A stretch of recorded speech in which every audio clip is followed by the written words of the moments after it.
और इस संविधान के तहत हम सभी को चलना है और देश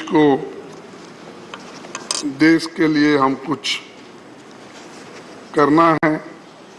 और इसमें मैं एक ही बात कहूँगा कि इस पार्लियामेंट्री जर्नी में 75 साल जो संविधान सभा का ये जो संविधान करके हुआ और उसके अचीवमेंट, एक्सपीरियंस, मेमोरीज, लर्निंग्स, इस पे ही हमको बात करना था।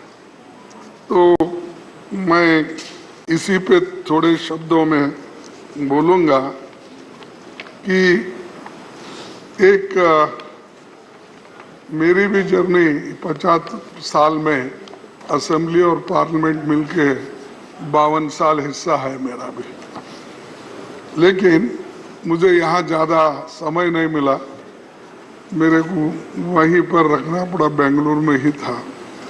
यहाँ बहुत से नेताओं के भाषण सुनने को मुझे कम मौका मिला, सिर्फ ये 14 साल मिले। कहाँ जा रहे हैं?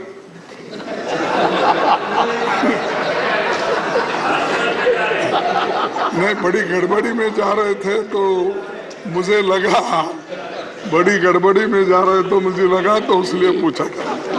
ये टच करना कानून का उल्लंघन भी है।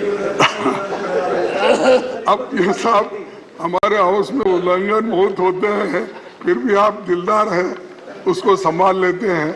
उसीलिए मैं बोला उसको संजय सिंह को और चड्ढा को बुला लो। आगे वही चिंता थी मेरे को, उधर गए फिर क्या।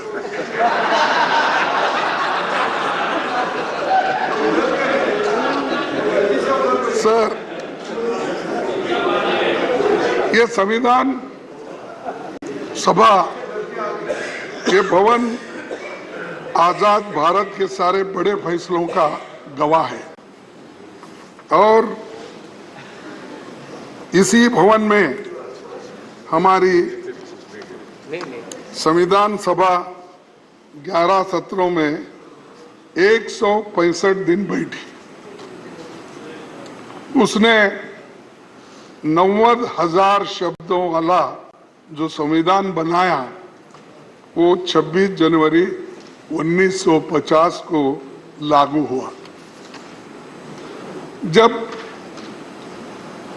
26 नवंबर 1949 को संविधान सभा ने इसकी मंजूरी दी।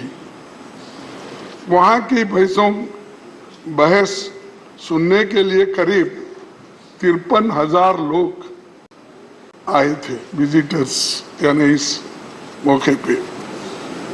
सभापति जी, आपने अपने जयपुर के पीठासीन अधिकारी सम्मेलन में संविधान सभा के 11 सत्रों के व्यवधान रहित संचालन को एक आदर्श स्थिति कहा था, यानी किस ढंग से वो चला और कितनी अच्छी थी, यह आपने जयपुर के अपने मीटिंग में अपने वक्तव्य में कहा। तो ऐसा वो एक वक्त था जो सबको लेके लोग चलते थे और लोकतंत्र को ठीक ढंग से ठीक रास्ते पे ले जाने के लिए कितनी कोशिशें होती थी, इससे ये अंदाजा लगता है। उस वक्त कौन थे प्राइम मिनिस्टर? पंडित जवाहरलाल नेहरू थे। नहीं सर, आपकी याददाश्त बहुत अच्छी है, इधर क्यों देख रही? नहीं, इधर ये टैक्टिकल है। मतलब ऐसे लगता है कि बहुत अच्छा स्क्रिप्ट किया हुआ है। साहब मेरे आपको याद दिला रहे थे साहब, सर आपको याद दिला रहे थे जरा। नहीं, संविधान सभा की उसी में नहीं थी सर, नेहरू जी की तारीफ। बिल्कुल ऐसा ही था, क्योंकि तब राष्ट्र की बुनियाद रखने का काम हो रहा था, बुनियाद रखना, और बुनियाद के अंदर जो पत्थर जाते हैं वो दिखते नहीं, और जब वॉल पे आप नाम लगाते हो वही दिखते हैं। आप कभी भी जाइए साहब, आप तो 2-4 अनेक कोर्ट तो उद्घाटन किए होंगे अब तक, कहीं भी जाए, जो बिल्डिंग ठहरती है बुनियाद पर, वो अंदर के मजबूत पत्थर किसको भी नहीं दिखते, यस लेकिन ऊपर का नाम। माने खड़गे जी, मैं हाल में भारत मंडपम गया था, हाँ देखिए, नींव भी देखी और ऊपर भी देखा। यही मैं बोल रहा हूँ, आप बहुत से लेकिन देखते हैं दुनिया वो के नेताओं ने जो मुझे कहा, सर बोलने दीजिए, आश्चर्यचकित हो गया। सर बोलने दीजिए। उसकी नींव का भी आधार समझ में आ गया, ऊपर का भी समझ में आ गया। उसीलिए साहब इतने बिल्डिंग्स, आप कौन से भी इमारत बनी होगी, राजे रजवाड़ों के महल बने होंगे, और हमारी पार्लियामेंट बनी, पहले की पार्लियामेंट है, नई है, और कुछ कल जाने में अभी वो दिक्कत है, कौन देखे कौन नहीं दे, हमारी जगह कहाँ है वो भी ढूंढना पड़ेगा। उसमें मैं आपकी मदद करूंगा। अच्छा, और आज ही करूंगा। चलो सर संविधान सभा ने चुने गए विभिन्न धाराओं के लोग महान नायक थे, उसमें अपने दौर के महारथी थे, उनका बड़ा जमीनी अनुभव भी था। स्वतंत्रता, समानता, न्याय, मानवीय गरिमा और लोकतंत्र उनकी नसों में समाया था, क्योंकि उसके लिए ही तो वो लड़ रहे थे। इसीलिए संविधान निर्माताओं ने हमें जो संविधान दी है, वही हमें आज भी एक बनाए हुए हैं, और उसी ने राष्ट्र के लिए सशक्त ढांचा तैयार किया है। इसी कारण लोकतंत्र के सिद्धांत और व्यवहार आज जनता के स्वभाव का अभिन्न अंग है। भारतीय संविधान हमारा सबसे बड़ा मार्गदर्शक है। इसी के आधार पर संसदीय प्रणाली के हक में फैसला हुआ, और अडल्ट फ्रेंचाइज जो हमको मिला वो सबसे बड़ी बात है, क्योंकि आपको तो मालूम है, पहले जब वोटिंग पावर थी 1935 के, तो इस एक्ट के तहत जो टैक्स देते हैं, जिनके पास जमीन है, जो पढ़े लिखे हैं, जो इनकम टैक्स पे करते हैं, ऐसे लोगों के लिए ही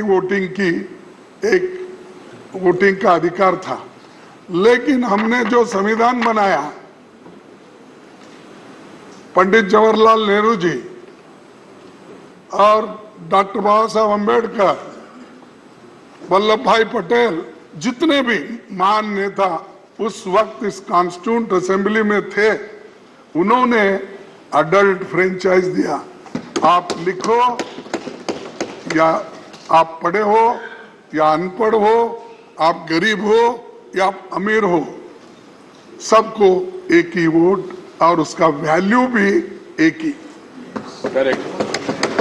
जो एक बड़ा अमीर आदमी, फर्ज करो अदानी के जैसा, उसको भी एक ही वोट, उसका वैल्यू भी एक ही वोट। लेकिन आज हमारे जो कर्मचारी है, छोटे लोग हैं, काम करते, उनको भी एक ही वोट। ये किसने दिया? ये कॉन्स्टिट्यूशन जो बनाने वाले कांग्रेस के उस वक्त आजादी, जिन्होंने आजादी के लिए लड़े और ये दिलाए, और ये ढांचा बना। इसीलिए आज भी अडल्ट फ्रेंचाइज से ये देश जिंदा है, एक है और इंक्लूसिव है। और ये इंक्लूसिव बोले तो थोड़ा सा डर होता है उनको। इंक्लूसिव बोले तो फिर इंडिया, उसको क्या करते हैं छोटा करने के लिए, हमारे नड्डा साहब इंडी बोलते हैं। ठीक है, उसीलिए तो बोलो नाम बदलने से कुछ नहीं होता। इंडी बोलो और कुछ भी बोलो, हम है इंडिया। अरे आप कुछ भी बोलो, हम सब इंडिया। अरे बैठो, अरे आप क्यों बात करते, बेंगलुरु से आए हैं, चुप बैठो। राजस्थान से कई लोग हैं। हमारे नायकों ने बहुत मंथन करके जो संविधान दिया वो जनता की आकांक्षाओं को खरा उतरा है। यस।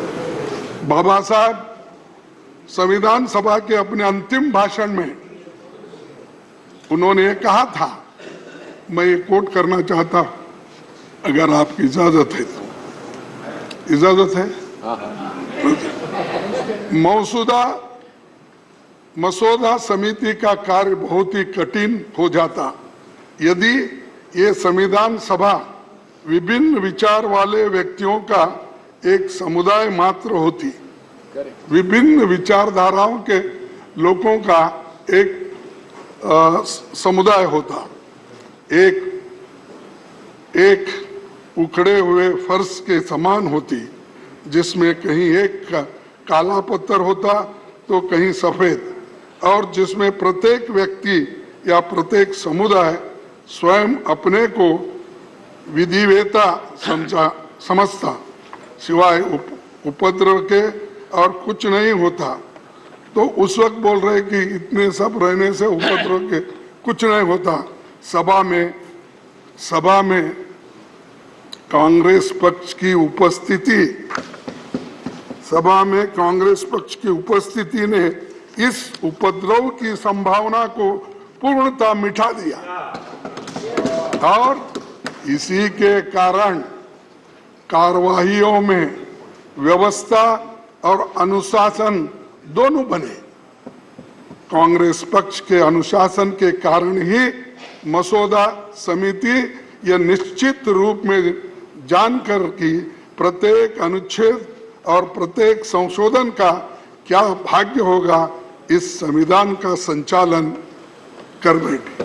तो ये कांग्रेस के लिए बाबा साहब अम्बेडकर ने कहा है कैसा संविधान बना, क्योंकि उस वक्त इतने डिफरेंट लोग थे, इंटेलिजेंट लोग थे, और एक दूसरे से वो अगर लड़ते भी तो बाहर आकर एक होते थे। वो कभी किसी के ऊपर कुछ नुक्ताचीनी करके बैठते नहीं थे। सर, मैं और एक आपको बात बताना चाहता हूं कि ये बाबा साहब अम्बेडकर ड्राफ्टिंग यानी संविधान बनाने के लिए कितनी कोशिश की है बहुत लोगों को मालूम नहीं। चूंकि ये कहते हैं ड्राफ्टिंग कमेटी चेयरमैन थे, वो क्या ये क्या, ऐसा बोलने वाले बहुत हैं, क्योंकि कोई व्यक्ति को हम नहीं चाहते। ये खासकर ये हमेशा ये दलितों की हालत होती है, तो जब उन्होंने इतना कष्ट करके रात दिन बैठ के जो संविधान उन्होंने बनाया, इसीलिए उसमें एक टी कृष्णमाचारी का एक कहावत अपना स्टेटमेंट है, मैं आपके सामने पढ़ के। संविधान का निर्माण करने वाली चुनिंदा 7 सदस्यों की ड्राफ्टिंग कमेटी में सबसे बड़ी भूमिका डॉक्टर अंबेडकर ने बना। 7 लोगों, इसमें क्या होता, क्योंकि उसके एक सदस्य ने वो 7 में एक सदस्य त्याग पत्र दिया, कितने बचे? 6। एक सदस्य का निधन हो गया, कितने बचे? 5। जबकि एक अमेरिका चले गया, बचे 4। एक सदस्य रियासत के कार्यों में व्यस्त रहे और 2 सदस्य दिल्ली से दूर थे। उनकी सेहत खराब होने के कारण कम मौजूदगी होती थी, तो सारा दारोमदार बाबा साहब अम्बेडकर की। ये इतिहास है, हम इसको कभी नहीं कहते हैं। ये बार बार यही बोलते हैं ड्राफ्टिंग कमेटी के ये थे, सब मेंबर्स ने मिल। अब ये टी कृष्णमाचारी जो मेंबर थे उसके कॉन्स्टिट्यूंट असेंबली के, और खासकर इस ड्राफ्टिंग कमेटी के मेंबर थे, उन्होंने ये बात कही। तो एक व्यक्ति देश बदलने के लिए, संविधान को मजबूत करने के लिए, लोकतंत्र को मजबूत करने के लिए और कॉन्स्टिट्यूशन को जीवित रखने के लिए सबसे कंसल्ट करके कंसेंसस जो बनाते हैं, वो किसके जमाने में हुआ? वो कांग्रेस ने किया। उसकी रक्षा के लिए हम लड़ रहे हैं, उसी के लिए हम तैयार हो गए। यस सब कुछ हम ये नहीं समझते, हम जो कहेंगे वो हमको मिलेगा। हमारा एक टेक द कॉन्स्टिट्यूशन सभी का एक इरादा है कि जो चीज इतने कष्ट से, इतने मेहनत से कमाई है, उसको हम गुमाना नहीं चाहते। बहुत तो इसलिए सर, आपको और एक यही बात करूंगा कि इसके बाद 1950 में भारत ने जब लोकतंत्र अपनाया तो बहुत से विदेशी विद्वानों को लगता था कि यहाँ लोकतंत्र विफल हो जाएगा, क्योंकि ये करोड़ों अंगूठे छाप लोग हैं। तब ब्रिटिश प्रधानमंत्री, आपको तो मालूम है, फिर मैं बोलने की आवश्यकता नहीं है, फिर भी चर्चिल ने यहाँ तक कहा था, अंग्रेज चले गए तो उनके द्वारा स्थापित न्यायपालिका, स्वास्थ्य सेवाएं, रेलवे और लोक निर्माण का पूरा तंत्र खत्म हो जाएगा। ये चर्चिल ने कहा। यानी इतना अंडरमाइन किया हमको कि ये लोग अनपढ़ है, अंगूठे छाप है, ये लोग क्या करेंगे, डेमोक्रेसी को कैसा टिकाएंगे। लेकिन हमने टिका के दिखाया, हमने इसको मजबूत करा, इसका संरक्षण किया। और बार बार हमको टोका जाता है, 70 साल में आपने क्या किया। अरे 70 साल में तो यही किया हमने, इसको मजबूती दी, इसको मजबूती दी हमने, लोकतंत्र को बचाया हमने और संविधान को लेकर हमने आगे बढ़े। और बार बार आपके पास कुछ नहीं बोलने के लिए, ये बोल तो जाओ, और कितने दिन बोलते जाओ। सर, तब वर्ल्ड वार 2 में, उसके बाद में 7 आजाद हुए देशों में सैनिक तानाशाही थी, फिर भी हमारे लोग मजबूती के साथ इस देश में इस संविधान को टिकाया, डेमोक्रेसी को टिकाया। लेकिन हमारे यहाँ सत्ता का हस्तांतरण गोली या बंदूक से नहीं हुआ। महात्मा गांधी जी हमें जो आजादी दिलाए वो सिर्फ नॉन वायलेंस, नॉन कोऑपरेशन से। और इसीलिए हमारी जो संविधान में हमारी जो आदर्श हमारे सामने हैं, उनके वजह से आज सभी लोग इसका पालन करते हैं और इसको आगे ले जाते हैं। दूसरी बात मैं कहूँगा कि इस भवन में 75 सालों के दौरान देश की किस्मत बदली है और देश की सूरत बदलने वाली तमाम कानूनें यहाँ बनी हैं। जमींदारी अबोलिशन, छुआछूत मिटाने का, ओबीसी का आरक्षण के लिए कानून यहाँ बने, यहाँ तक कि ईडब्ल्यूएस के भी बने। सभापति जी ने, मैं पहले प्रधानमंत्री नेहरू जी का खास तौर पर जिक्र करना चाहता हूँ। उनका मानना था कि संसद तभी तक प्रासंगिक है जब एक समय की बदलती जरूरतों के मुताबिक निरंतर विकसित गतिशील संस्था बनी रहती है। तेजी से बदलाव के दौर में संसद की तेजी से काम करना होगा, ये नेहरू जी का कहना है। तो हम तो कोऑपरेट कर रहे तेजी से काम करने के लिए, लेकिन कभी कभी झगड़े की बात ही ज्यादा होती है। सर, नेहरू जी के पहले कैबिनेट में कैसा, यानी मैं ये बता रहा हूँ कि कैसे डेमोक्रेटिक वे से पहले चलती थी। नेहरू जी के कैबिनेट में वो सबको अपने साथ लेके चलते थे। उन्होंने जो पहली कैबिनेट बनाई उसमें सबसे योग्य लोगों को शामिल किया। जो कांग्रेस में नहीं थे वैसे 5 लोगों को शामिल किया। साहब उन्होंने तो 5 अपोजिशन के लोगों को शामिल किया, उनसे सहमति नहीं होती थी उनको किया। आप तो हमारी छाया भी नहीं देखना चाहते। उन्होंने पहली कैबिनेट बनाई थी बाबा साहब और श्याम प्रसाद मुखर्जी साहब समेत 5 दूसरे धारा के विचारधारा के लोग थे। अब हो सकता है सर ये कब तक चली सर? हाँ ये परंपरा कब तक चली? नहीं ये नहीं, देखिए जब तक नहीं, उसके बाद में तो हर पार्टी हर विचारधारा के लोग अपना अपना फ्लैग लेके निकले ला। जब झंडे अलग हो गए, लेकिन इसको बुनियाद डालने के लिए, सहन करने के लिए, सबको लेके जाने के लिए ये काम उन्होंने किया। अब तक तो चल रहा है, लेकिन एक कि आप अपोजिशन को सहन नहीं करते, उन्होंने सहन करके अपने कैबिनेट में लिया। हाँ, बाबा साहब अम्बेडकर को देखो, नहीं अरे सुनो जी, तुमको क्या इतिहास मालूम है? मैं बताता हूँ। जब कोई भी पार्टी बनाते हैं तो अलग अलग पार्टी में होते हैं, तो वो बाद में बहस करता हूं मैं आपसे। आओ, मेरे पास भी सब सबूत है। सर, नेहरू जी के बारे में बहुत बातें बोलते हैं अपोजिशन के लोग, खासकर बीजेपी के लोग।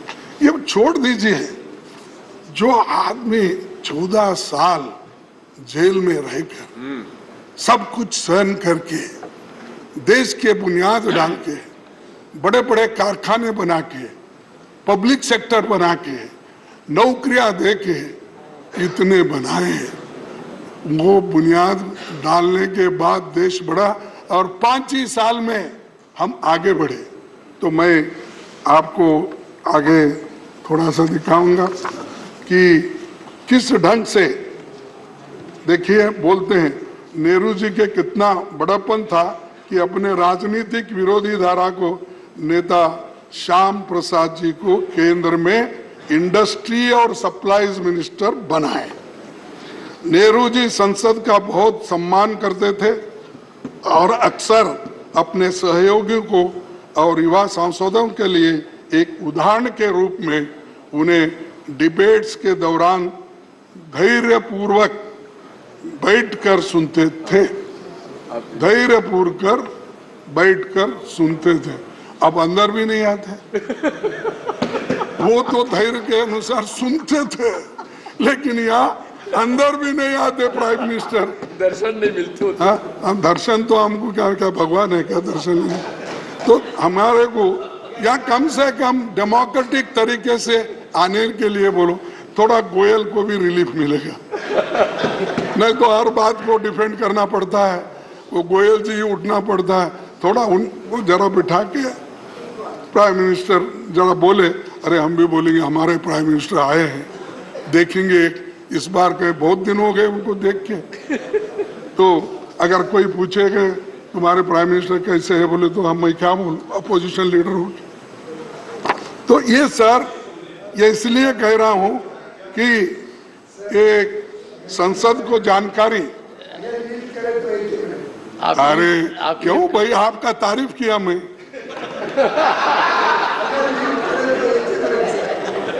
सर अगर लीड करे तो 1 ही मिनट के लिए, जब प्रधानमंत्री जी यहाँ पे आते हैं तो आप लोग बाहर चले जाते हो।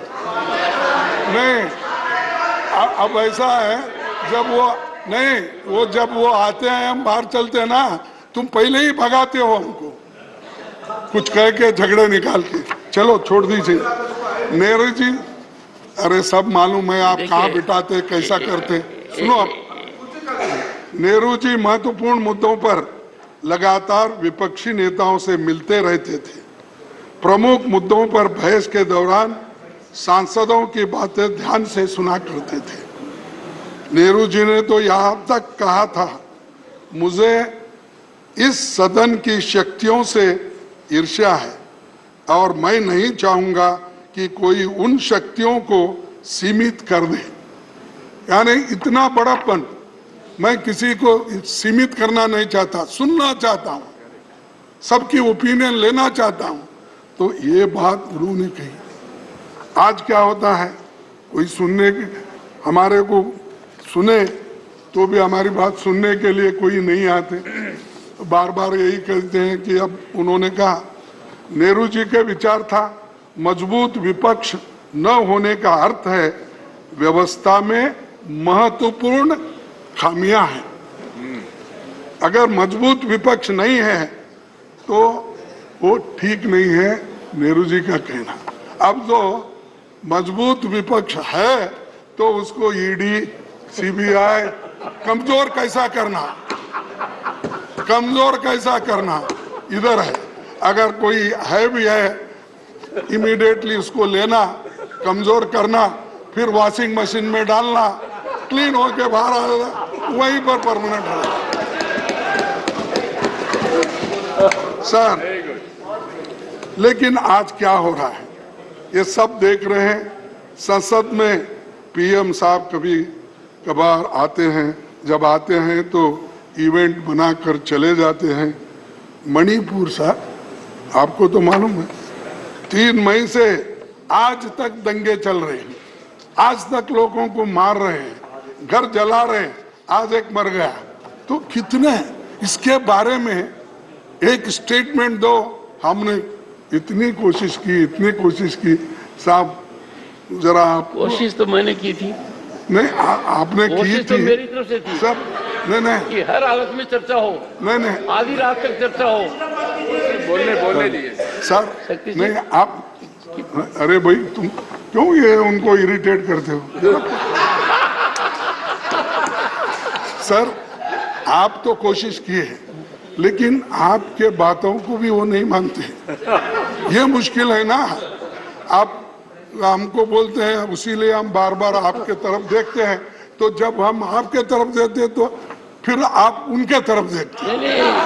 तो इसलिए खड़गे जी मैं मजबूर नहीं हूँ, मजबूत हूँ। आप मेरी मजबूत बात को मानते तो नहीं लोकसभा से पहले चर्चा होती, ज्यादा सार्थक चर्चा होती। अरे मैं साहब डेमोक्रेसी में प्रधानमंत्री और गृह मंत्री ने लोकसभा में कहा, मैंने बड़ी कोशिश की कि इस सदन में व्यापक चर्चा हो, आपने होने नहीं दी सर। नहीं आपने नहीं होने दी। ये देखिए 267 सर 267 ये देखिए ठीक। अरे वो बात गई, जाने दो, बात गई है और रात गई कुछ नंबर में नहीं आते। लेकिन आज क्या हो रहा है इम्पोर्टेंट बात। ये सब देख रहे हैं। सर वो देश के कोने कोने में जाते हैं लेकिन मणिपुर क्यों नहीं जाते? सर पहले आपको शिकायत थी कि वो आपकी कॉन्स्टिट्यूंसी में क्यों गए? नहीं बोल, आपने यहाँ पर कहा था। मैं नहीं बोला। माननीय वो खड़गे आने जी दो। आपने इस सदन में कहा था नहीं। कि वो मेरे कॉन्स्टिट्यूंसी में क्यों जाते हैं? नहीं साहब, वो आने दो मेरे कॉन्स्टिट्यूंसी में। कुछ काम करके दिखा के, कुछ तो करते नहीं। लेकिन खैर डेमोक्रेसी में हार जीत तो अलग है, लेकिन आते हैं तो इवेंट बना के चले जाते। मैं चाहता था वो गुलबर्गे में एक डिवीजन बने, मैं चाहता था वहाँ एक फैक्ट्री मैंने बनाया था उसको शुरू करे, मैं चाहता था वहाँ पर सेंट्रल यूनिवर्सिटी है वो कुछ इम्प्रूव करे। और कहाँ हमारे यादव साहब कहाँ है, हमारे लेबर मिनिस्टर, उनसे तो मैं आते जाते नमस्ते करता हूँ, साहब मेरा क्या हुआ, एक एम्स बना के दो। वहाँ बहुत बड़ा हॉस्पिटल बनाए, तो वो उनके कंट्रोल में है। उन्होंने क्यों उसको इंटरेस्ट नहीं ले रहे? जब तक मोदी साहब का परमिशन नहीं मिलता तब तक वो नहीं देंगे। मेरी मुश्किल ये है कि आप सरकार के ऊपर, सरकार को क्यों रिक्वेस्ट नहीं करते? रिक्वेस्ट नहीं भाई, दबाव डाले तो भी नहीं कर रहे। और आते जाते मैं समझता 50 सलाम तो हो गए होंगे मेरे यादव से। 50 सलाम? हाँ 50 मेरे बाजू में है ना। फिर तो ये ऐसा, और अच्छी बिल्डिंग है, उन्होंने खुद देखे हैं, देखकर। खैर जाने दो, हमारी किस्मत अच्छी नहीं, मेरे लोगों की किस्मत अच्छी नहीं। वहाँ के लोग पहले ही बैकवर्ड है और भी उनको दूर रखे हैं।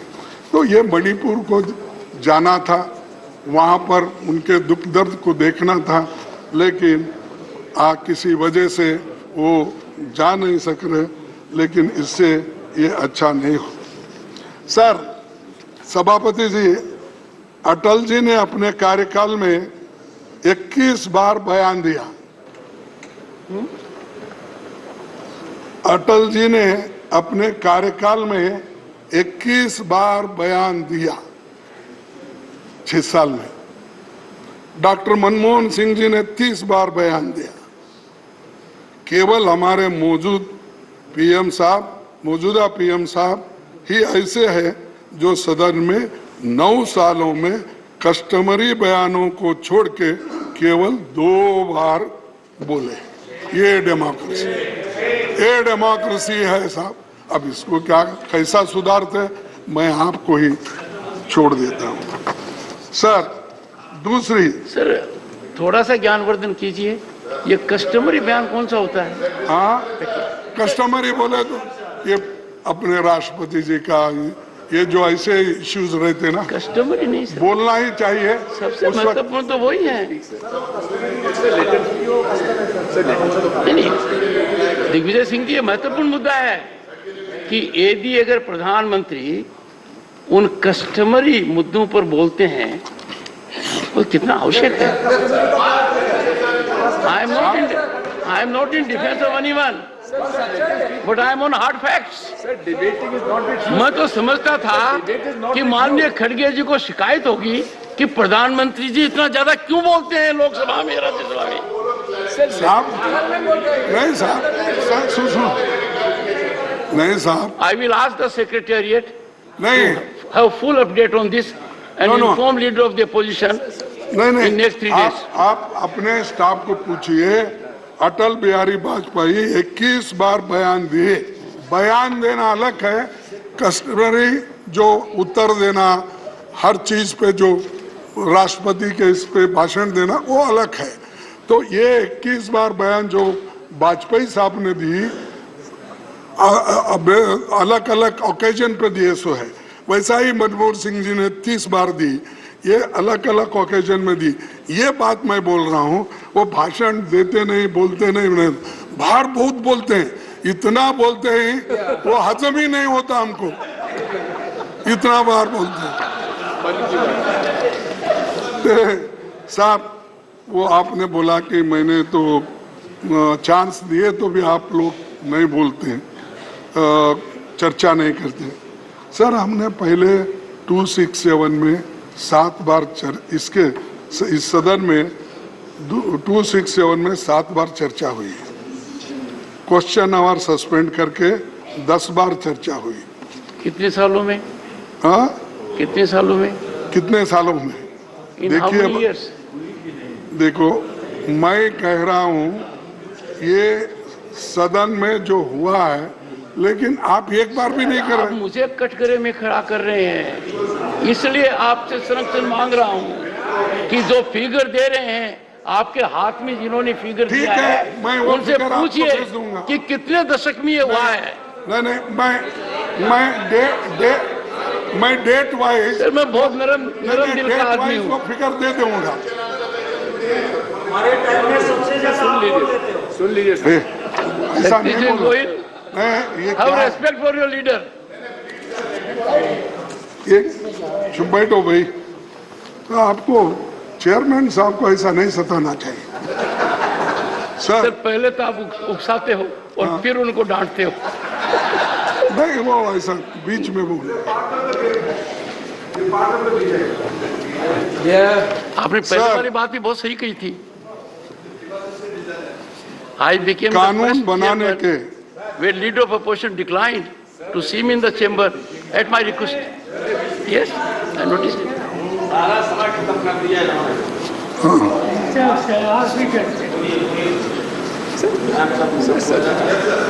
सर, संसद और विधानसभा जनता की सर्वोच्च प्रतिनिधि संस्थाएं हैं, जिनके माध्यम से जन आकांक्षाओं को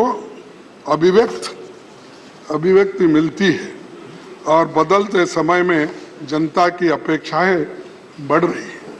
लिहाजा सदनों में स्तरीय चर्चा होनी चाहिए। इन चर्चाओं को पूरा देश लाइव देखना चाहिए। इसको जरा ठीक करिए। अब तो मेरा दिख रहा है, बाकी के वक्त तो किसी अपोजिशन का आता ही नहीं ज्यादा। वो जरा क्या कंट्रोल हमारे गोयल साहब करते हैं और फोन करते हैं मुझे मालूम नहीं, लेकिन वो बोल दीजिए। कम से कम हमको तो बाहर चांस नहीं मिलता, यहाँ तो चांस मिलता है, तो जरा दिखाते दीजिए। जनता के सवाल उठा सकते हैं। अब जब भी हमारे ये अभी तेलंगाना के नेता उठा रहे थे, ऐसा उठते रहते हैं, हम डांटते रहते हैं, लेकिन वो जो कहते हैं कम से कम यहाँ अगर रजिस्टर हुआ तो बाहर भी मालूम होता है भाई हमारी बात कोई रखे। अब उसी लिए ऐसी चीजें संवैधानिक ये मुख्य है, और संवैधानिक तरीके से हम जो काम करते हैं उसको आपका प्रोत्साहन मिलना चाहिए, और सरकार का भी हमको देने का ये कोशिश होनी चाहिए। और ये संसद लोगों के हितों तथा अधिकारों का संरक्षक है, और आप हमारे गार्डियन हैं, और अगर हमारे ऊपर कुछ अन्याय हो रहा है फौरन आप हमारे अपने को संरक्षण देने वाले आप भी हैं। नहीं तो हम इतने कम लोग हैं, उतने सब लोग अगर हमको मारते पीटते रहेंगे तो फिर बाद में आपके पास कौन रहेगा, हमें रोना पड़ता। तो इसीलिए जरा आपका संरक्षण जरूरी है। और मैं ये कहूँगा कोरोना के महामारी में भी बहुत कुछ कमियां थी, फिर भी हमारे देश में उसको भी ठीक ढंग से निभाने की कोशिश हो गई। लेकिन चंद जगह जैसा यूपी है, दूसरे स्टेट्स हैं, उसमें जो भी कमियां थी वो भी यहाँ पर हमने पहले चर्चा में लाए थे, और उसका पूरा जिक्र यहाँ पर हुआ। पहले का जो 33 दिन का था 20 में, फिर उसके बाद 21 में 58 दिन था, फिर 22 में 56 दिन था। ये कोरोना के जो बड़े बड़े जो भी ये थे वो तो खत्म। सर सभापति जी, दुनिया भर में वैसे तो 19वीं सदी में निर्मित 2 दर्जन संसद भवन उपयोग में लाए जा रहे हैं। भारत में लोगों की दिल दिमाग पर 144 खंभों वाली ये गोल इमारत छाई हुई है। यही देश की आज़ादी के बाद से 75 सालों में सारे महत्वपूर्ण फैसले यहाँ पर हुए।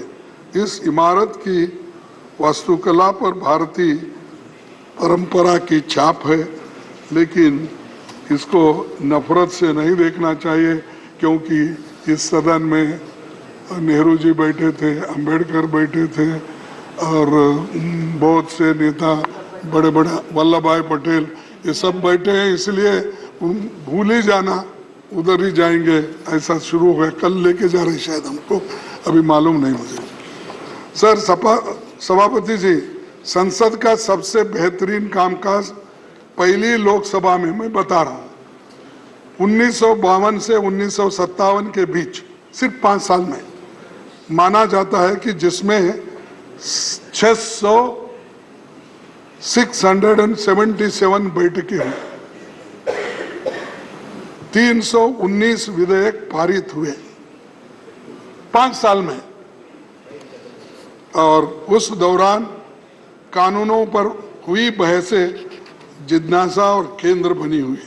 संसद का मुख्य काम कानून बनाना है, लोगों को सशक्त बनाना है, इसीलिए ये नीतियाँ यहाँ पर तय होती थी, और सभी लोग एक मत से ऐसे नीतियों को सपोर्ट करते थे।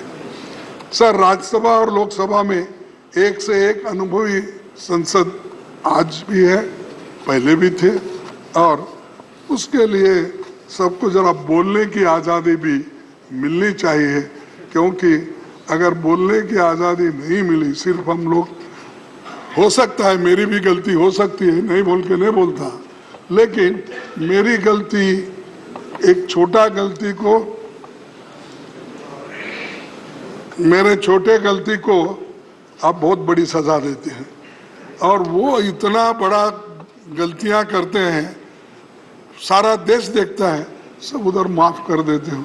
तो इसीलिए मैं कृपया करके दोनों बैलेंस करके चलिए, दोनों बैलेंस करके अगर चलेंगे तो हमको भी एक मौका मिलेगा बार बार आपको कहने का, विनती करने का, ये सब चीजें होती। सर, और एक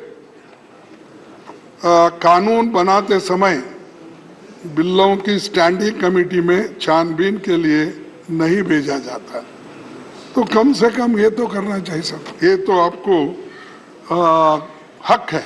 नहीं, इस बिल में खामियां हैं, इसीलिए इसको स्टैंडिंग कमेटी को भेजना चाहिए। और इसके लिए सभी लोग, मैं आपको उदाहरण के तौर पर चंद चीजें बताऊं। कमेटियों को भेजे जाने वाले बिल्स का प्रतिशत 2009 और 14 के दौरान 71% था, 71% था। वहीं 16वीं लोकसभा में 2014 से 2019 के बीच घटकर 27% हो गया, रह गया। और 2019 के बाद इसमें इतनी गिरावट आ गई, 13% रह गया। साहब, कहा 71%, और फिर पूछते हैं आपने क्या किया, क्या किया? यही किया हम, 71% स्टैंडिंग कमेटी को भेजा छानबीन करके, और आपने क्या किया? 13%, 27%। ये है, इससे बिल कैसे स्क्रूटनाइज होंगे? वो जैसा दिल में आया वैसा हो जाएगा, फिर बाद में हम पछताएंगे, फिर सुप्रीम कोर्ट बोलेगा इसको छानबीन करके नहीं लाए, और वहाँ के सभी एमपी और राज्यसभा के मेंबर, लोकसभा के मेंबर शायद अनपढ़ होंगे, समझते नहीं, वैसा ही भेज दिए। तो उधर से एक टिप्पणी हमको सुप्रीम कोर्ट से, बाकी के जनता लोग ये कहते हैं कि भाई हमारे बारे में ये सोचते नहीं, सोच कर कानून नहीं बनाते। लेकिन आप गड़बड़ी में इतने कानून भेज देते हो, वो बुलेट ट्रेन से भी फास्ट आता है, बुलेट ट्रेन से भी फास्ट बिल पास होते हैं। तो इसीलिए सर, मैं अभी 5 मिनट लूंगा, फिर आपको बोर नहीं करूंगा। ठीक है, आपने देखा समय खत्म हो गया, 5 मिनट से दो है। आज आलम यह है कि सरकार विधेयकों को सीमित समय में पारित कराने से लेकर सदनों की बैठक कम से कम कराने की कोशिश की चली। इस कारण कानून की गुणवत्ता वैसी नहीं रहती जो व्यापक विचार मंथन या छानबीन से गुजरे कानूनों की होती है। आज आलम यह भी है, 2021 में भारत के प्रधान न्यायाधीश ने कहा कि बिना व्यापक बहस के जल्दबाजी में संसद में कानून बनाने से गंभीर खामियां रह जाती है, कई पहलू अस्पष्ट रह जाते हैं। वही बात मैंने कहा। और ये इसके हालत ये नहीं होती थी कि लोग यहाँ पर बॉर्डर पे किसान हमारे बैठ नहीं सकते थे। 3 कृषि कानून ऐसी जल्दबाजी में किए कि वो तीनों कानून फिर बाद में एजिटेशन होने के बाद ठहरना पड़ा। तो ये ऐसे करने से किसान भी है आज हमारे ऊपर नाराज है कि पार्लियामेंट ऐसा क्यों करती है। और एक सर, 30 जनवरी 2011 को तत्कालीन विपक्ष नेता अरुण जेटली जी ये बात किए थे। संसद का, क्योंकि हमारे को बार बार वो बोलते हैं आप गए, भाग गए, नहीं सुने, ये बोलते हैं। लेकिन हम जब अपनी बात रखने की कोशिश करते हैं, हम ये नहीं कि किसी से झगड़ा करना, डिस्टर्ब करना, शांति के साथ जब अपनी बात को नहीं रख सकते तब लोग हमारे इरिटेट होते हैं कि हम इतनी कोशिश करके लोगों के मुद्दों को आपके सामने रखना चाहते हैं, मौका नहीं मिल रहा। ये होता है, किसी से दुश्मनी नहीं है, हम सब एक ही है और सभी मिलके ही देश के भलाई में सोचते हैं। तरीके अलग अलग होंगे। सर, राज्यसभा में इस जगह बैठते थे। तत्कालीन नेता विपक्ष अरुण जेटली ने 30 जनवरी 2011 को कहा था, संसद का काम है चर्चा करना, लेकिन कई मौकों पर जब मुद्दों का अनदेखी होती है तो अवरोध पैदा करना लोकतंत्र के हित में होता है। मैं और एक बार पढ़ूं सर, आगे पढ़ो। अच्छा, होती है, अवरोध पैदा करना लोकतंत्र के हित में होता है, लिहाजा संसदीय अवरोध को अलोकतांत्रिक नहीं कहा जाता, नहीं कहा जा सकता। तो ये उन्होंने जो सिखाया वही काम जब हमारे तरफ से होता है हमारे को ठोकते जाते हैं। तो सर, ये जो अवरोध पैदा करना लोकतंत्र के हित में होता है, लिहाजा संसदीय अवरोध को लोकतांत्रिक नहीं कहा जा सकता, ये उनकी बातें हैं। और मैं ये भी आपको कहूँगा कि उस हाउस में सुषमा स्वराज भी यही बात कही थी, संसद को न चलने देना भी अन्य तरीकों की तरह लोकतंत्र का एक रूप है। तो ये सारे चीजें वहीं से आए। और मैं आपसे ये विनती करूंगा कि खास करके दिग्गज नेताओं को यहाँ पर जो उनके बारे में उनको जो समय देना चाहिए। और मैं और एक छोटी सी बात दो चार रख के मेरे भाषण को खत्म कर दूं।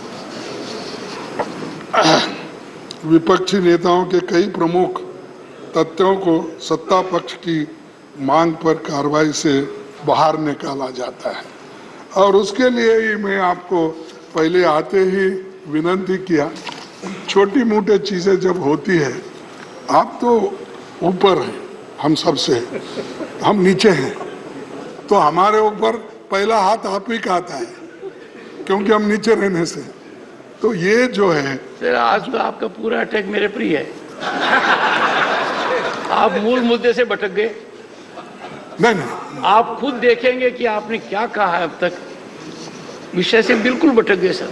नहीं, दूर दूर तक चले गए साहब, ये तो समय और देश की जनता उम्मीद करती थी कि यहाँ से ऐसा मैसेज आएगा कि आगे का रास्ता कैसे होगा। जैसे साहब, एक सेकंड, आपने खड़गे जी कहा, कौन बोल रहे हैं? You must learn to be decorous. He has yielded. पहली बार सदन में कुछ डेकोरम हो रहा है तो परेशानी क्यों होनी चाहिए?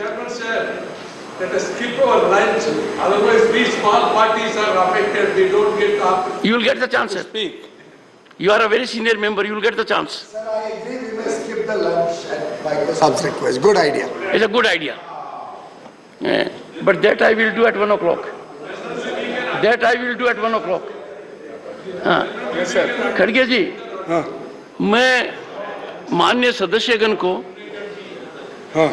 अपील करूंगा, और लगातार मैंने ये बात कही है और गहन चिंतन और मंथन के बाद कही है कि कब तक हम पास्ट प्रेसिडेंट को लेकर हाउस को डिस्टर्ब करते रहेंगे, कब तक हम डिस्टर्बेंस को जस्टिफाई करते रहेंगे। आप अंदाजा लगाइए खड़गे जी, मेरे पर क्या बीत रही होगी जब आप बोल रहे थे कि मुझे बोलने नहीं देते हो। मैं इतना आकलन करता हूं और दुखी होता हूं कि जहां पार्टिसिपेशन हो सकता था वहां आप लोग थे नहीं। मतलब आप अंदाजा लगाइए, if leader of the opposition would rise on this critical occasion to sanctify disturbance, disruption. आपने खुद कॉन्स्टिट्यूंट असेंबली को कोट किया है, वहां तो कभी नहीं हुआ।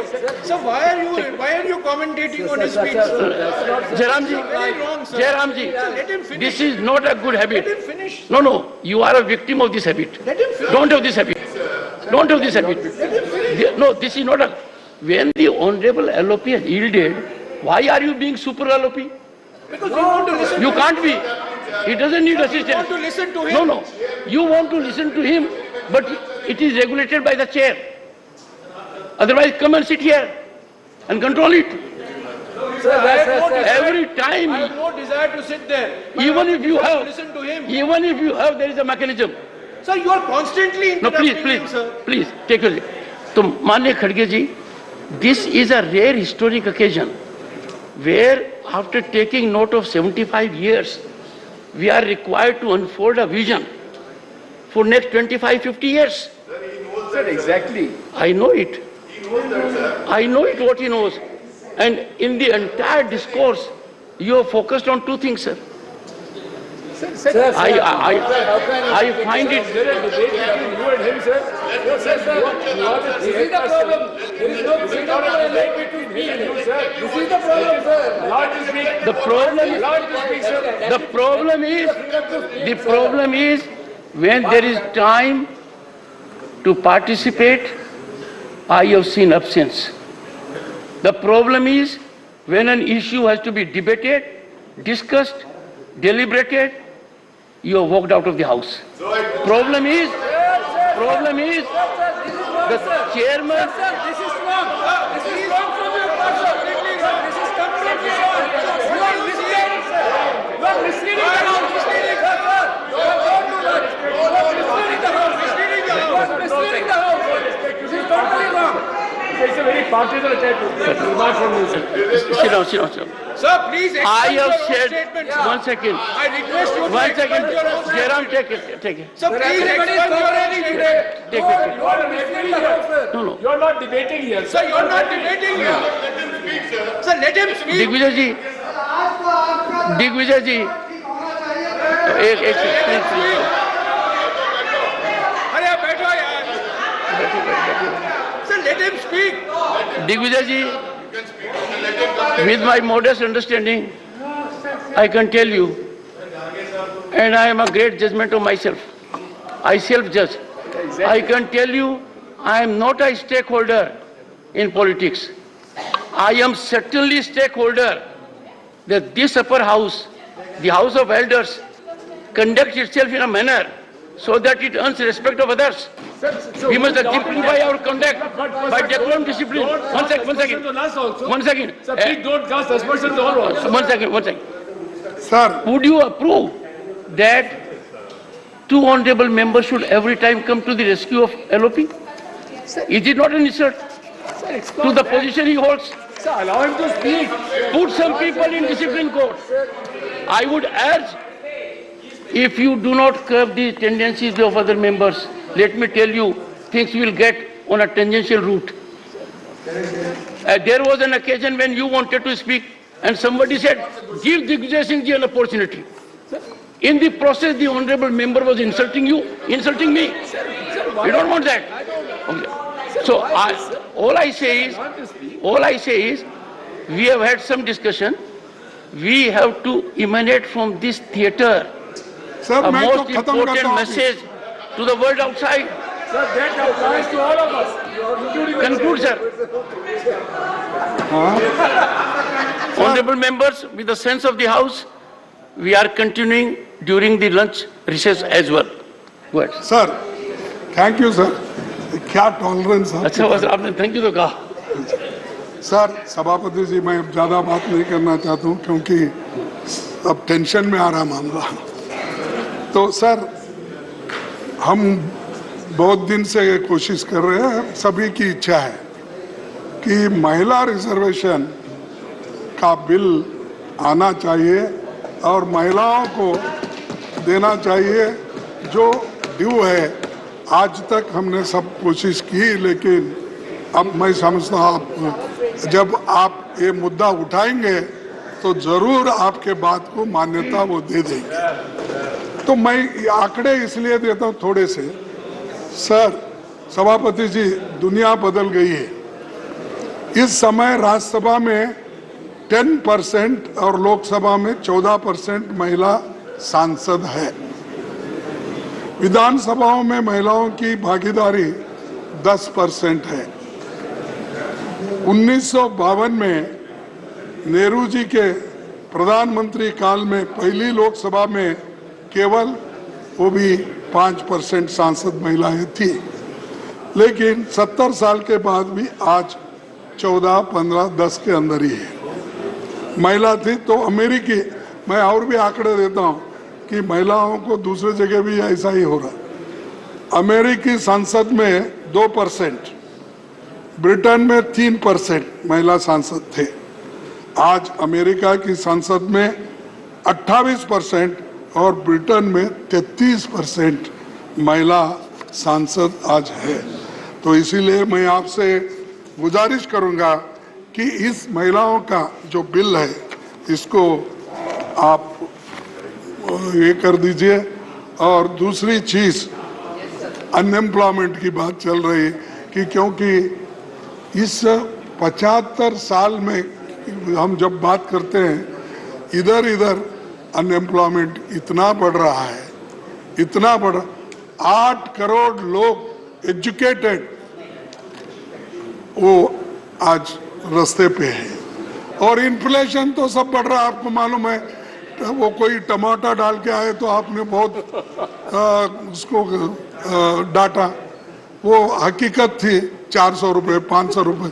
शायद आप मकान में नहीं पूछे शायद कि आजकल टमाटर की, प्याज की, तेल की, दाल की क्या कीमत है, वो हिसाब आप नहीं पूछ रहे, क्योंकि पूरा जिम्मेदारी उनको वहाँ छोड़े और बाकी का जिम्मेदारी आप यहाँ लिए, इसीलिए जरा मुश्किल होगा उनका। लेकिन ये जरूरी है, इन्फ्लेशन कंट्रोल करना इम्पोर्टेंट है, नहीं तो डिस्ट्रॉय हो जाएगा डेमोक्रेसी। अनएम्प्लॉयमेंट अगर बढ़ती गई तो डेमोक्रेसी नहीं रहेगी। इसीलिए मैं आपसे विनती करता हूं कि इन चीजों को कुछ उत्तर दे। सिर्फ हमने वो किया, ये किया, ये ठीक है, G2 ठीक है, G2 क्या G20 सर नहीं, क्योंकि वो जीरो में कमल का फूल ही दिखता था। अब देखिए साहब, वो आप देखिए, वेरी गुड, हाँ आप देखिए वो कभी भी एडवर्टाइजमेंट। जी आपका स्तरीय नहीं है, आपका स्तर नहीं है, आपका एक तो मेहरबानी करके G20 की मजाक मत उड़ाइए। G20 बहुत, अरे मजाक नहीं भाई, लेकिन सर शायद माननीय leader of the opposition Congress के अध्यक्ष भी है, उनको तो सिर्फ 2G दिखता है, 1G एंड सन-जी, 2G दिखता है। अरे ये देखो सर, मैं ईमानदारी के साथ कहता हूँ, देश की जब बात आती है उसमें हम सब लोग एक है, उसमें कोई फर्क नहीं। लेकिन तुम बार बार वो गुत्ता मत लो, तुम भी पैट्रियट हो। पैट्रियट हमारे लोग हैं, जान हमारे लोग दिए, मर गए हमारे लोग, मजा आप उठा रहे हो और हमको सिखाते हो। सर आखिरी एक बात कह के आज आप बहुत एजिटेटेड हो। मैं खत्म करता हूँ। नहीं, आज आप बहुत एजिटेटेड हो। हाँ? आप बहुत गुस्से में हो आज। नहीं ना सर, हमारी वतन परिस्थिति के अनगिनत तारीखें हैं, हमारी वतन परिस्थिति के अनगिनत तारीखें हैं, बेशुमार किस्सा है। हो भी क्यों ना वतन से मोहब्बत, हो भी क्यों ना वतन से मोहब्बत, ये तो हमारे ईमान की हिस्सा है। तो धन्यवाद सर, आपने इतना टाइम दिया। आपने खड़गे जी, आपने आज पढ़े शुरू में और आखिर में, और पहले भी पढ़ा था जब माननीय वेंकैया नायडू जी का फेयरवेल था, और आपने कहा मौसम कैसा होगा, कितना सताएगा। नहीं उसी आज का आपका एटीट्यूड देने के बाद रियली मौसम फिर जो पीछे गया, पहले का जो था वो आ गया। Honorable members, Honorable LOP has reflected. I would again appeal to everyone. It is not a time for us to be agitated. We have to send a message from this place how our Bharat will move for next several decades. And therefore, when we make light of certain things like G20, G20 can't be reduced to G2 and then Lotus. One second. The world order has been defined. For the first time, G20 has been so impactful that global order has been defined.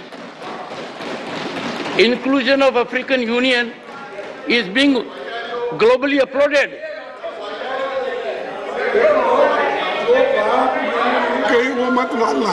मैं इसलिए मैं जो वहाँ photo डाले हैं उनकी बात कर रहा हूँ। G20 का मैं भी G20 में शामिल हो गया, लेबर मिनिस्टर के हैसियत से 10 G20 मीटिंग में गया। अमेरिका गया, इटली गया, ऐसा कभी नहीं देखा होगा आपने। ब्राजील गया। लुला का जो उस वक्त आज आपने हैंड ओवर किया लुला को, वो पहले प्राइम मिनिस्टर थे। तो मुझे मालूम है कैसा रेस्पेक्ट देना। देश के बारे में मैं पहले ही बोला, देश के विषय में देश का जब भी कोई ये आता है, हम पहले लोग हैं उसके लिए सर के ऊपर रखते हैं। माननीय खड़गे तो इसीलिए आप ये मत बोलिए, जो लिखा हुआ बोर्ड है वो बोल रहा हूँ। नहीं देखिए माननीय खड़गे जी, मेरे को भी सौभाग्य मिला दुनिया के नेताओं से चर्चा करने का। And how proud I felt. The World Bank का प्रेसिडेंट कहता है our attainment in 6 years is something which can't be attained in 50 years. Shri Mohammad Nadimul Haq. Sir, thank you very much for giving me the chance to speak on this issue. 4 minutes. Time allotted. So thank you for by your limiting. party. Thank you for limiting me also, sir. Sir, the word federal is not mentioned in the Constitution even once. Yet, it is the spirit and soul of this country.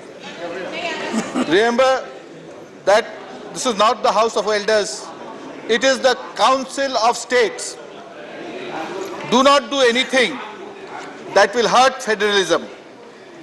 Do not do anything that will compromise the states. Do not assault federalism. Federalism is our nation's precious asset. So depriving the state of funds is a threat to democracy. Let me give you an example of my state, Bengal. Laborers who worked under Manrega from 2021 till now have not been paid their wages, amounting close to 4,000 crore rupees. If we include the non-wage component, the amount goes up to 7,000 crore rupees.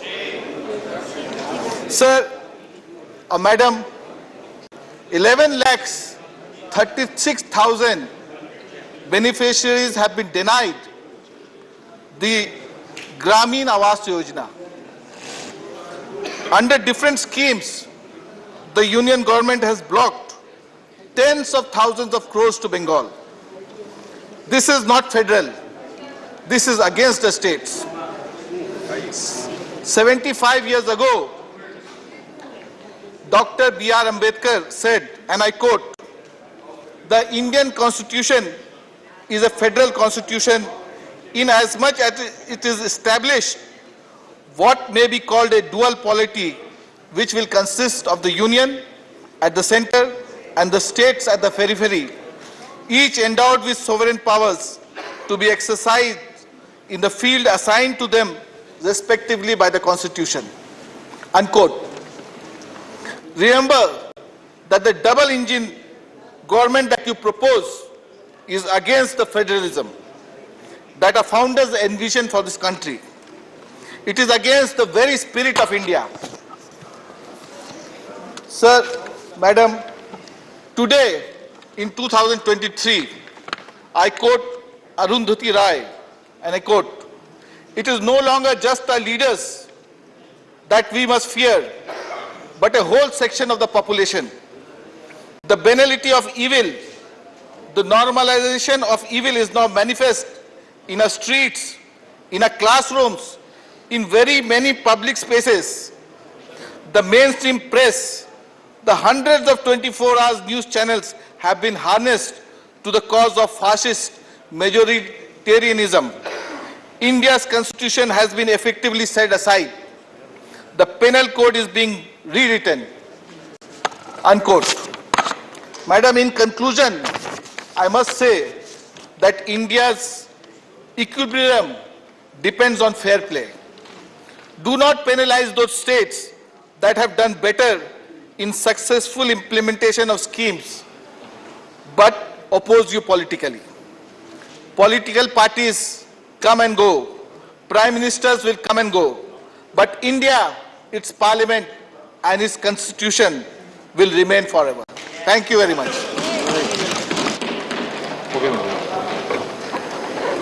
Shri R.K. Rajesh Kumar.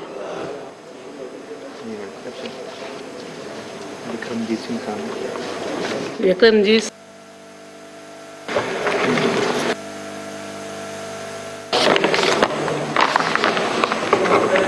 सकरीम Patra. Going through a change, ma'am.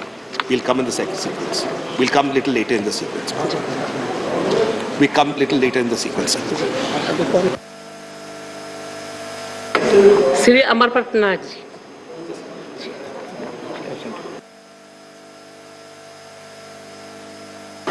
S.K. Niranjan Reddy. क्या?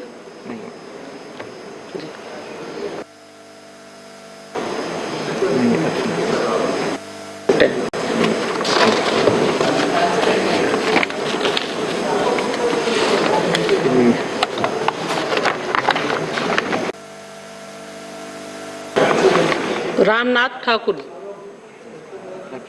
Absent है। Shakti Singh Goyal. Thank you ma'am. Sir क्या lunch कर? मैं आज ये बात करना चाहूंगा कि हम जिस तरह से संसदीय परंपराओं की, प्रोसीजर की, पार्लियामेंट्री प्रोसीजर की बात करते हैं, तब मैं तो गुजरात से आता हूं, जब first speaker of Lok Sabha Ganesh Vasudev Mavalankar ji, जिसे मावलंकर दादा के नाम से पहचाना जाता था, वो उस थे महाराष्ट्र से, पर कर्मभूमि गुजरात की होने के नाते गुजरात में एक बहुत बढ़िया परंपराएं वहां बनी, और उसी को चलते देखते हुए आज जब मुझे यहां बात करना है, तब मैं सबसे पहले तो यही कहूंगा कि भवन बदलने से कुछ नहीं होगा, दिल की भावना बदलनी चाहिए। इन परंपराओं को ठीक करने के लिए जो काम हमें करना चाहिए, उसकी आज जरूरत है। लोकतंत्र में सर्वोपरि सबसे अच्छा दुनिया में माना जाता है लोकतंत्र को, कि democracy is the best system. फिर भी हम क्या कहते हैं कि राम राज्य हो तो अच्छा। ये क्यों कहते हैं हम? क्योंकि वो एक ऐसा राजा था जो लोगों की आवाज सुनता था। एक धोबी की आवाज निकली प्रशासक के खिलाफ, राजा के खिलाफ, तो राजा ने उसको देशद्रोही नहीं माना। राजा ने यह नहीं कहा कि ये धोबी, उसके वहां ईडी, सीडी, सीबीआई भेज दूं। राजा ने कहा कि राजा शक से परे होना चाहिए। हम बात करते हैं राम राज्य की, क्यों बात करते हैं? क्योंकि वो शासक, वो राजा ऐसा था कि झूठे बेर एक शबरी मां के आए तो महिला सम्मान में वो शासक विश्वास रखता था। वो झूठे बेर उस मां शबरी के उन्होंने खा लिए। और हम आज क्या बात करते हैं? मणिपुर में एक महिला के पर अत्याचार होता है, सुप्रीम कोर्ट फटकार लगाती है, तब तक हमारे शासक को उस महिला सम्मान की चिंता नहीं होती है, तब जाके हमें चिंता होती है। हम बात करते हैं लोकतंत्र की। मैंने एक कहानी सुनी थी, वो कहानी ये थी कि एक गांव में एक शासक था, बड़ा ही डिक्टेटर था, पर वो पूरे गांव को इकट्ठा करता था और फिर कहता था मैं ये करना चाहता हूं, और गांव के लोग हाँ बोलते थे। एक दिन उसी गांव का एक आदमी का बेटा जो बाहर के राज्य में पढ़ने गया था, वो आया और उसने सुना कि बड़ी अच्छी बात है, हमारे राजा तो हमारे शासक पूरे गांव को पूछते हैं और फिर तय करते हैं, मैं भी आऊंगा।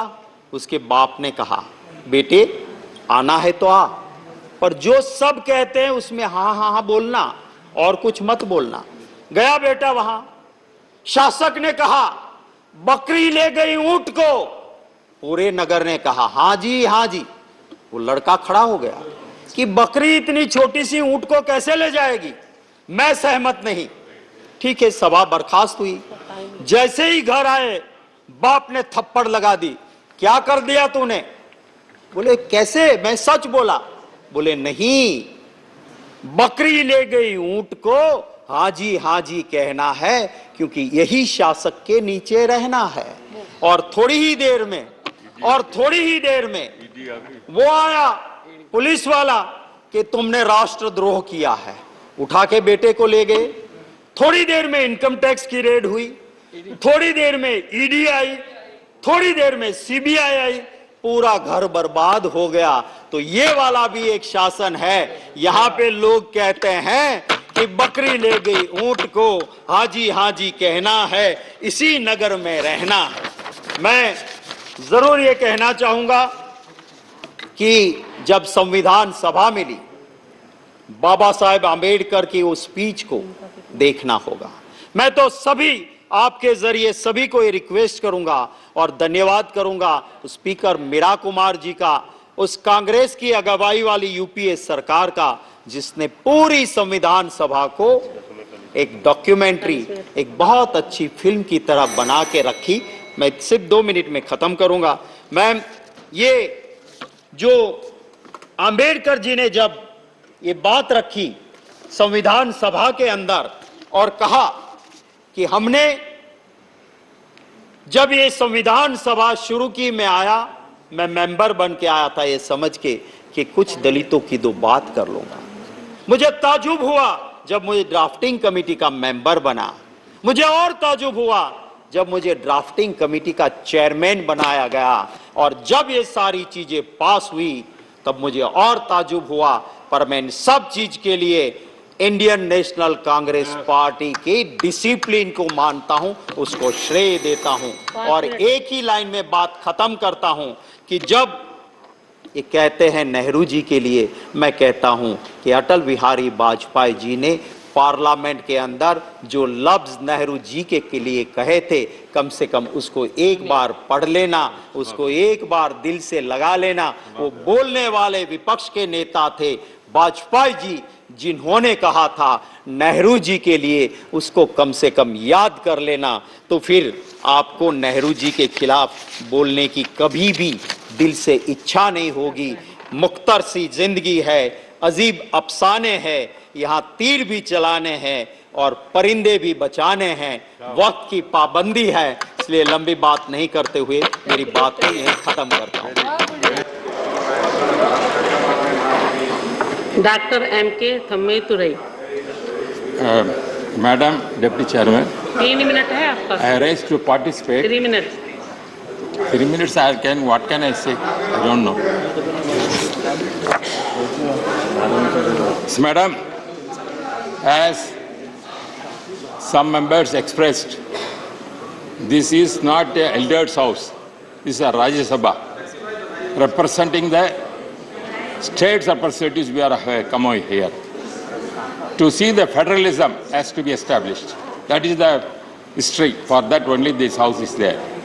I served as 5 times Lok Sabha member there, and also 2 times Deputy Speaker of Lok Sabha and presiding officer also. 15 years I done that. That the history is there. I want to say, first of all, madam, in this house, our founder, Dravidian party leader, Per Anna, came here and sat in this house. Afterwards, the development took different way. My leader, Purachitalavi Amma, created history, Indian history, bringing 50 members of the parliament, 37 member Lok Sabha member, 13 Rajya Sabha members, Like that, 50 members we have developed in this history. In Parliament, 37 Lok Sabha member, the highest member we got the Dividend Party, then 13 members here, Rajya Sabha, that total 50 members we started. When we Anna started for number 1 and like that history took place. Madam, when Anna was here, he fought for the federalism under the language issue. Because here the language is one of the important issues we are discussing. Every time the federalism is not respecting the regionalism, especially for Tamil Nadu, we all fight for our language. Where Anna said, we want Tamil has to be made as the official language of this country. That is the spirit of the thing. Not only Tamil, whatever the 8 scheduled languages, all the language must be the national language of this country. That is what he raised here. We don't know what he is going to implement and going to achieve. Madam, at the same time, I want to make some other points. Then afterwards, our democracy has developed. We have 1967 onwards, our only regional parties are ruling Tamil Nadu, but National Party cannot enter. That is the situation is taking place. Because the regionalism is also important. That is why we are representing in the Rajya Sabha the rights of the states. The states are treated some kind of stipend treatment, and they are not able to get sufficient men. During my present General Secretary of ADMK, Edapadi Palaniswamy, was the Chief Minister. He raised many occasions. We wanted more funds from the state, but we could not get. But in spite of that, he ruled very well and got the good name. 4 years he established a good government in Tamil Nadu and became appreciated by everyone. Why I am telling? Because even though we are now some limited members in the Rajya Sabha, we are still fighting for our Tamil Nadu people, for Kaveri issue like the important issue which is suffering now, the Kachethi issue. They, in spite, without approval of the parliament of the both houses, the 1972, 74, 75, at that time, the Congress people only given the Kachethi to the Sri Lanka government. Still, it is part of our India. It is not approved by this parliament. We are fighting for that. ADMK is fighting for that. Our Amma, I went to the Supreme Court and filed at the time. This Kachethi is a part of our India because of the Tamil fishermen is suffering that this kind of rights we have to fight, and this history we are going fighting, madam. Madam, and also, apart from that, now we are facing so many problems, but the parliament also were raised regarding, for example, take a pandemic situation. At that time, we all united together how to solve this problem. Our Prime Minister, Narendra Modi ji, successfully has done so many wonderful things. And also state government, Edapadi Palaniswamy, during this period, he implemented a lot of schemes to save the people of India. Because central government also gave a lot of assistance to the state government, this cooperated with us.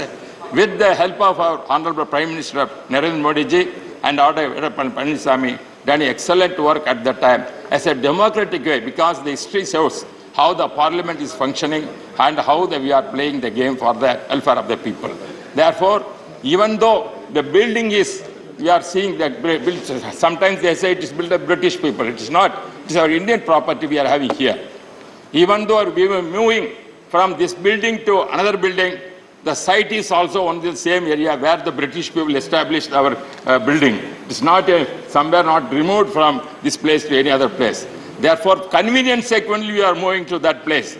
I am appreciating our Modi ji has come forward to establish a new building to accommodate more members and also with the good facilities. For that, we are going to move that building, not any other sense. Therefore, democracy in the 75 years, we have come journey, we have so much journey, so many obstacles we had, so many times we have tried so many issues in the parliament also. At the same time, madam, I am very grateful that you have given sufficient time also. But still I am going insisting that federalism must be protected and giving the more rights to the states, not only Tamil Nadu, other states also. And also a request, whatever Anna raised the issue, make all Tamil my language and other Telugu and other Malayalam and other Marathi, other all languages, especially the official language of the country. That is the spirit we have to see for whatever we got for freedom. This is the highest parliamentary system. In the journey, we are risking to respect the states and culture of the various states, where Narendra Modi is always praising Tamil and other things. Same way, we are requesting the parliament has come forward to see that the languages, all the languages of the 8th schedule must be said, languages of the national, that is one of the things. That is the spirit of the democracy and also federalism. That is the parliament which we have to make the thing. Once again, I thank my leader, MGR, President MGR, sent me the parliament and has made him a deputy speaker at that time. Rajiv Gandhi was at that time prime minister. Afterwards, Amma made me the central minister in Vajpayee government. And afterwards, and Modi ji and also Amma made me deputy. So once again, 2014, and this kind of experience I had made throughout life. I had the opportunity to serve this parliament and hope that the spirit of the parliament democratic system has continued. We know because whatever the opposition people raised in democracy, there must be some kind of opposition will be there. The ruling party also, they want to say, implement their programs. Therefore, both has to come together. There must not be any difference between them. Because government, the ruling party has to say to implement, that is why they elected, they have to implement program. Opposition can raise it as a discussion, must not disturb the things. Therefore, this kind of democracy has to continue. The parliament, 75 years after freedom we have done, as I said once again, as our forefathers thought that federalism must be very important, because we are speaking, it is Rajya Sabha. It's not an elder's house. It is not, I am not an elder man. He may be elder man, he is not elder man. There are young people also there. It's not the elderly house. This is the Rajya Sabha. State representatives are here. Therefore, whatever the state issues are raised here, that must be given importance. That must nullify that. That cannot, therefore. And second, thank my leaders, President MGR and President Amma, Yadapati Palaniswamy, my General Secretary has sent me to the Rajya Sabha as a member. I once again thank all my leaders to have the opportunity. Thank you very much. Shri K. Keshav Rao. How much time you want to give me, madam? 12 minutes. 12 minutes. 5 minutes? 12 minutes. 12. 12. Thank you very much, ma'am. Whatever it is, you have the time. Ma'am, get up to speak on this 75 years. Everybody knows we have really done, we have achieved great strides of progress during this period. There is no doubt about it. I don't want to politicalize the entire thing. But let me tell you, our journey has been a tragic journey. It has a beginning. We thought of independence for a nation, but we got two nations. It would have been all right if they were two nations, but unfortunately it became two people. It would have been all right if it were two people, it had become two races. The entire world has started fighting against each other. This is one thing we could not withstand, nor could win over during the last 75 years. This really hurts me. Today, the hangover continues. Today, the people are getting identified more by their religion and caste and region than themselves. This is something the 75 years of independence could not get it. Although economically, we have done very, very good, better than many of the states. We are fast-growing nation. But this kind of divide that we still have, which the British took advantage at one time to differentiate those two people, the Hindus and Muslims, that was the divide they depended on, and is still continuing. Its shadows are still lengthening. This is something which really hurts us today when we are standing to gain out of it. Madam, to really speak, it is not 47, it is 1930 where the Congress party declared itself as an independence and passed the resolution, and they were all over the country their celebrations of independence at that time. Anyhow, whatever it is. But we did not have at that time, when we had partition, and when Nehru went to give his stirring speech of Tryst with Destiny, where he had said, we had promises to keep, not if totally, at least substantially. And we have really done substantially well during the past 25 years. I'm not talking about these 10 years. Even these 10 years you also might have done good. This morning we were hearing a statement made by the chairman, a resolution, I don't know in what kind it came, but it did come. It spoke very well. The wording was good. I only hope that we followed it in our country to give rise to the people's voice, as you want to do it internationally, when you want all the 125 countries to do it. This should have been really good. That is the feeling one carries along. Madam, when we think of Nehru's speech, there is some guffey in that. Nehru, after the speech, went to give his list of ministers to Governor General. You know, he went and gave an envelope, an empty envelope. There was no paper at all inside. There were no names of the ministers. It was only before 15 minutes before the real swearing in that they found the paper and found. Why I am mentioning this is, please look at the kind of polity we had at that time. It might be Gandhiji who said, we got independence for the nation, not to the Congress. We had in that cabinet, we had people who were adversarially opposed to Congress. Absolutely, who had aversion, who did not participate in the freedom struggle at all, 3 of them. But yet, Nehru did not have any scruples, any reservations in including them. I am taking Ambedkar or Shyam Prasad Mukherjee, who were against the Congress and who were against the movement. They were supporting the rulers at that particular time. I am not trying to please diminish or dilute the importance, but I am telling you the kind of mind we had, the broad mind that time government had. It wanted to take all people, it wanted to be inclusive. That, as I said, is being lost today. In the name of, you call Hindutva, whatever it is, today majoritarianism has come as a mass mobilization movement, which is wrong. We have never thought of majoritarianism of Hindus. We knew it had 82% of people, but today it has become a mass movement. That also is something which we must still fight for. So, as I said, it was Sen who said, Amrita Sen who said, Hindutva movement that seeks to convert the religion of the majority in an identity of mass mobilization.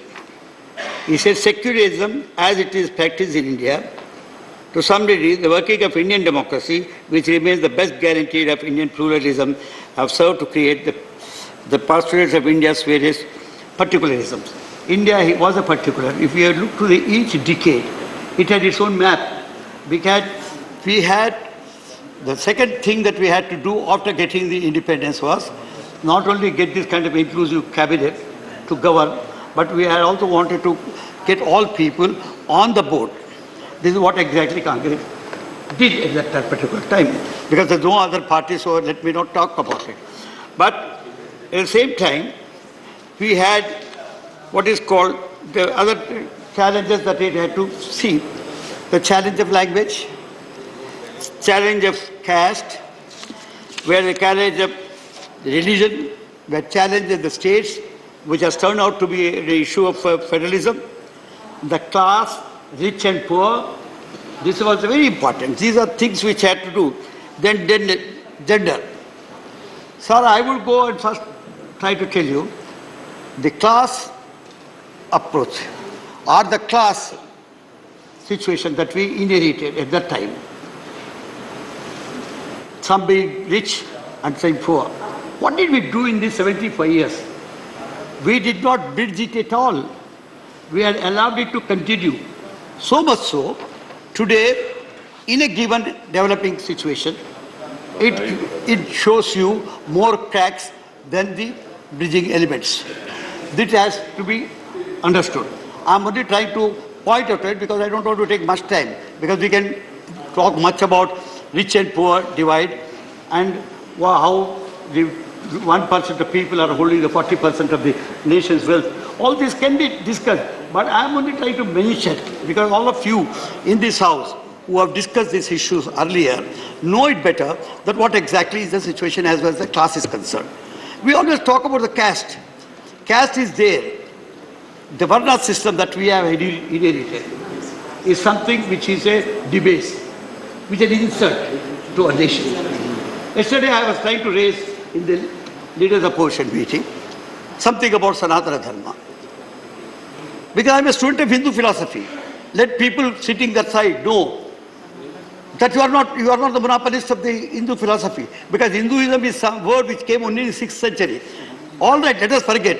When we talk about Sanatana, I'm talking to you because the Constitution speaks about it. The Constitution, its preamble, ensures, although it did not use the word secular, it said, when it said about equality of religions, it talked about secularism. But I should congratulate again later this government, this nation, for bringing the 42nd Amendment, wherein they made it specific, a secular, a socialist secular nation. These were the two things which were missing, although they were practicing. This nation was essentially a socialist nation. We must understand at least 64% of people were really poor. 36 below the poverty line. The word socialist meant the equidistribution of the nation's wealth. This exactly we realized, and we brought in an amendment to the Constitution itself in its preamble. This is another great achievement that we have done. Having brought that, did we do anything? Did we walk the talk? We did not. The system did not allow. Today, unfortunately, when we are trying to talk about 75 years of journey, I tell you for the last 10 or 12 years or even 15 years, let me say 91, when we thought of liberalism, even like previous time, we had given, if not total goodbye, we have started diluting the importance of looking to poor and looking to the development from the socialistic angle. We had a socialistic view from the awardee session, when Congress moved the social pattern of society. Even Communist Party had to close down their shutters, because you do everything that the nation wanted ideologically came from them. And all of us who were in the schools in those days, I'm a witness to this 75 years journey, sir. Because I'm today 84, but I have seen this 75 years journey. At the time when the awarding session came, as a socialistic pattern of society, it was not, we did not talk about socialism as such, because there was a crisis at that particular time. This is a part of 75 years journey. We must understand, great debate went on. Whether we should go totally on the Russian model, or should have a socialism of our own, because Raman Royaji and other socialists in this country thought that socialism can be caught for the Indian ethos. Be confused by this kind of, if not dichotomy, a discourse, schism, Panditji thought we'll say same thing, but as a pattern of society. But he committed the society to develop on the basis of socialistic ethos. When he said this has come. So the third thing that we have achieved, great thing, was during the VP Singh's time. When VP Singh came, the Mandal issue was there earlier. The reservation to BCs was there in the Congress session. I was a minister during the Congress regime. We knew that we brought in 15% to 25% in states, but yet accepting at a national level as these people whom you under Varna system considered as something lower, I would not like to say, because I resist the very word Varna. So So VP Singh is the one person who has brought this. This is something goes to the credit and goes as a feather in the cap of the Indian achievements. Sir, when we come to one unfortunate part, is time over? Yeah, 12 minutes. Sir, we come to the part of religion. Today, as I said earlier, today we are trying to be identified more by our religion rather than by our nation. Mussolini, the great Italian writer, said, Italy we got, but Italians we not yet got it.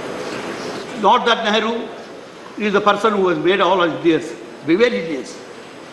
They were cynics at the time when we got our independence, like Secchi, like Churchill, like Kipling, many Dubé, who are not, name them, you get them. All of them thought that India will not be able to sustain democracy at all. It will go back to the age of barbarism, age of privation of the middle classes, and this kind of thing. But India not only sustained, not only democracy lived, but lived so well that other nations are looking to us for democracy. It is because we had a democratic tradition from the millennia. In Maurya style, we had done the republics, something like 260 republics in the Mauryan Empire. What we talk today as caste was a jati at that time. We had something like 3,000 jatis at that time. But there was no kind of clash as we find today. This is how we have not been able to manage. This is a recent phenomenon. Let me also tell you. We had real communal tension, we had a communal violence, but the present it has become some kind of pride. As I said, majoritism has become an issue for mass movement, mass mobilization. So once it comes, please conclude. It really troubles you most. Sir, I come to Hinduism, I'm not trying to take on the fundamental Hinduism because there's nothing like fundamentalism at all in Hinduism. Take it from me. Hinduism is a way of life.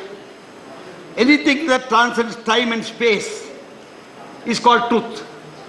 What you say today, if after 100 years people believe the same thing, and anywhere else in the world is the same thing, it remains a truth. That is, Gandhi reduced very aspect of God as a concept and said truth is God. This is what Hinduism is all about. It is only because, not because I should believe in Rama or I should believe in Krishna. Just now, the ADMK man was telling me, in Madras we had a movement, we totally opposed it. Today we have people who don't believe.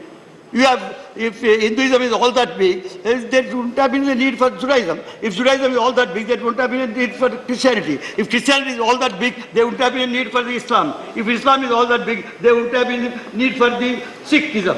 So all this time and space, take it. They included truth. That is what exactly Hinduism has done. I consider this as one of the greatest thought processes. Hinduism is one of the great thought processes which takes everybody to truth. I have a Charvaka in me. If I believe in God, I am a Hindu, sir. Your time is over. If I don't believe in God, I am Charvaka, sir. I am a Hindu, sir. If I believe in somebody who reads a good, I am a Buddha, I am a Hindu, sir. If I am Jaina, all of you are the Buddha, sir. Karnataka, yesterday I was telling the leaders of opposition, they have got their funds. They don't believe in God, they believe in Shiva, they believe in... So what is Hinduism? It is self-realization. So let us all believe that. Let not the Prime Minister of the day say that all Sanatanis should unite, as if it is a war crime. I think, at this age, this is not something which is good to come from a people, because we accept all religions. Yesterday, Mr. Chidambaram was saying something. Last what, sir? Mr. Chidambaram was saying, he was quoting Madhavacharya, 16th century saint, Indian saint. When he said, Sarva Dharma Samhava, so same thing, it is quoting Madhava or other saints. But all the believers in Hinduism believe that all of it. That is why we say, Ekam Sat Vipra Bahuda Vadanti. People may call it by different names, but truth is only one. We believe in it. Unlike others, I'm not trying to criticize other religions at this time. They believe that mine is there. There is no Mr. Christ or Mr. Muhammad or no Mr. Zoroaster or no Mr. Confucius. We had a Hindu thought process as such. So this, I don't know, we are losing track. We must get on to that. We must build a nation, Indian nation as such. We are first Indians, last Indians. We are Indians. There is no question of first or last. Saying, like Sanatana is saying, there is no beginning and there is no end. If there is no beginning, where is the question of it being there? So let us not think. It is there. It is truth. It is all pervading. So I tell you, sir, the 75 years journey has been really rewarding, has been very good. I also congratulate, we had beginning, I told you, Tajik, the G20 was a welcome thing. But as I suggested earlier, let us learn to live with what we always boast of. We have today morning gave that big statement. I think you give scope for expression from all sides. Then what I call freedom of expression, that should be respected. The people's urges should be respected. You should not use your own agency because you are powerful. If that were to be the case, earlier regimes would have done that. Nobody has done it. They have respected nation. We have allowed the nation to grow. As Gandhiji said, independence is not for Congress, independence for the nation. Let us all think this nation, development is for the entire nation, not for one party or one thing. Thank you very much. Thank you. Now, Mr. G.K. Vasan, 3-4 minutes. Sir, thank you, sir, for giving me an opportunity. We all understand, sir, historic Parliament building. Today is the last day of our speech in this building. Maybe tomorrow we are all moving to the new Parliament, sir. This is the time to salute and respect our leaders who fought for our independence and got independence for us. This is the 75th year of our independence, sir. We remember the father of nation, Mahatma Gandhi, and all our leaders from various parts of India who were with Gandhiji and who fought for this country's freedom and who taught us ahimsa in this country, sir. Sir, we also have to be very proud that we are the largest democracy in this country, sir. We have genuinely, sir, preserved the sovereignty, integrity, security, solidarity of this country with pride, sir. We have made remarkable progress in the 75 years in the field of education, agriculture, healthcare, industrial growth, economic equality, and even in scientific space research, sir. Above all, as Indians, we are all proud today that our nation is looked upon by foreign countries for our helping hand and support even in international problems today, sir. This is the Parliament where legends have spoken, sir, in various subjects for the interest of this great nation, sir. We should be very thankful to our regional leaders, sir, who have been in this Parliament, spoken for the interest of the country. From Tamil Nadu, sir, I would like to proudly quote Rajaji and Kamarajji, sir, who have been the pioneers, and even today, sir, they are leaders who are the icons for youth in this country, sir, especially Tamil Nadu, sir. The national approach and outlook of leaders from the south, sir, has been great in the development of this country, sir. I must also place on record, sir, that India has achieved great heights during this 9 years under the Prime Minister of Modi ji, sir. To conclude, sir, I would say that the schemes, plans and programs launched by the government has embraced every citizen and have enhanced and improved the living conditions of every Indian, sir. With this, sir, I conclude my speech. Thank you very much, Chairman, sir, for giving me opportunity. Thank you. Ramnath Thakur ji. धन्यवाद श्रीमान। The chair, when our chances will come? No, it's just a question. I was told that he will speak after half an hour. No. Who said? I did not say. I also said like that as speaker. उनका क्या हो? No.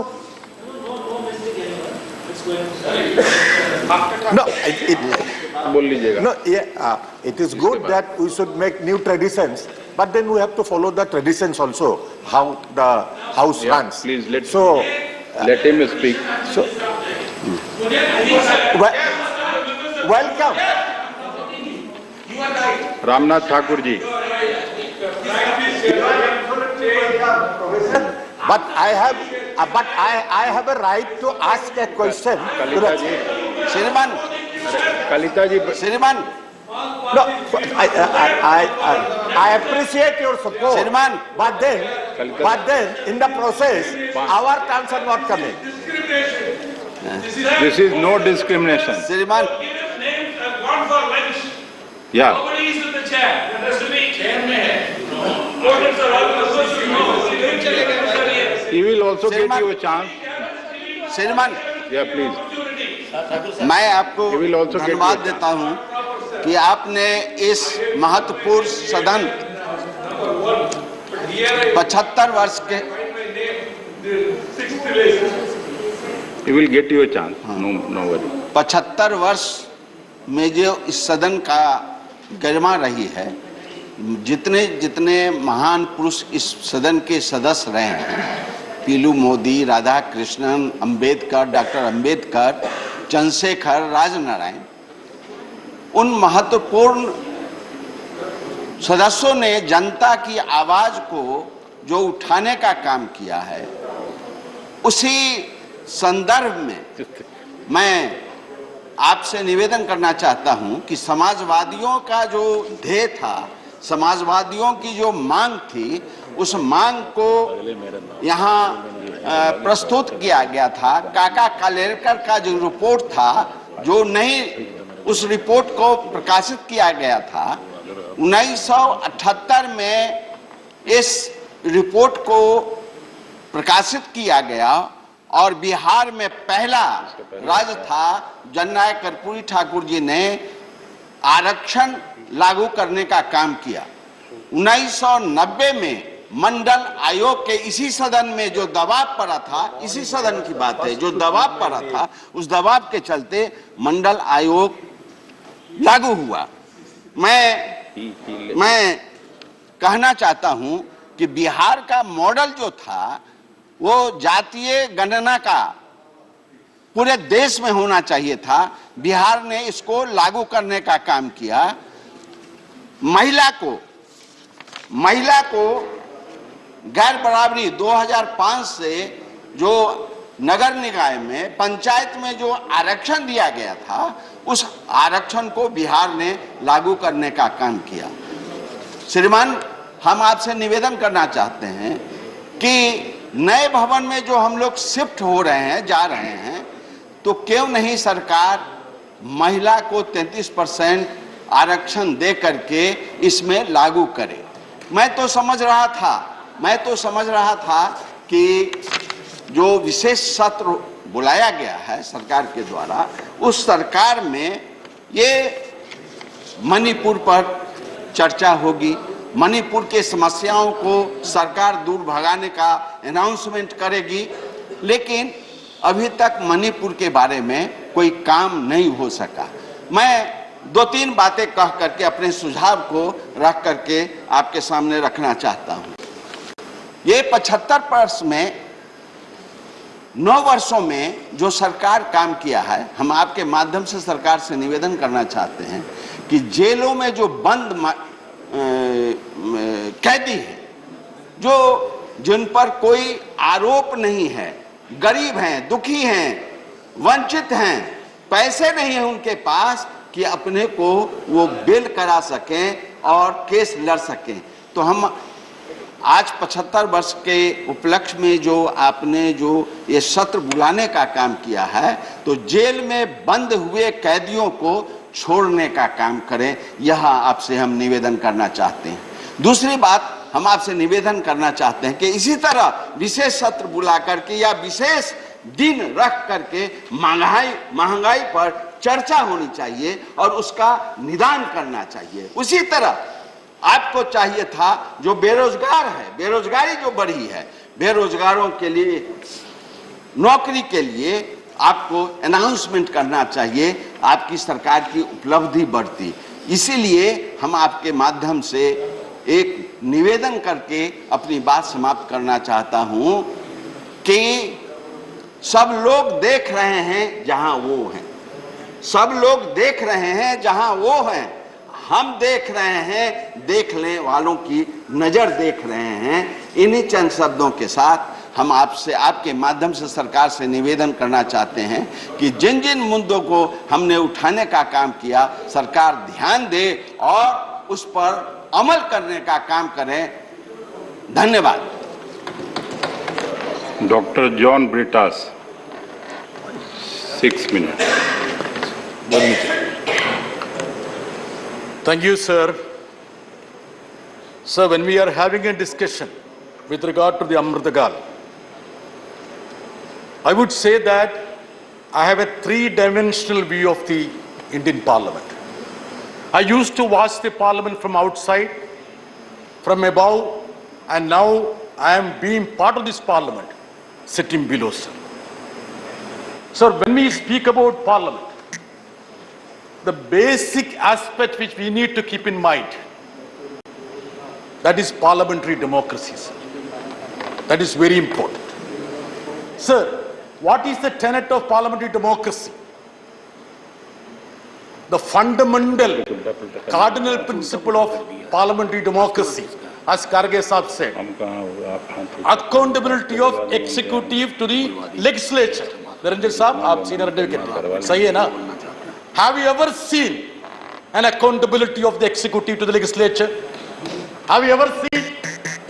Now, the opposition leader was speaking about the presence of the Prime Minister. I was trying to dissect that. You know what is the presence of the Prime Minister in Parliament? 0.001%.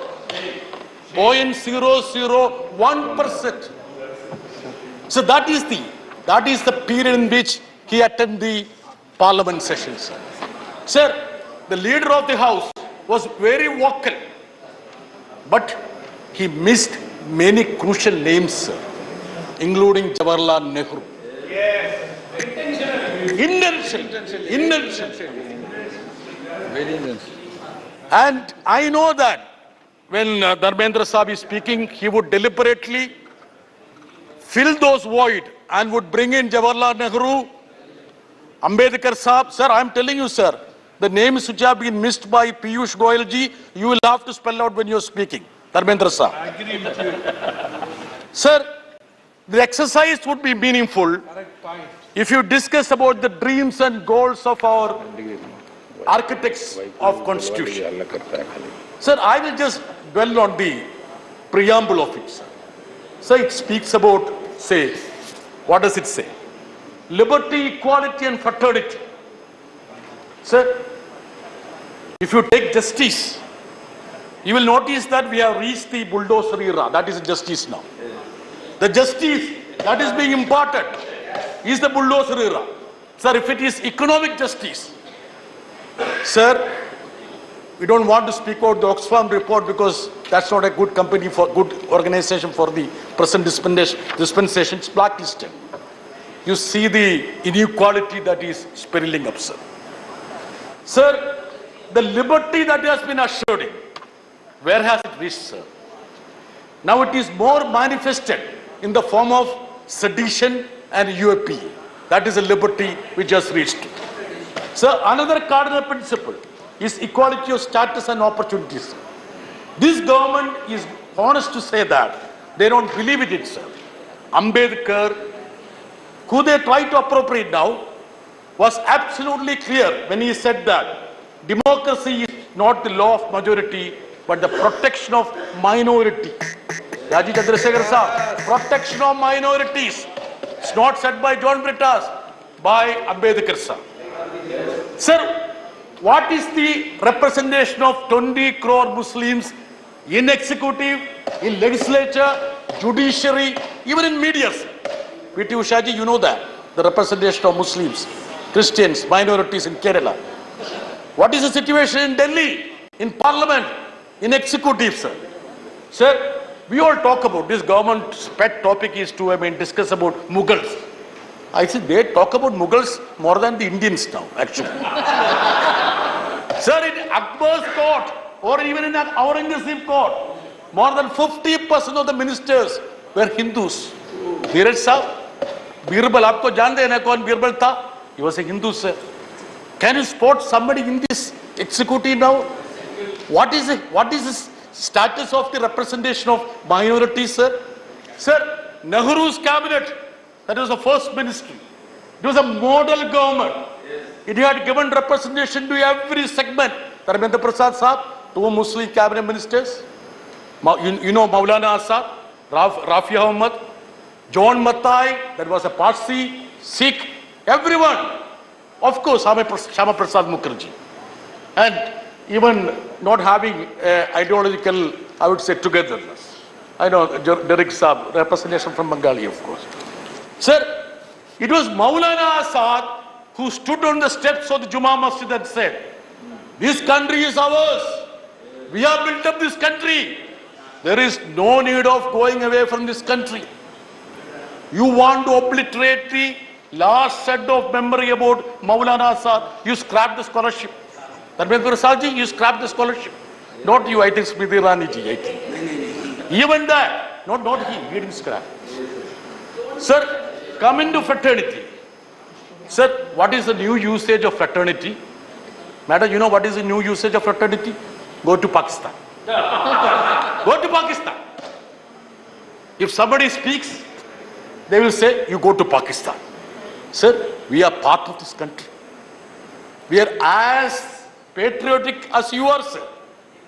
Sir, maybe more. So now G20, there have been a lot of discussions, fanfare about G20.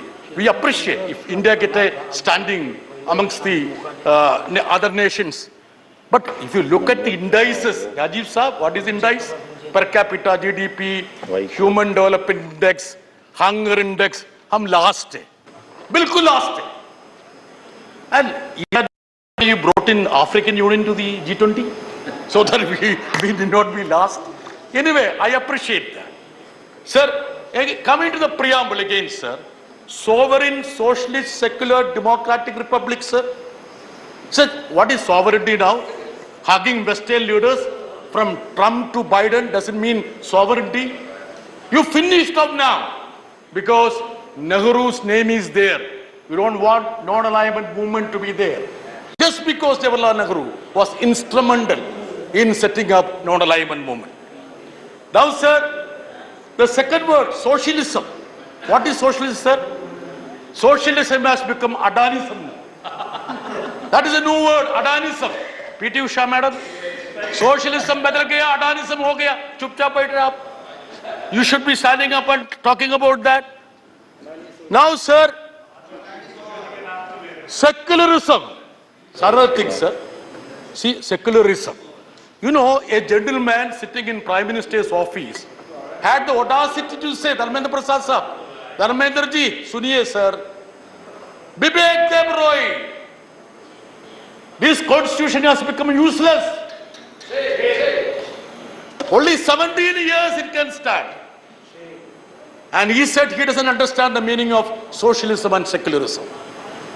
A gentleman heading the Economic Advisory Council of the Prime Minister had the audacity to come and say that he doesn't understand the meaning of secularism and socialism. I would have expected a cabinet minister, the stature of Dharmendra Pradhanji, to say, shut your mouth. Did you say, sir? You should have said it. Sir, now, another word, sir, democracy. See, many of the members think, sir, democracy has turned to be namocracy or modiocracy. Sir, Democracy or democracy, because we don't see the Prime Minister. My daughter was asking, did you get an opportunity to sit with the Prime Minister? I said, no. Very rarely only I get, sir. So, what does it mean, sir? Democracy means accountability of the executive to the parliament and parliament being accountable to the people. That is democracy, sir. Sir, republic. I know, where is Rajesh Sinha ji? For Rajesh Sinha and others, you know what is the meaning of republic? Vice Chairman, sir, you know what is the meaning of republic? Arno Goswami. That is the meaning of republic for many of the treasury benches people. Sir, that is the state of affairs of this country. Dharmendra ji, please don't look me like this. Please. You will, sir. Please conclude. Sir, please. This time you will have to give me, sir. John, please conclude. I will lead, sir. I will lead. अध्यक्ष जी, अभी मेरे मित्र John बिटास अच्छे बोलते हैं और उनकी मुंह से हम लोग नेहरू जी की प्रशंसा सुन रहे थे, अच्छी है। मेरे को लगता है जॉन बिटास थोड़ा अच्छा रहता। राज्यसभा में जब नमूद्रीपद जी की सरकार को केरला में पहली बार तोड़ दिया गया था, राज्यसभा ने क्या डिबेट किया होगा, उनकी पार्टी ने क्या व्यू लिया था। अभी बहुत तो नसीहत डेमोक्रेसी के बारे में दे रहे थे, अभी उनके बारे में जिस विचार पहली बार कम्युनिस्ट पार्टी के लोगों ने जीते केरला में, उन्हीं की सरकार को जिनकी आज कसीदा पढ़ रहे हैं, उन्होंने उनको बर्खास्त किया, इलेक्टेड गवर्नमेंट को, नमूद्रीपद की गवर्नमेंट को बर्खास्त किया। तो उस समय में राज्यसभा में सीपीएम के मित्रों ने क्या बोला होगा, थोड़ा अगर लाइट डालते तो शायद जॉन बिटास हम ये अपेक्षा कर रहे थे। ये mockery, John Brittas, you are very enlightened and very knowledgeable person, don't laugh at your colleagues. You may get box news in the Indian Express, but we expect some good light, good view of yours.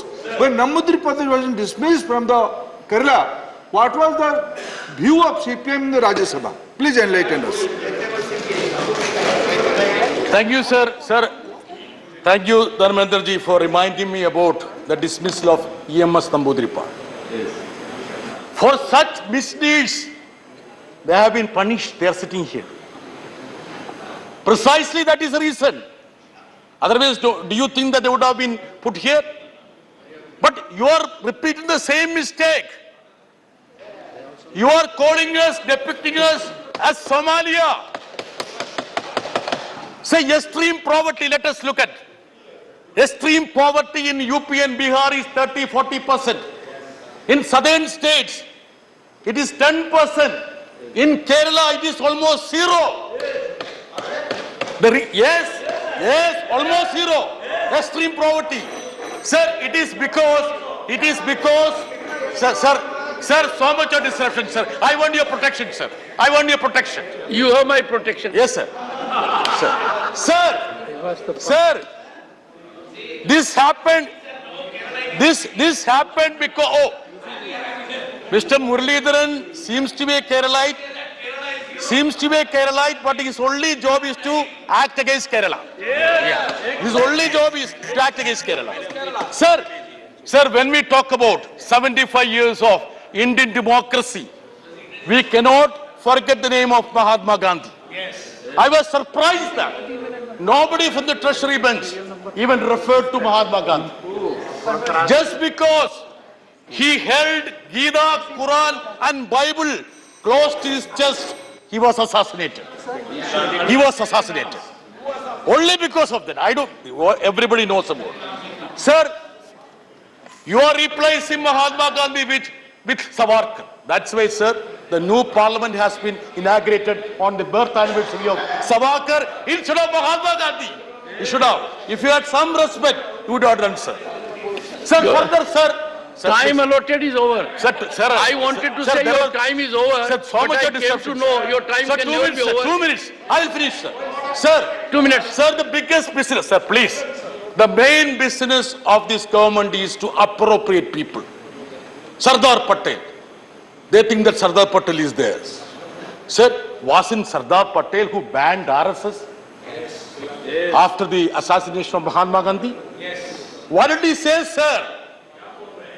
The banning was to root out the force of hate and violence that are at work in our country and imperil the freedom of nation and darken her fair name. Sir, another person who is being appropriated is Vivekananda. Didn't he say so? Sectarianism, bigotry, and its horrible descendant, fanaticism, have long possessed this beautiful earth. They have filled the earth with violence. That is what Vivekananda said, sir. Sir, the unfortunate part, sir. Sir, you are a legal luminary. We are very happy that you preside over this house, sir. Yes. Your rich knowledge. Sir, I have seen you as a minister. In 1989, when you came to Lok Sabha, sir, I was in the gallery, sir. With huge admiration, I have been observing you and watching you, sir. Sir, but the unfortunate part is that, sir, the demolition of every institution in this house, in every institution, from Parliament to Election Commission. Please conclude. Sir, I am talking about you also, sir. Sir, that is why you have to conclude. Sir, I am going to talk about you also, sir. Conclude. Every institution in this country is being demolished. From Parliament to Election Commission. Sir, what is Election Commission now? Now they are bringing the status of the Election Commissioners from the Supreme Court judge status to Cabinet Secretary. And day after tomorrow, Dharmendra Pradhan will bring a bill to make them a chaprasi. That is going to happen, sir. Sir, every institution is being disbanded, sir. Sir, Article 1. Sir, last one. Siri Vaiko. Sir, I am just writing up. 1 minute. 1 minute. Sir, 1 minute. It says that India, that is Bharat, shall be union of states, sir. Sir, federalism, sir. Kerala contributes 1 rupee and get back 25 paise. That is the status of federalism in this country, sir. Yes, it has turned to be like that. The Honorable... Sir, I would say that. You told me, Once sir. again. Chairman, sir, you wanted us to have some change. The Honorable Member has made a statement of fact. Yes, sir. He will authenticate. I will authenticate. Sir, Kerala contributes 1 rupee to the national kitty, gets back 25 paise. I repeat it. I will place the document on the table of the House. During course of the day. Sir, and sir, last thing, sir. Sir, it's good that we are taking stock of this country. Democracy, institutions, parliament in this Amrit Kal, sir. Sir, structure doesn't matter, sir.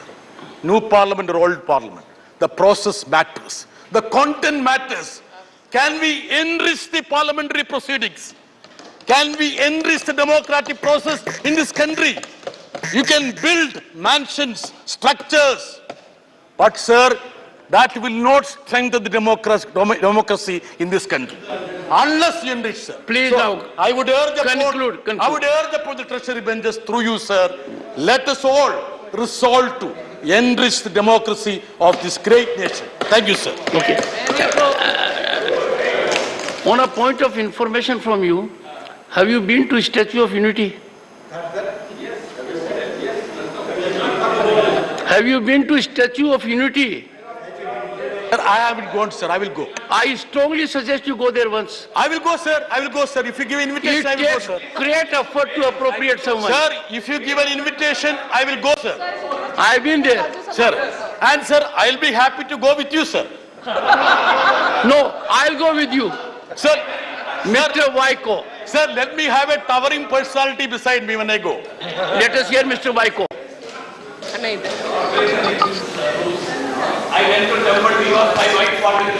Mr. Chairman, I am extremely thankful for giving me this opportunity to participate in the discussion on parliamentary journey of 75 years. Starting from Constituent Assembly, its achievements, experience, memories and learning.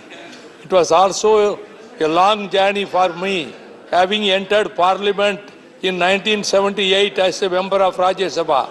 Now it is my 4th term in the Rajya Sabha.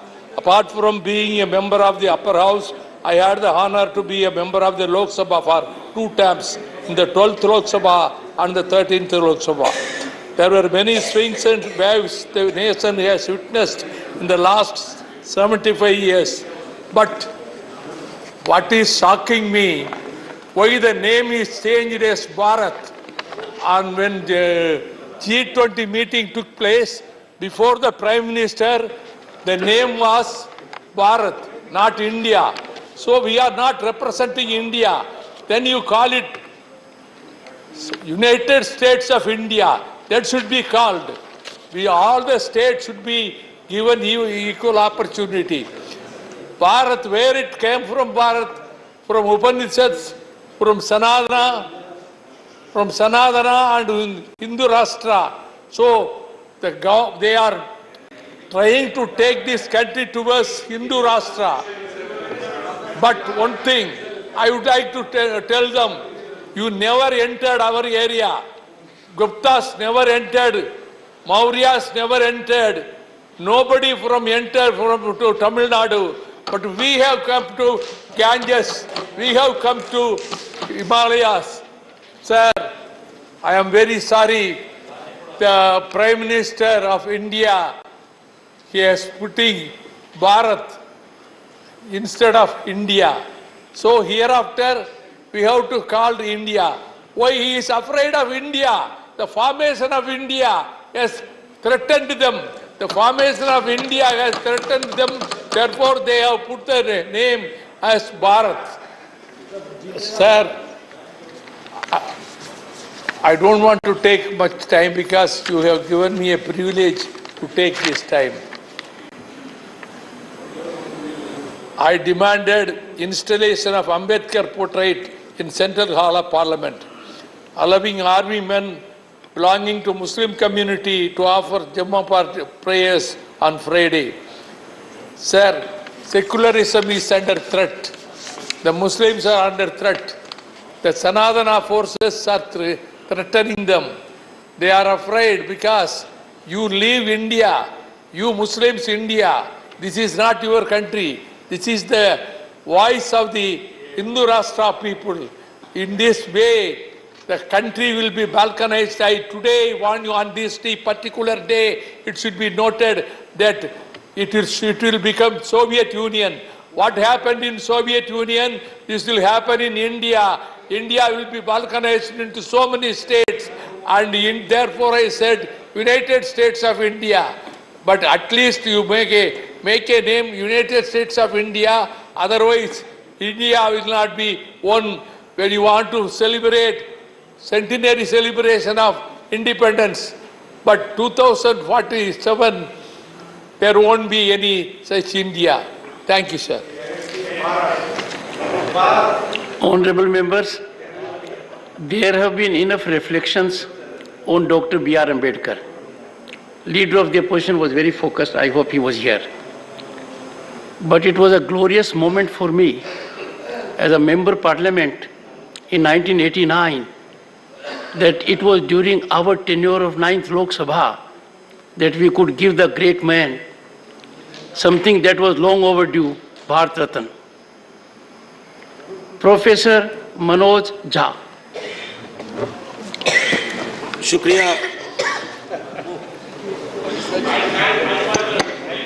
शुक्रिया सभापति महोदय, बहुत बहुत धन्यवाद। आज का दिन बेहद महत्वपूर्ण है और इस महत्वपूर्ण दिन के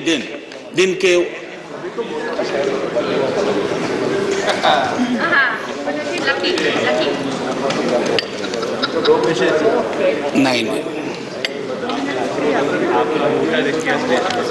शुक्रिया मैडम मेरी शुभकामनाएं स्वीकार करें। मैं यहाँ से बोल रहा हूँ, इधर मैं यहाँ से बोल रहा हूँ। शुक्रिया, बहुत अच्छा अवसर है कि आप यहाँ आई हैं। कितनी खुशी हो रही है बता नहीं सकता। आज सुबह माननीय सभापति महोदय ने कहा था कि ह्यूमर वगैरह हमारी जिंदगी से चला गया, तो मुझे स्मरण है ये किताब में एक ही किताब लेके आया हूं। ऐसी 5 किताबें हैं कॉन्स्टिट्यूएंट असेंबली डिबेट्स की, तो इसमें सर ऐसी 5 किताबें हैं कॉन्स्टिट्यूएंट असेंबली डिबेट्स। सो माननीय उपसभापति जी, एक मिनट प्लीज। माननीय उपसभापति जी, 75 कैसे बनाया जा रहा है मेरी समझ में नहीं आ रहा है, क्योंकि अगर हम कॉन्स्टिट्यूएंट असेंबली से 75 जोड़े तो 2021 में पूरा होता है, अगर आजादी से जोड़े तो 2022 में पूरा होता है, और अगर पहली लोकसभा से जोड़े तो वो 2027 में पूरा होता है। तो ये 75 की गणना कहां हुई, किस ज्योतिषी ने की, मुझे नहीं पता। मेरे हिसाब से 75 नहीं है, लेकिन 75 वाली फील में अपनी बात रखूंगा। हाँ, तो माननीय उपसभापति जी, हुआ यूं कि सरोजिनी नायडू जी को बुलाया गया बोलने के लिए संभवतः 11 दिसंबर 1946 को। कम लोगों को यहां पता होगा कि सरोजिनी नायडू जी बिहार से चुनकर संविधान सभा में आई थी। तो उनको चेयरमैन साहब ने कहा कि अब बुलबुले हिंद, नाइटिंगेल ऑफ इंडिया आएंगी, लेकिन कविता में अपनी बात कहेंगी, प्रोज में नहीं कहेंगी। उन्हें थोड़ा बुरा लगा, मजाक में ही सही। उन्होंने कहा कि आपका अब ये व्यवहार, आपका ये कहना अनकॉन्स्टिट्यूशनल है। तो उन्होंने कहा नहीं, फिर भी सुनाना होगा। तो उन्होंने एक चीज सुनाई जो मैं पेशे नजर कर रहा हूं माननीय सभापति जी को। सुबह बड़ी बेसब्री से वो कह रहे थे कि ह्यूमर चला गया। तो उन्होंने सुनाया कि बुलबुल को गुल मुबारक, गुल को चमन मुबारक, रंगीन तबीयतों को रंगे सुखन मुबारक। तो ये मैं ये बता रहा हूं कि ये हमारा ध्येय था। अब सुबह चर्चा की, हमारे लीडर ऑफ द हाउस ने बड़ी खूबसूरत चर्चा की और जिक्र किया सर्वपल्ली राधाकृष्णन का। यहाँ ठीक सामने सर्वपल्ली राधाकृष्णन। उन्होंने एक बात कही थी और मैं वो श्लोक पढ़ना चाहता हूं। मृदुना दारुणं हंति मृदुना हंत्य दारुणम, मृदुना दारुण हंति मृदुना हंत्य दारुणम, ना साध्यं मृदुना किंचित तस्मात् तीव्रतरं मृदु।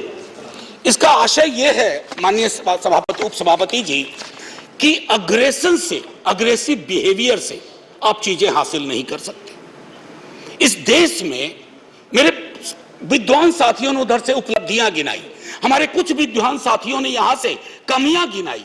मैं दोनों के बीच में चुनौतियां गिनाना चाहता हूं। चुनौतियों की वजह से आज हम यहां हैं, और सिर्फ हम ही नहीं हैं, 140 करोड़ लोगों का यह भवन है, चाहे नया वाला हो या पुराना वाला हो।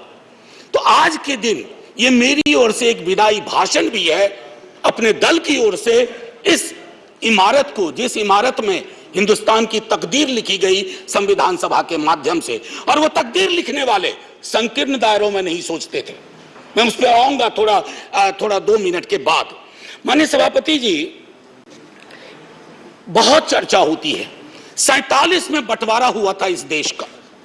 बंटवारे के बावजूद उतनी घृणा, उतनी नफरत, पीड़ा के बावजूद नहीं थी।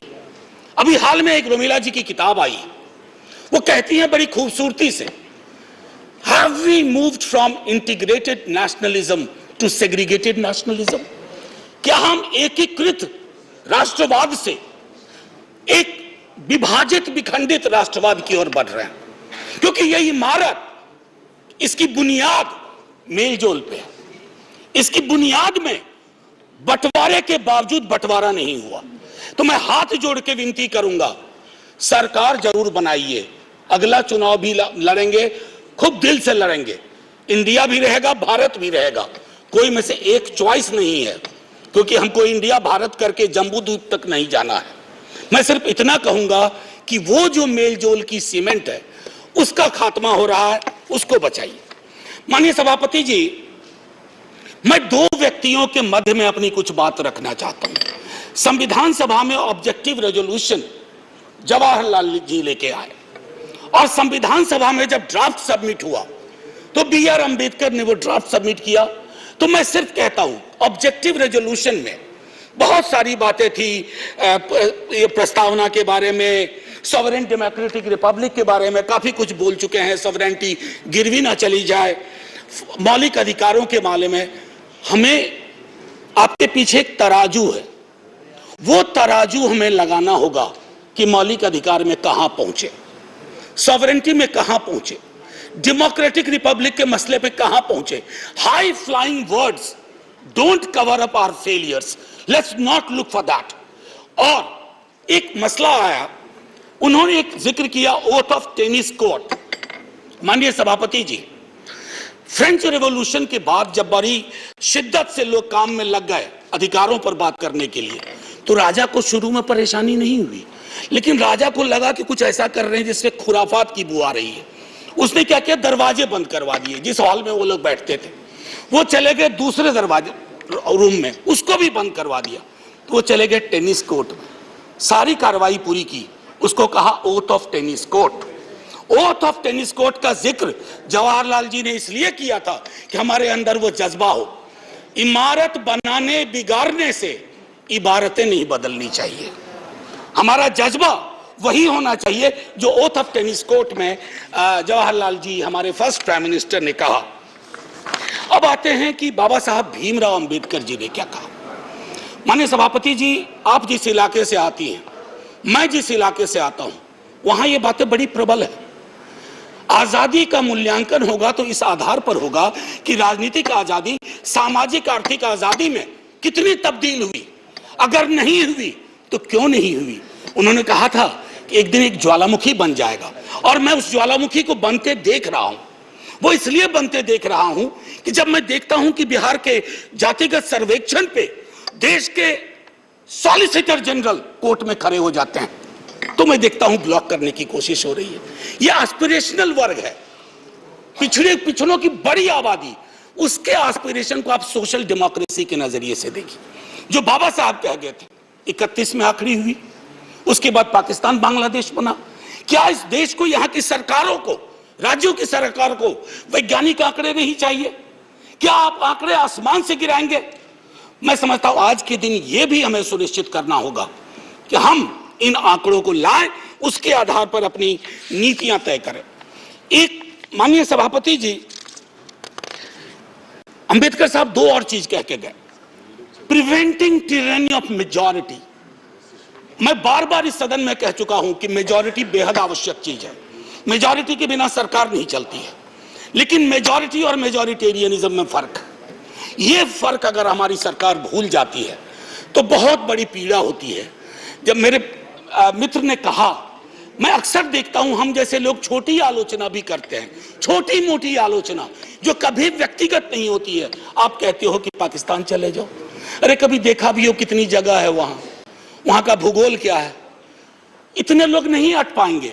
मान लीजिए कि 65% लोगों ने आपको पिछली बार वोट नहीं किया, सबको पाकिस्तान भेज दोगे? ऐसी कोई व्यवस्था होती है? यहीं मेलजुल से रहना है, यहीं मिलकर रहना है। और ये सारी चीजें मैं नहीं कह रहा हूं, खुद अंबेडकर साहब कह के गए थे। मैडम, आपकी तरफ से मैं एक और चीज, एक दो छोटी चीज कह करके, इस देश की एक बड़ी आबादी, सभापति महोदया, मैं आपका सभापति महोदया अभी बिल मत, 2 मिनट लूंगा, ज्यादा नहीं, आज पहली बार हैं, इतनी नजरिए इनाद कर दीजिए। मैं सिर्फ इतना कहना चाहूंगा कि बेरोजगारी को लेकर के हमारा दृष्टिकोण साफ होना चाहिए। सरकार में आप हो, हम हो, बेरोजगारी हम सबकी पॉलिटिक्स खत्म कर देगा।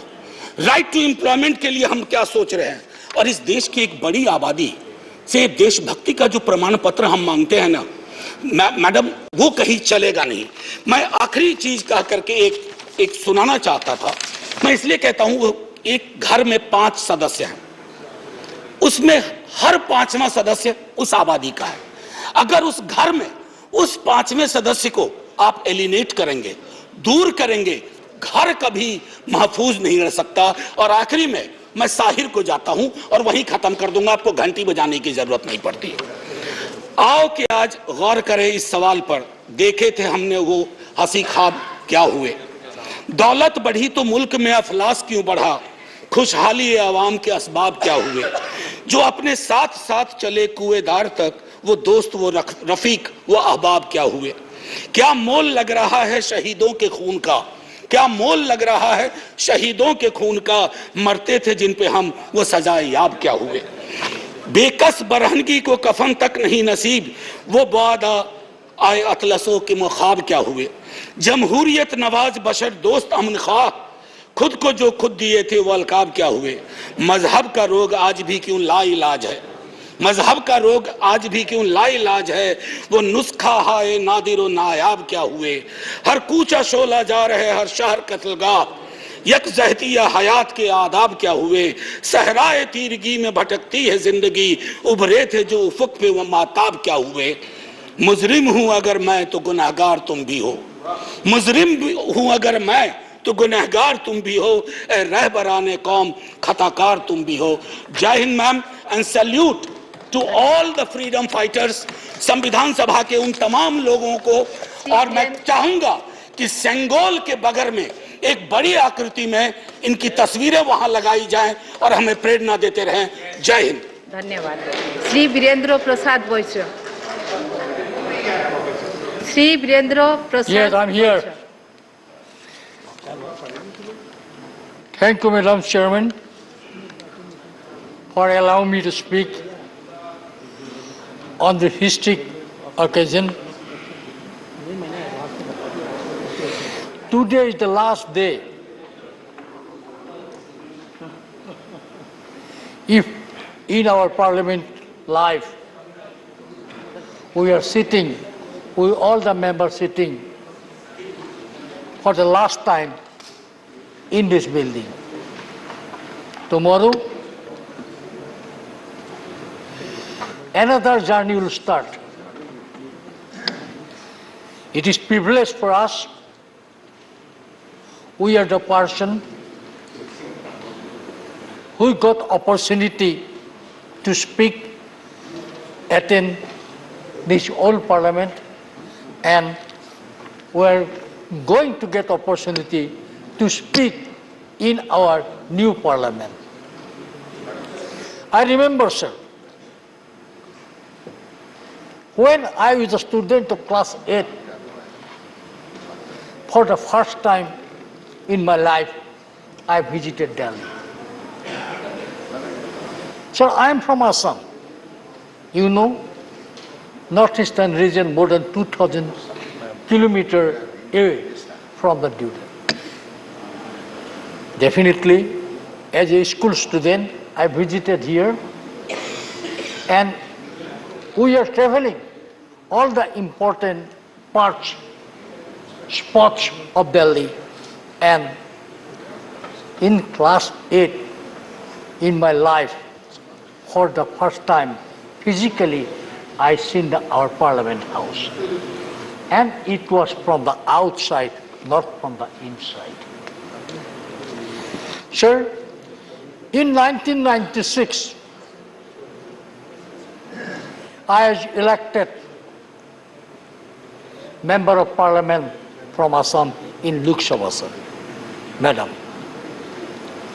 In class 8, physically I have seen the parliament house from the outside, and in 1996, physically for the first, I entered this house as a member of parliament. And fortunately, I was the took responsibility as a cabinet minister of the country in the year 1996, and it was my privilege to attend both the houses, Lok Sabha and Rajya Sabha. Although I was a member of Lok Sabha, but as a minister, I was attended this house also. It is painful, no doubt. From tomorrow, we are not here. But we are jubilant also. We are privileged, we are lucky. From the next day, tomorrow, we are going to attend the new parliament house with modern art and technology. The parliament has a long history. I remember many things. This is the parliament, this is the building where first Indian financial budget was passed by then Prime Minister Jawaharlal Nehru. Again, I am speaking, I remembering, when China attacked my country, my motherland in 60s, then Prime Minister Jawaharlal Nehru given goodbye people of northeastern region from India. This is the sentiment of us. This is the sentiment of. After then, many things was discussed inside this parliament building. When China came to near to Tezpur, China came up to Bombila.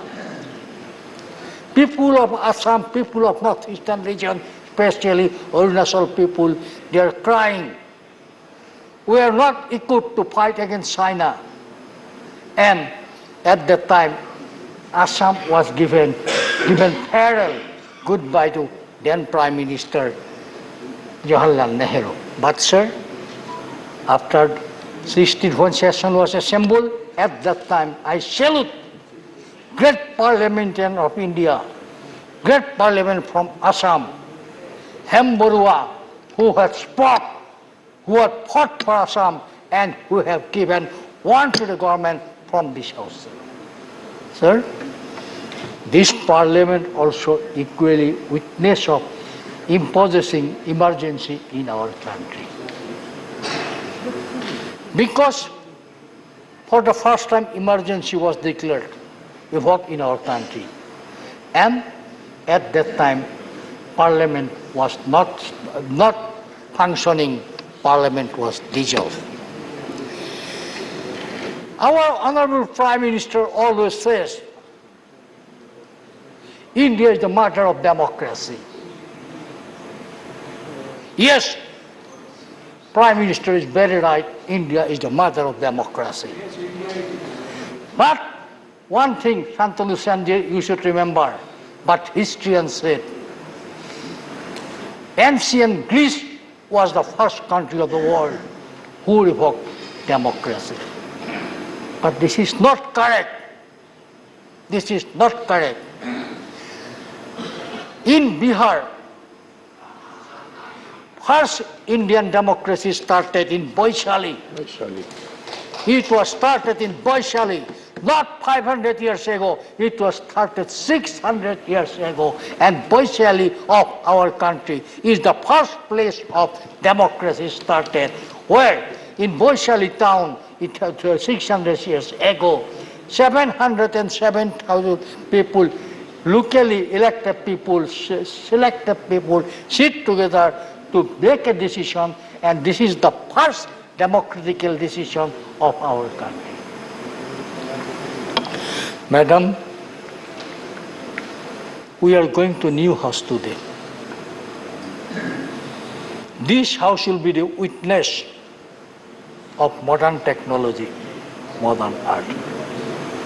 We hope, we believe in coming house where we are going to tomorrow will bring more important law for our country, for develop our country, and financially to improve our country. Many more discussion will take place. I remember, I have seen very, very important person, dignitaries functioning in this house. Just 2 minutes, then I come. 5 minutes. Okay, just 2 minutes.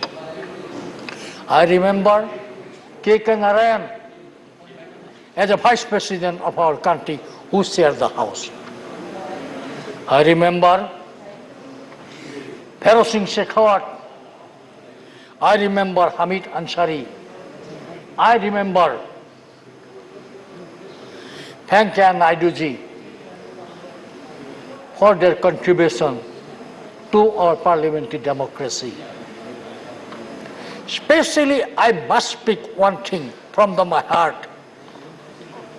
I salute Venkaiah Naidu ji because from this year, always Venkaiah Naidu encouraging all the members of the House to speak their mother tongue. He was a very knowledgeable person. Always he encouraging about the mother tongue. Definitely Venkaiah Naidu has a great, great contribution to this House. Equally, our present chairman also always given us guidance, speaking about our history, especially in the legal side, he always given us the guidance.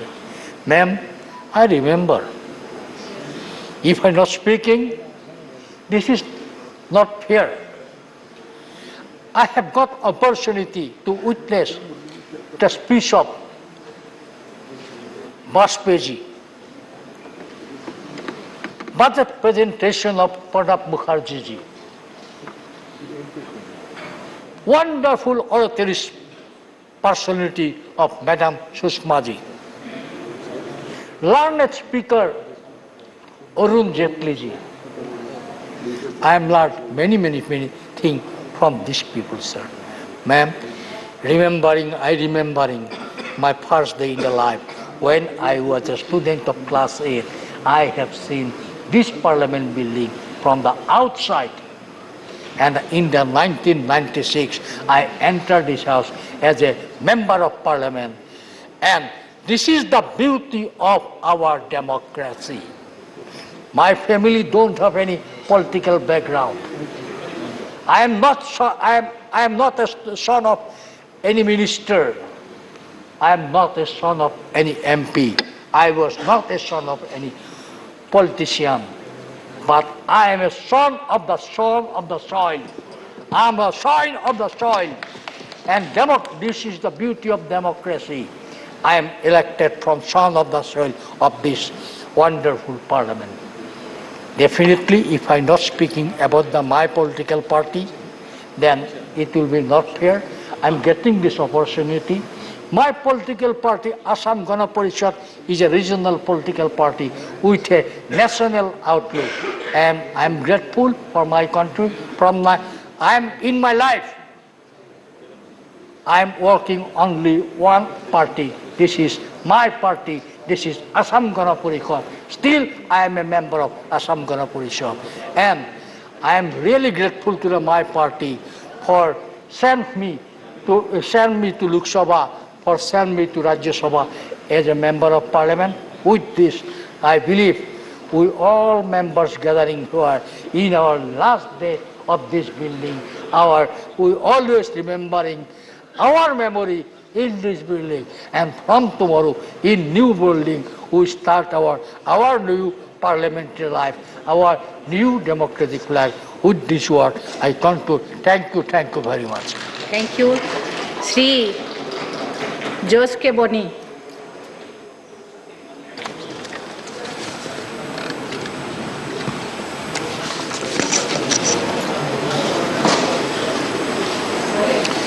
So today we gather here to reflect upon an extraordinary journey. More than 70 years of Indian Parliament. For 3/4 of a century, it has served as a cornerstone of our nation's governance. It is a journey marked by trials, triumphs, and unyielding commitment to the ideal of democratic republic. The framers of our constitution envisioned a vibrant democracy where every citizen, irrespective of caste, creed, or gender, had a voice and a vote. Our parliament was entrusted with the sacred duty of upholding these principles. In last 7 decades, many Latin American and Afro-Asian countries sailed along with us, sank and disappeared. Even the mighty USSR and the entire Eastern European nations collapsed like a palace of cards. But we keep on sailing because on the most of our ship, the flag of parliamentary democracy flutters. We have seen heated debates, fiery discussions, and passionate argument, the very essence of parliamentary democracy. Over the years, it has played a pivotal role in shaping India's destiny. It has been source of progressive legislation, from the eradication of untouchability to the establishment of gender equality, from comprehensive land reforms to the liberalization of our economy. As we celebrate the remarkable journey, let us also acknowledge the challenges we face. Our parliament, like any other institutions, has had its share of ups and downs. It is an undeniable fact that recent years have witnessed instances of undemocratic parliamentary methods and procedures which threaten the very essence of democracy. There have been occasions where legislative debates have been curtailed, opposition's voice silenced, and crucial bills passed without due discussions and scrutiny. The integrity of the Parliament committee and internal part of our democratic system has at times been compromised. Delays in appointments and the politicization of these committees have hindered their effectiveness. Only 25% of the bills were referred to these committees. Such a low referral rate of bills to the committee during the 16th Lok Sabha clearly shows the government is not open to the scrutiny and engagement that the committee offers. The suppression of the dissent, be it from the civil society, academia, or the media, is a matter of deep concern. A thriving democracy encourages diverse perspective and respect the right of dissent. Recent incident involving curtailment of free speech cast doubt on the government's commitment to these democratic values. The robust democracy thrives on open communication and the free exchange of ideas. Curtailing these fundamental rights poses the threat to the health of our democracy. With the inauguration of the new parliament building, let us anticipate a transformative shift in our engagement with this paramount institution.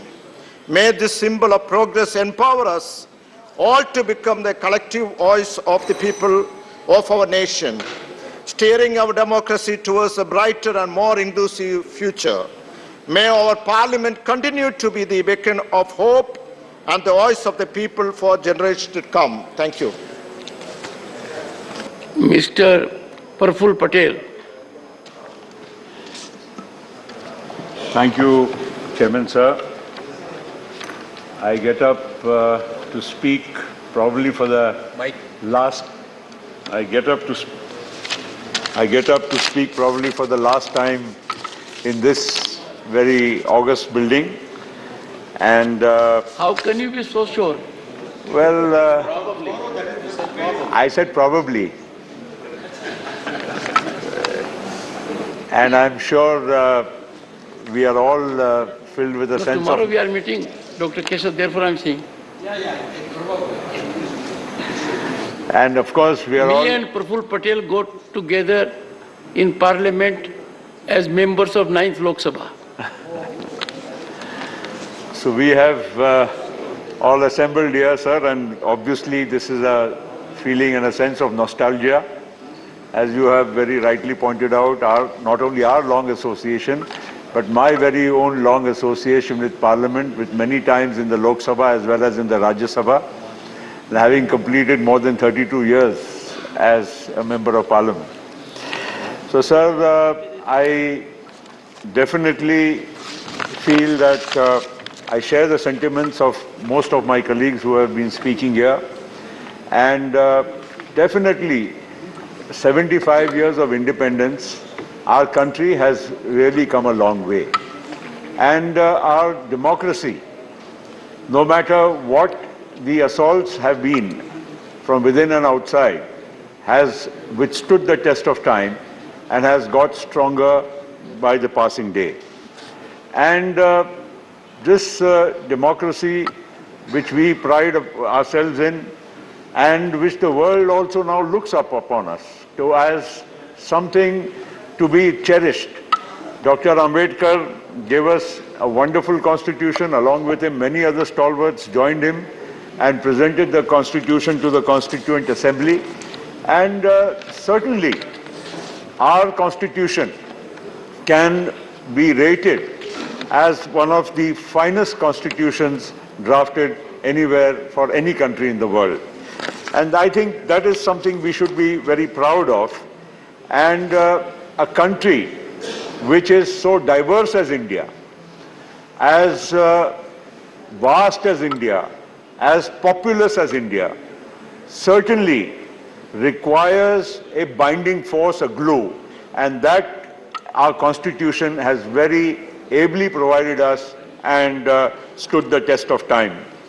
A country, I think when we go abroad and we see many countries and we look at their democracies, of course there are very many shining examples, But no country, as again I repeat, as populous as India, 140 crore people, speaking so many languages, so many dialects, so many religions, so many states, so many ethnicities, can be remaining together as one is sometimes, I think, really an astonishment for many people in the world. We recently had the G20 summit in India, and I'm sure whatever though we could not participate ourselves, but as government of India, as projected and as seen by us and all the world, I'm sure that every single leader who came to India would have been proud of what India has achieved in its last 75 years. It is not a mean feat, sir. We have ourselves, when we came to Parliament, I remember, we were, you and me and all of us, many who were there in the past, Ram Gopal ji को भी याद होगा कि हम पहले 25 telephone के connection किसको दें या गैस के सिलेंडर हम अपने एमपी कोटा से दें, यहाँ से हमारी शुरुआत होती थी केशव राव जी। एंड वो दिन भी हमने देखे हैं कि टेलीफोन का कनेक्शन अगर नॉर्मल कोर्स में हम लगाएं तो 15-15, 20-20 साल के बाद हमको नंबर लगता था। तो उस और गैस के कनेक्शन की भी वही परिस्थिति थी और ये एक मेंबर ऑफ पार्लियामेंट का प्रिविलेज माना जाता था।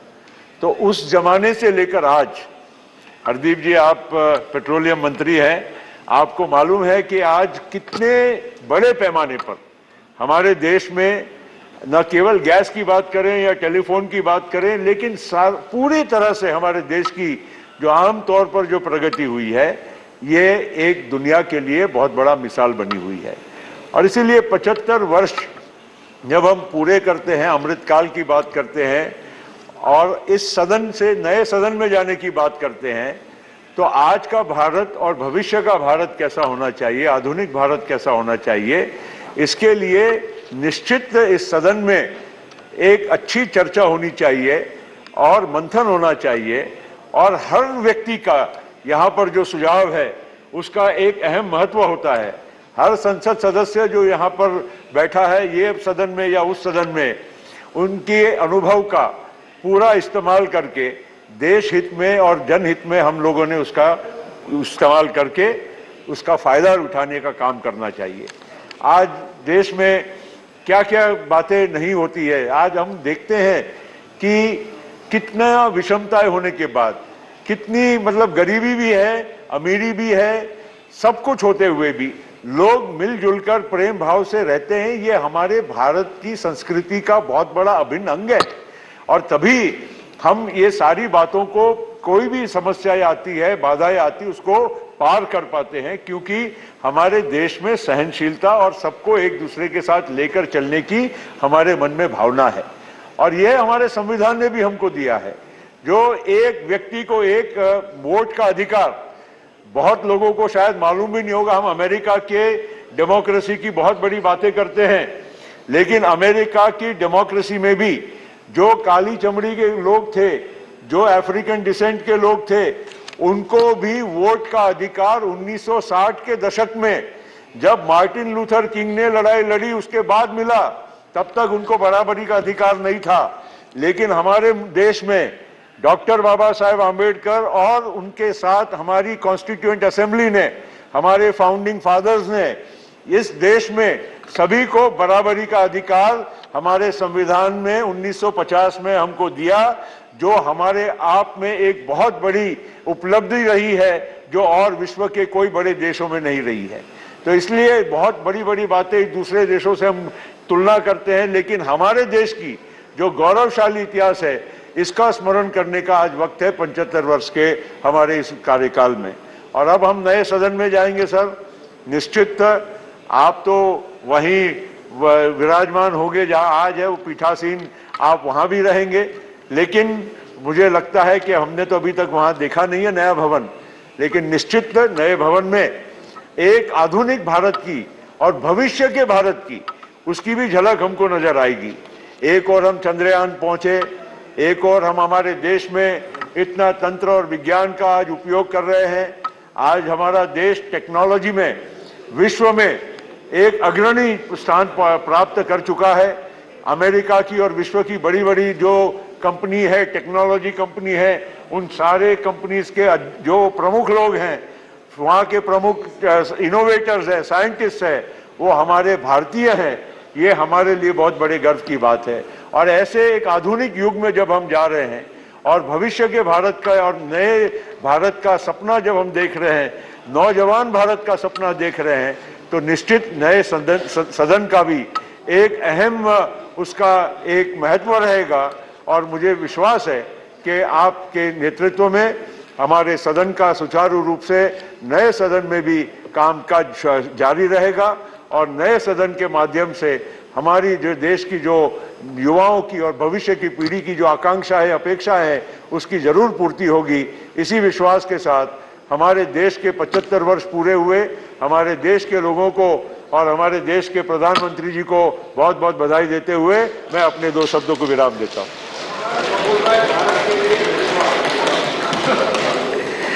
No, the honourable member has put across his points with positivity, and that is what is required. At an occasion like this, we all have to converge to see Bharat blossoms, politics apart. So that's a very important contribution. Sri Bhuvaneshwar Kalita. Thank you, Honourable Chairman, for giving me the opportunity. क्या पता कौन कितनी गलत जगह बैठा हुआ है? Thank you, sir,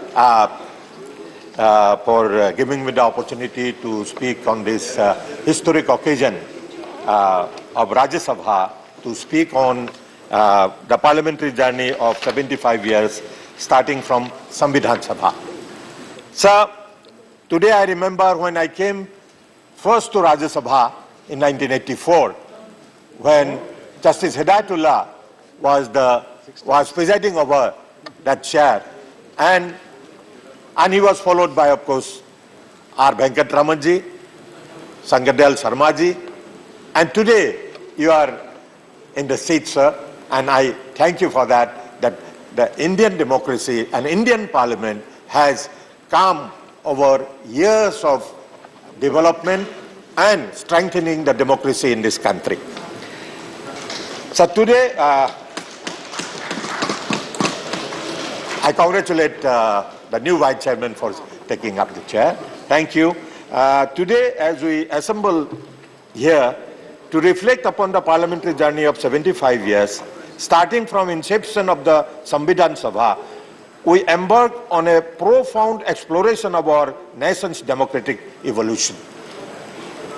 This remarkable journey has been marked by achievements, experiences, memories, and invaluable lessons that have not only shaped our parliamentary institutions, but have also left an indelible imprint on the course of our nation's history. Madam Chair, while speaking on these 75 years of our journey, we must remember about some of the key milestones in the history of Indian Parliament. Madam, 1946, the Constituent Assembly convened for the first time on December 9th. So our journey starts from there. And in 1950, India adopted its constitution on January 26th, a momentous event for Indian parliamentary democracy. Madam, in 1952, the first general elections were held, marking the initiation of our democracy. And in 1956, the State Reorganizations Act has adopted, leading to reshaping of state boundaries. There was a struggle, and the then members of the Constituent Assembly had given shape to this country, and particularly by reorganizing the states for the convenience of the people and the administration. In 1957, with the second general election, the things have started moving, and in 1961, Goa, Daman and Diu were new states the new states got liberation. They were liberated and they were recognized as state. Madam, one historic occasion we must remember in this regard is that for the first time the preamble of the Constitution was amended. We all remember the 42nd Amendment.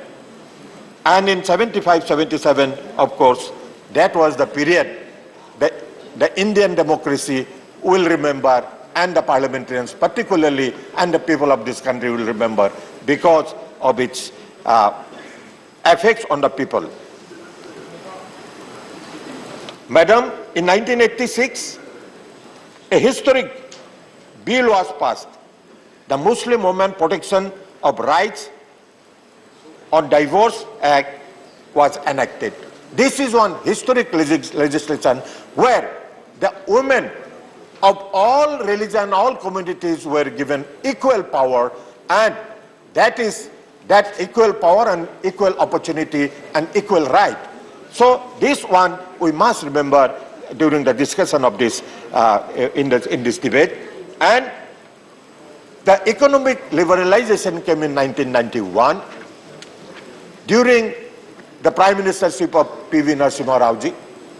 And today we are step by step we are ahead to liberalize the economy and the benefits of the economy reaching to the poor and vulnerable sections because of that. And today the country is progressing. The country has got remarkable progress in the economic field, where today India is considered as the 5th largest economy in the world. And very soon, our Honorable Prime Minister has publicly announced that within next few years, India will be one of the 3 top economies of the world. Madam, another remarkable event during the progress of this democracy, during the progress of Parliament, was the GST. The GST was Goods and Services Tax was implemented and streamlining the taxation system. One nation, one tax was the motto, and today we have seen that the national exchequer is enriched by GST, and remarkable tax collection has been made, and which is helping the development of this country. So I remember, and the country will remember this GST taxation for the benefit and for the progress of this country. Madam, one nation, one tax. But till 2019, this country had 2 constitutions, two flags, and this was possible to make one nation, one flag, and one constitution by the amendment brought by and the abrogation act of Article 370, which was brought in 2019, which says we can be proud of being one nation, one flag, and one constitution. And I congratulate the government for that. Madam, I did not disturb you, although you said certain objectionable things, including balkanization of the country. So please don't do that. And Madam, the great thing, the great war that India fought was the COVID-19 pandemic. The India not only come out of this pandemic successfully, but also help other nations, neighboring countries, to fight with this. And the biggest achievement was the vaccines that India manufactured, and vaccines, and the entire country was vaccinated, and today we are safe in terms of healthcare. Madam, while talking about the achievements, what during the 75 years of our journey, what achievements this country has made. Madam, the main achievement which we can today discuss is the inclusivity. This efforts towards inclusivity, one of our speakers was giving an example with a senior leader that it is not only India, other parts of the world also had the inclusivity in terms of women representation. The women representation has increased from 5% in 1951 to 14% in 2019. And the number of voters increased dramatically from 173.2 million in 1951 to 912 million in 2019. So this is not a less achievement. This has strengthened the democracy of this country. These things have improved, and this has brought achievement to our democracy, to our parliamentary democracy. Madam, some of the experience and some of the achievements that we have made is the 2023 where we are today. Today we are sitting here in the Rajya Sabha chamber, and some of our members have become emotional also that maybe from tomorrow we will be going to the new building. This new building is that we have to cross a line. Up to this 75 years, we have achieved a lot. But from here, we have to make a leap forward so that this country becomes the developed economy. So next 25 years, in the new building of Parliament, we are having our Amrit Kal, where India will reach in the line of developed nation. So that will be our effort, and every one of us should make our efforts in our own way. Every Indian, every single citizen should make their own effort to make this country a developed nation by 2047, when we will be completing our 100 years of Indian Parliament and Indian democracy. So,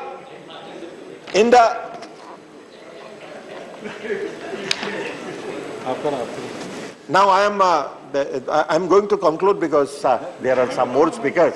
They are also, and this special station is today convened to commemorate the 75-year of journey of our Parliament. What is our experience during this period?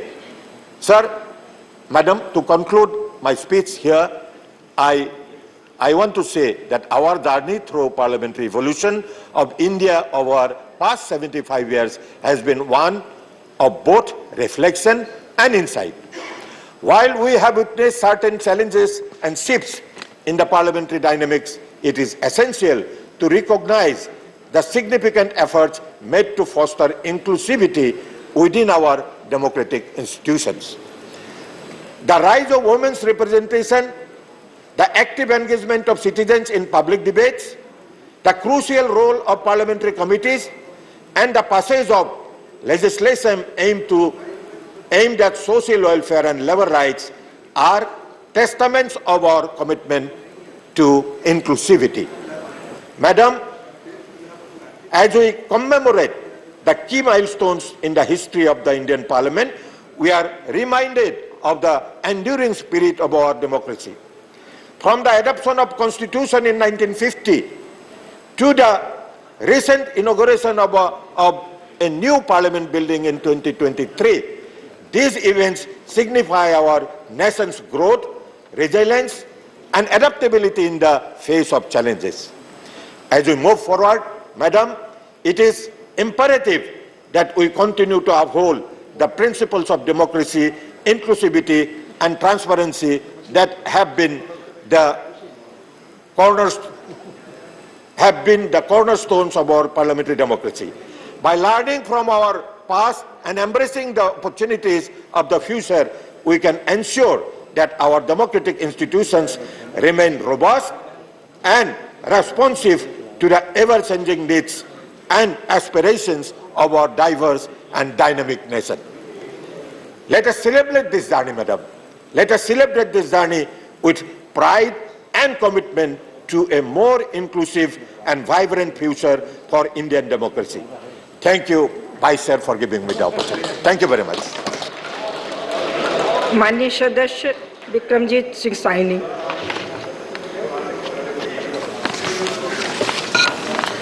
Honorable Chairman Sir and my fellow parliamentarians, today when I stand here to speak on this historic occasion of the transition from historic Parliament House to the iconic new Parliament building representing the new India as India approaches a major milestone in the 75th year of the Parliament. Ma'am, Parliament House is not just a building of brick and mortar, whereas it is a living institution which has to be safeguarded and embrace the idea of India.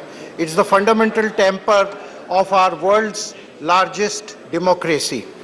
Indian Parliament is an aspiring story of our civilization's strive for respect and resources with our values intact as the largest democracy in the world. We embody the unique fiber of our being, unity in diversity, secularism, pluralism, social justice, and equal fundamental rights for each citizen. On this historic occasion, Chairman, I would like to remember and pay a homage to our ancestors, and as my father used to narrate, the horrors of partition still haunt us. I think Punjab and Punjabis suffered the most out of it. There were about 2 million people who lost their lives, and about 14 million people had to abandon their homes in the giant exodus.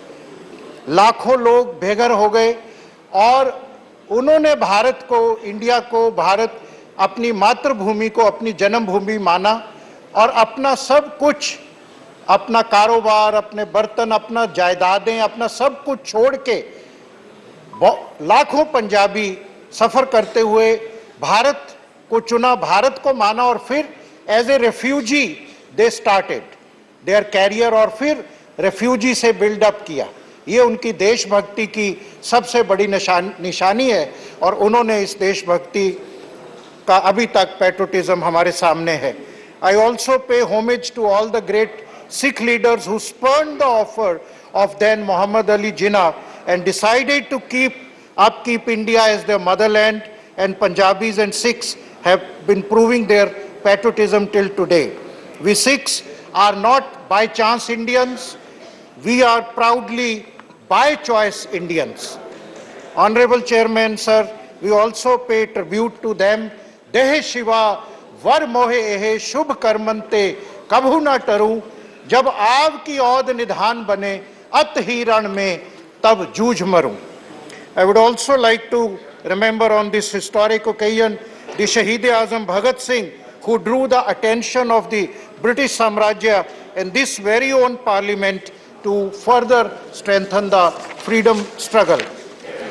In this same parliament building, while presenting the constitution to our country, Dr. Bhim Rao Ambedkar had said, however good a constitution may be, if those who are implementing are not good, it will prove to be a bad. However bad a constitution may be, if those implementing it are good, it will prove to be good. So onus is on us parliamentarians on 75th year of the parliament. The dream, voice and aspirations of a nation suppressed by a colonial rule came to surface. As they say, with great power comes great responsibility.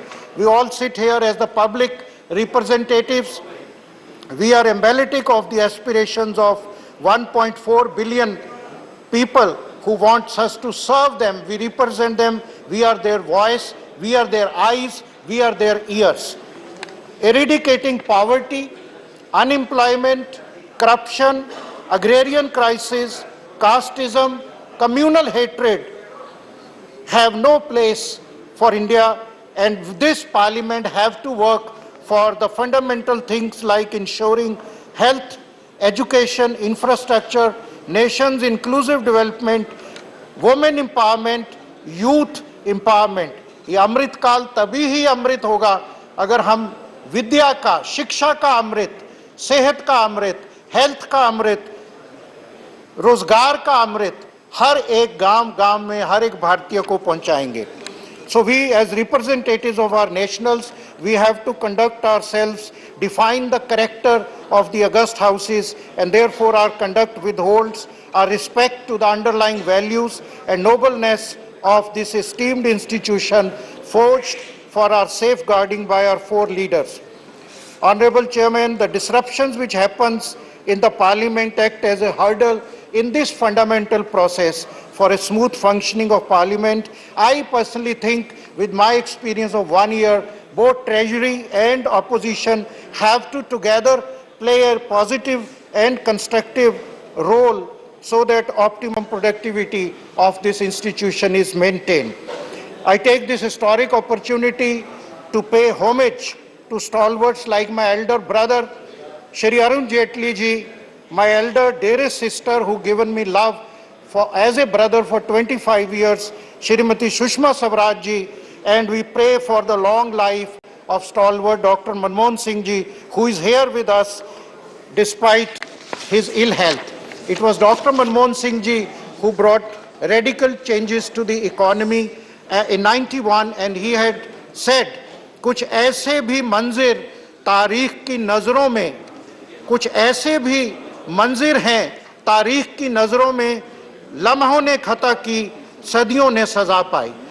It is our humble invocation to every individual sitting here, both from government, treasury benches and opposition, that we all should commit to this parliament, that in the new parliament house we will ensure healthy debates, discussions, least disruptions and adjournments, and we do maximum work for the nation building. Jai Hind. Thank you. माननीय सदस्य श्रीमती ममता मोहंता. धन्यवाद आप सभी को मेरे साथ प्रणाम. मेरी पार्टी बीजू जनता दल की तरफ से इस पवित्र गृह में मुझे बोलने का मौका दिया, इसीलिए धन्यवाद देती हूँ. मेरा देश भारत धर्म, भाषा, वर्ण और जाति के दायरे में से आगे हम सभी एक हैं. हम केवल भारतीय हैं. आप सभी भारतवर्ष का इतिहास जानते हैं. भारत देश कैसे और कब स्वाधीन हुआ, कितने बलिदान, त्याग, समर्पण के बाद स्वाधीन भारत हमें हासिल हुआ. इन सभी संग्रामी व्यक्तित्व को मैं इस पवित्र गृह से नमन करती हूँ, श्रद्धांजलि ज्ञापन करती हूँ. स्वाधीन भारत के सभी लोग को शासन पद्धति में रख के सुविधा देने की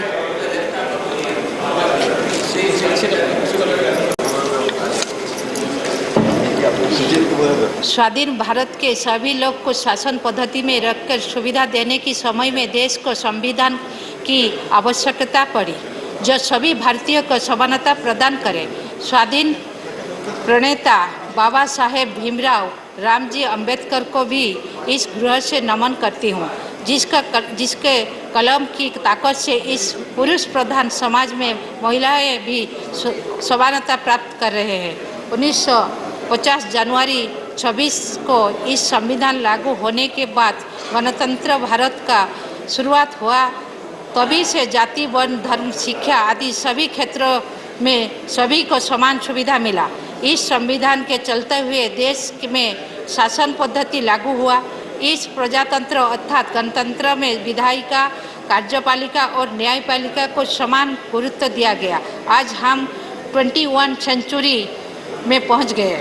विश्व के अन्य देश के हिसाब से यहाँ का लोकतंत्र और सुदृढ़ हुआ है। एक आदिवासी महिला आज राष्ट्रपति भारत देश का सबसे बड़ी पदवी महामहिम राष्ट्रपति की पदवी में अवस्थापित है। मैं एक आदिवासी जिला से आके यहाँ आप सबके सामने कुछ कह पा रही हूँ। इसी से बड़ी बात क्या है, महिला के विकास का और क्या उदाहरण दो। आज अगर आप कहीं भी जाओ तो ज़्यादातर इलाका में महिला जिला कलेक्टर, जिला एसपी, महिला सरकारी कर्मचारी ज़्यादा पाएंगे। शिक्षा क्षेत्र में आप देखें आईआईटी, आईआईएम, एमबीबीएस, यूपीएससी सभी क्षेत्रों में महिला को दबदबा है। भारत वर्ष में 700 से ज़्यादा आदिवासी वर्ग है। भारत के 8.6% इनका संख्या है। आज के हिसाब से संख्या बढ़ गई है। देश गठन के समय से ही इस वर्ग को गुरुत्व दिया गया है। सभी राज्य आदिवासी वर्ग के सामाजिक आर्थिक विकास तथा उनका संस्कृति की सुरक्षा, भाषा की सुरक्षा दिया जा रहा है। उनके विकास के लिए स्वतंत्र मंत्रालय बनाया गया है। सबसे बड़ी बात है कि उनकी भाषा में उन्हें शिक्षा दिया जा रहा है। लेकिन आदिवासी संप्रदाय के आंचलिक भाषा को सुरक्षा देते हुए प्राथमिक शिक्षा व्यवस्था में शामिल करना जरूरी है और संविधान के 8वें परिच्छेद में शामिल करना आवश्यकता है। शिक्षा क्षेत्रों में भारत के पावन भूमि से चांद तक का यात्रा ही सबसे बड़ी उदाहरण है। यहाँ कितने विश्वविद्यालय, वैश्विक विश्वविद्यालय, भेषज विश्वविद्यालय समेत कितने अनुष्ठान हैं। यहाँ से लाखों संख्या में विद्यार्थी निकलते हैं जो देश विदेश में भारत का नाम रोशन करते हैं।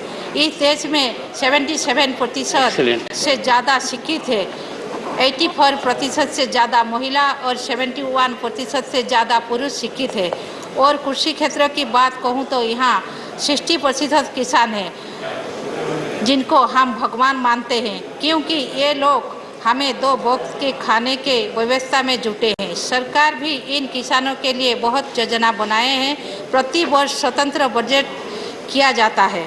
स्वास्थ्य क्षेत्र में भी बदलाव आया है। सभी रोग का इलाज तुरंत हो पा रहा है। गमनागमन, शिल्प, टेक्नोलॉजी, विज्ञान क्षेत्रों में हम बहुत आगे हैं। आज हमारा देश बहुत आगे है। इन नए संसद गृह से भारत वर्ष का नया इतिहास लिखा जाएगा। सबको बधाई देकर मेरा वक्तव्य रखती हूँ। नमस्कार। Doctor Amar Patnaik. Sometimes it is very good to catch someone off guard. Then the productivity and contribution is more genuine and authentic. Okay. Go ahead. Thank you, sir. Thank you, Chairman, sir. So it's actually indeed a privilege for me to be present here, speaking about 75 years of Parliament, of the largest and one of the most diverse democracies of the world. It's no mean feat, sir, that parliamentary democracy has flourished in this country because of this Parliament. What is currently happening or is about to happen is that we would be moving in a symbolic fashion from old to the new, from new to the aspirational, and from a democracy which was marked by bills and acts which laid the foundation, or which will be the foundation for several such new bills and acts in the future in the new building. Sir, I would like to speak about a speech which Dr. Ambedkar made in the Law College of University of Delhi way back in 1948. He says, "There could be no doubt that one of the countries which could boast of a great ancient civilization was India. It had parliamentary institutions when people of Europe were mere nomads. It is not that India did not know what is democracy. There was a time when India was studded with republics, And even where there were monarchies, they were either elected or limited. It is not that India did not know parliaments or parliamentary procedure.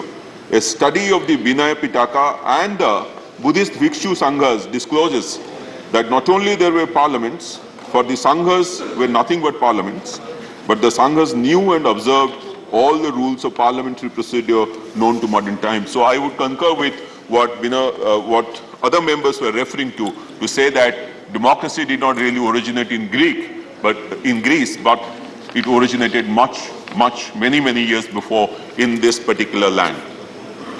So if we are talking about parliament, I would like to think that since we knew about the parliamentary functioning for a long time, and since we are talking about the Constituent Assembly gave us the Constitution. But it is the Parliament that helps to make the Constitution a living document by the process of amendments. And that is how each one has enabled and strengthened the other. And these amendments have actually made the Parliament, made the functioning of the Parliament closer to the socio-economic and political reality of each of the times, the entire history of this particular 75 years. So the role of Parliament, in a sense, anywhere in the world, would be fourfold. So one, to make laws, which will be evolving with the times. Second, to pass the budget. Third, to raise national, state and local issues. And number four, to hold the executive to account by various procedures of question and answer and committees and PAC and COPO and other such matters. Now, if we talk about the first and the foremost duty of Parliament, that is to make laws, I know that the Parliament has made several laws. There are more than 100 amendments which have been passed, but I would like to concentrate on a few. And those are, the first one, on the center-state relations. So the Parliament, right from the time the Constituent Assembly debates have taken place, has been cognizant of the fact that the states have a very important role to play in democracy. In fact, Renuka Ray, she was a member of the Constituent Assembly, while agreeing with Pandit Kunjru, she says it is necessary that the center should be in a position to see that provinces do not fall behind in regard to the minimum standards of development. But agreeing with Pandit Kunjru, it is also not possible for a province to administer its responsibilities in an adequate manner if its financial position is unstable or uncertain. Therefore, the Parliament's job is threefold. One, legislative relations, administrative relations, and financial relations. While on the first two fronts, I think there has not been much divergence except occasional allegations of center legislating on the state list. The problem has been the financial relations, the devolution of funds. And I think this is where our Chief Minister, my leader, Honorable Naveen Patnaik, has always been saying that the cess and surcharge which comes to the central kitty should be made a part of the divisible pool. I think this is what we have to look forward in the next 25 years to be happening, to make the states actually financially independent and financially sustainable to take the entire goal of the nation forward. The second aspect that I would like to talk about is on the issue of women, sir. So on the issue of women, the Parliament has passed several landmark legislations, and many of them have already been spoken about here. One is the Hindu Marriage Act. It removed polygamy, marriage of a maiden and that of a widow, the registration of Hindu marriage, the divorce, the Hindu Succession Act, which is very significant because it gave property rights to women, the Hindu Succession Amendment Act, Child Marriage Act, and several such acts relating to women. But I think it stopped short of one particular last legislation, and that is reservation for women in the parliaments and the assemblies. And that, you know, sir, our leader, Honorable Naveen Patnaik, has been taking it forward for a long period of time, sent emissaries to all political parties. We have spoken here all the time to bring this legislation so that women, the gender parity and the gender equity, the theme reaches its final conclusion by this parliament, whether here or in the new building. And the last point, sir, that I would like to talk about is environmental constitutionalism. Sir, this is the Parliament which has passed most of the environmental laws, starting with Air Pollution Act, Prevention of Air Pollution, Prevention of Water Pollution, Environmental Protection Act, several such laws have been passed, and that is how the Parliament has responded to the existential crisis that is facing this world at large, which is happening because of climate change. I think the Parliament has responded very well, but there are two gaps which probably could be brought in, and that is how the Parliament of India would have responded to the world, and that is to bring in a legislation to ensure that net zero is reached in a fixed period of time, and incentives are given for proper environmental response. So last point, our Parliament, while we transition from here to that building, would also mark a transition in the way the Parliament of India is responding to technology, sir. So we are moving from a physical, more of a physical Parliament to a Parliament which is both physical and digital, Sansad, sir. It will be it is not yet hybrid, but that will be the way forward, sir. So I think with this, I would end my speech. Thank you so much for giving me these opportunities. Well, you are very well audited. That's your background. Sri Tiruchi Shiva. Thank you, Chairman, sir. Sir. Thank you, Chairman, sir. Here and there. Sir, called as a special session, sir. We are still not aware of the business to be transacted in the remaining 4 days. A shock or surprise may be awaited. We'll have a business advisory committee. Sir? And we'll have a business advisory committee, sir, tomorrow, and you'll be enlightened. As of now, and for tomorrow, you know everything. Okay, sir. Go ahead. As of now, I am telling. So a shock or surprise or nothing is awaiting, and we are also awaiting. Sir, we have completed 75 glorious years of independence and 72 successful years of journey of the Parliament. Sir, this milestone makes it important to recall the hopes, the ideals we have cherished, we have accomplished in this Parliament, fulfilling those visions of the people who fought for freedom and those who drafted the Constitution. Sir, at the outset, I would like to pay my tributes to those who laid down their lives for our freedom, the independence which we are enjoying. Starting from Pulitevan, Veerabandya Kattapomman, Marudu brothers, Velu Nachiyar, Kuyili, and Tilakar, Gokhale, Mahatma Gandhi, Nehru, Sardar Patel, VOC, and unsung heroes and unsung heroines, which is very, very important, sir. Sir, I think this is the right time to tell that. In a freedom struggle in Tamil Nadu, many women participated with involvement. One lady participated with a 1-year child in her hand. And when the police attempted to disperse the crowd, they opened fire. And when the crowd dispersed, she fell in a place. The flag which she was holding was in another place. The child fell in another place. And the bullet that was fired hit the infant, and the child died, sir. A child who knows nothing sacrificed his life, and that mother of the child named Kali Mal, she didn't hesitate. She again took the flag and marched on. So many unsung heroines or unsung heroes who have to be recollected at this very proud moment. Sir, democracy is a popular sovereignty. The concept of this popular sovereignty is attaining its completion by way of the functioning of the Parliament.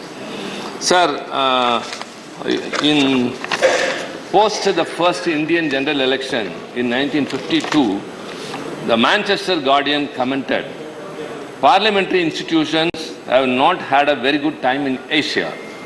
All that is happening in Asia throws a spotlight on the Parliament in Delhi as the one institution of the kind which is working in an exemplary way.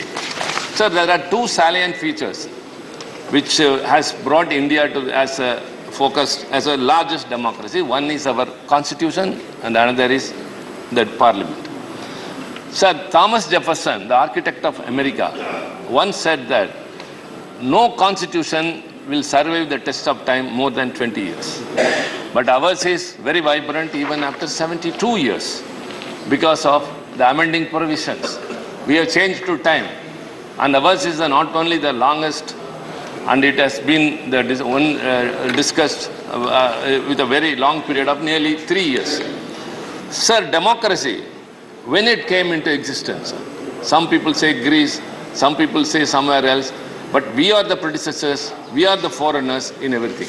For example, in Tamil Nadu, sir, early Chola period, that was in 2nd, 3rd century, some excavations near Chennai, Uttaramerur, brought out the fact that there was a Kudavole system, that is a Yarsan part, in which people will write on the palm leaves their choice of candidate and would deposit in that, and a child would pick up and that person will be the Sarpanch of that area. So this democracy has been in India for more than 2000 years, that too from the southern ends, sir. Sir, coming to the parliament. Sir, sentiments are not attached only to humans, of course to buildings too. I can recollect many things. And even if you move to a rich looking new parliament, sir, I think you or I, many of us would visit this parliament and especially the central hall. How can we forget that, sir? How many things have happened which is in history? Sir, the foundation stone for this parliament was laid in February 1921 by Duke of Connaught. And it was inaugurated by Viceroy Irwin in 1927, 6 years it took place. Sir, we should be very happy to note that the buildings were designed by Sir Herbert Bhaskar along with Edwin Llewellyn, architects of the new imperial capital. That is not the issue, sir.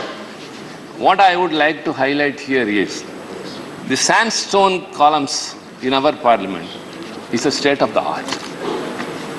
And it is said that 2,500 stone cutters have been employed to design the top of the parliament, and almost it took so many years.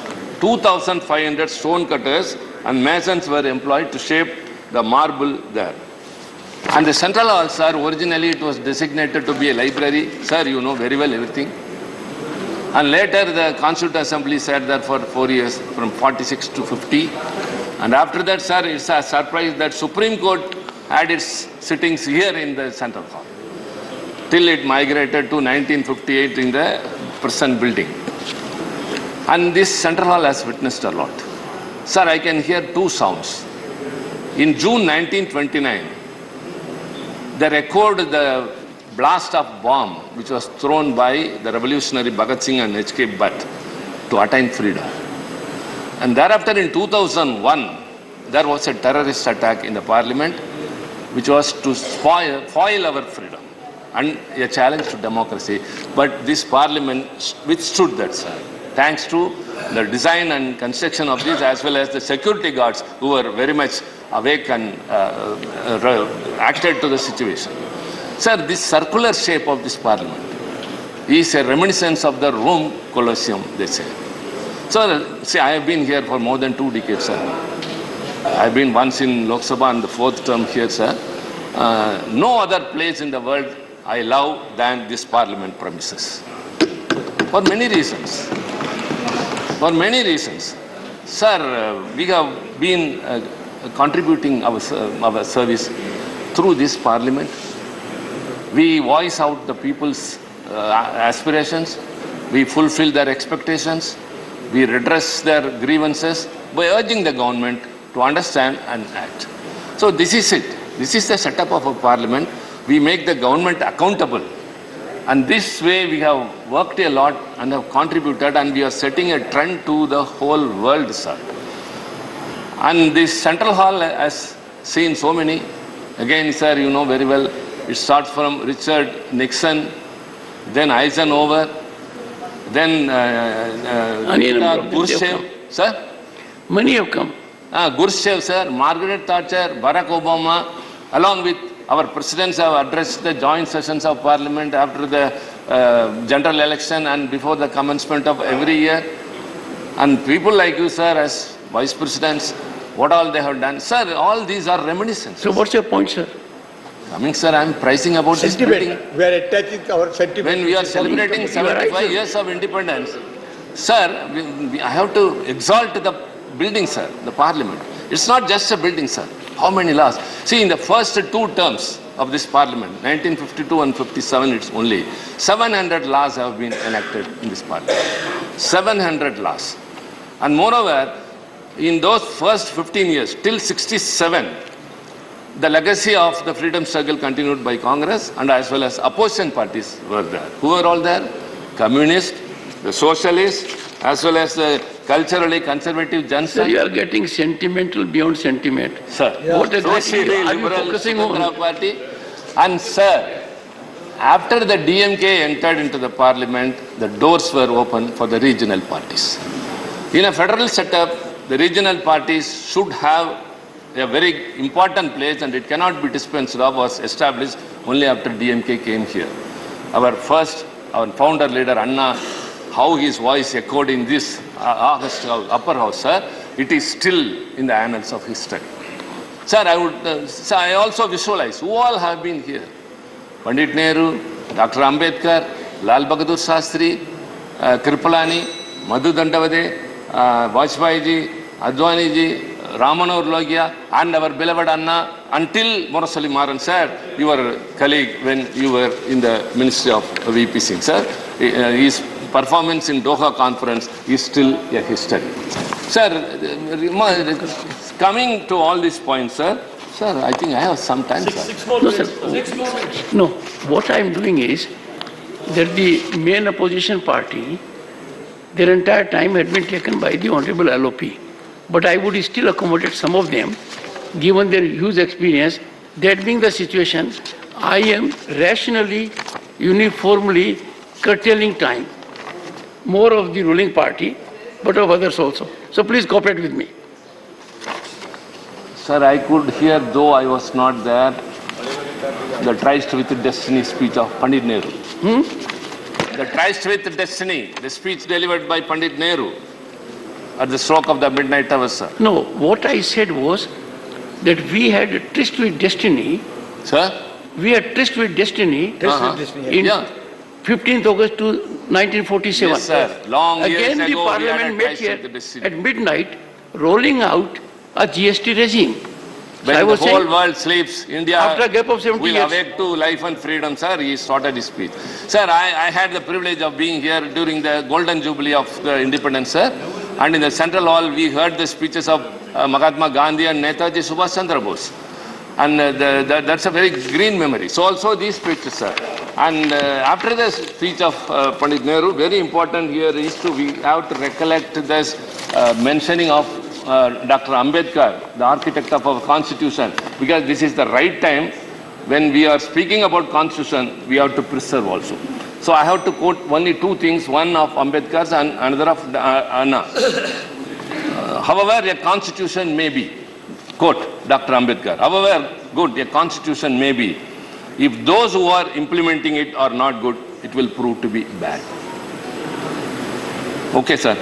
However bad a constitution may be, if those implementing it are good, it will prove to be good. If those who are called to work it happen to be a good lot. The constitution can provide only the organs of state such as legislature, executive and judiciary. The factors on which the working of those organs of the state depends are the people and the political parties they will set up as their instruments to carry out their wishes and their politics. That is the Climax is, sir, if I find the constitution misused, I shall be the first to burn it. I'll be the first to burn it, sir. It was said by none other than Dr. Ambedkar, sir. So also, during his last speech in the Constituent Assembly, he congratulated everyone, those who supported and those who dissented. The proceedings of this Constituent Assembly would have been very dull if all members had yielded to the rule of party discipline. Party discipline in all its rigidity would have converted this assembly into a gathering of yes men. So he says that, he goes on to thank all those who dissented also. It has a relevance, sir. Huh? It has a relevance. All I can say, everything has a relevance, sir. All I can say, Dr. Ambedkar had been very prophetic. Very? Very yes, prophetic. Yes, sir. Yes. I wish That's why the people sitting in this house would be in a position to take a call while being here. That's something which has eluded us. Two things I quoted very much, sir, here. However, a constitution may be good, if those who are implementing it are not good, it won't prove to be bad, number one.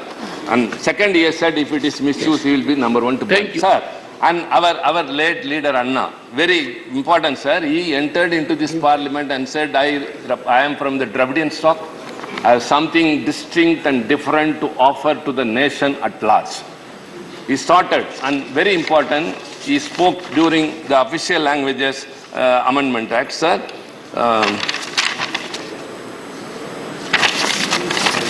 Sorry. Please conclude. Sir, sir. Yeah. If it is uniformity, quote, Anna spoke, if it is uniformity that you are going to aim at, you are not going to achieve it, come what may. This country consists of different ethnic elements, different cultural elements, and different linguistics groups. It is only unity within this diversity that we should arrive at, and not by destroying the fine niceties of this diversity, mistaking uniformity for unity. May I ask members of this House and the Prime Minister whether language alone is the cementing force needed for the unity of this country. There are regional imbalances, there are regional leanings, there are linguistic leanings. All these things have got to be bridged if you want to have a sort of unity without uniformity for this country. Unquote, sir. Thank you. Unquote, sir. Sir, this Parliament has experienced very well. It has flourished all the diversities, sir. Our social, regional, linguistic, ethnic, religion, everything. But that has to be maintained. That is our foremost wish, sir. Sir, many things have to be observed. I don't know, sir, why you are hurrying up when you have been liberal with everyone, sir. See, even your time is over. Yeah, sir. Sir. Yes. Give me 2 more minutes. Let me conclude, sir. Let me conclude, sir. Sir, everyone is optimistic that when we move to the new parliament, it's a new building, but our convention will be the same. Our functioning will be the same. We will be upholding democracy as the constitution, which is our guiding light and guardian. And it is the responsibility and duty of everyone. Sir, the parliament understands and establishes whoever is in the opposition will be the ruling party next time. So this is, of course, democracy. The parliament understands, it has been repeated. Sir, I would like to say only one thing, sir. In the recent days, the space for the opposition is shrinking. There has been a decline in the ability of the parliament to hold the government accountable with fewer days of working. Scrutiny of legislative proposals is weakening. Expansive executive control over the legislative process persists. Frequently government resorts to ordinances than legislation. Sir, this is only our concern, sir. At least we have to be free. Because, sir, you know very well. You are right. Yes, sir. But when I look within, yes, sir, I find lost opportunities. Enough opportunity was available. Why that was not availed? We have to be very rational, committed. It is good to speak these things. Yes, sir. Good to talk of sublimity. But I keep a diary. And mind you, I am in pain. Sir, I did everything in spite of perception, whatever be around. Sir, to make available platform to have people out there. Let us hope, pray and wish that we will avail every opportunity to make a contribution in this great theatre. Sir, we repose our confidence without disruption. Shri S. Niranjan Reddy. Sir, only last sentence. Sir, the ideals of Anna, the Dravidian policy, and sir, we are second to none in upholding the sovereignty of this country, sir. When Chinese aggression came, we gave up our policy, the individual Dravida Nadu. And when the Bangladesh war came, our then Chief Minister, Dr. Kalaignar, gave 6 crore rupees, the first ever in the state. Shri S. Niranjan Reddy, 5 minutes. Go ahead. And we will be Thank you.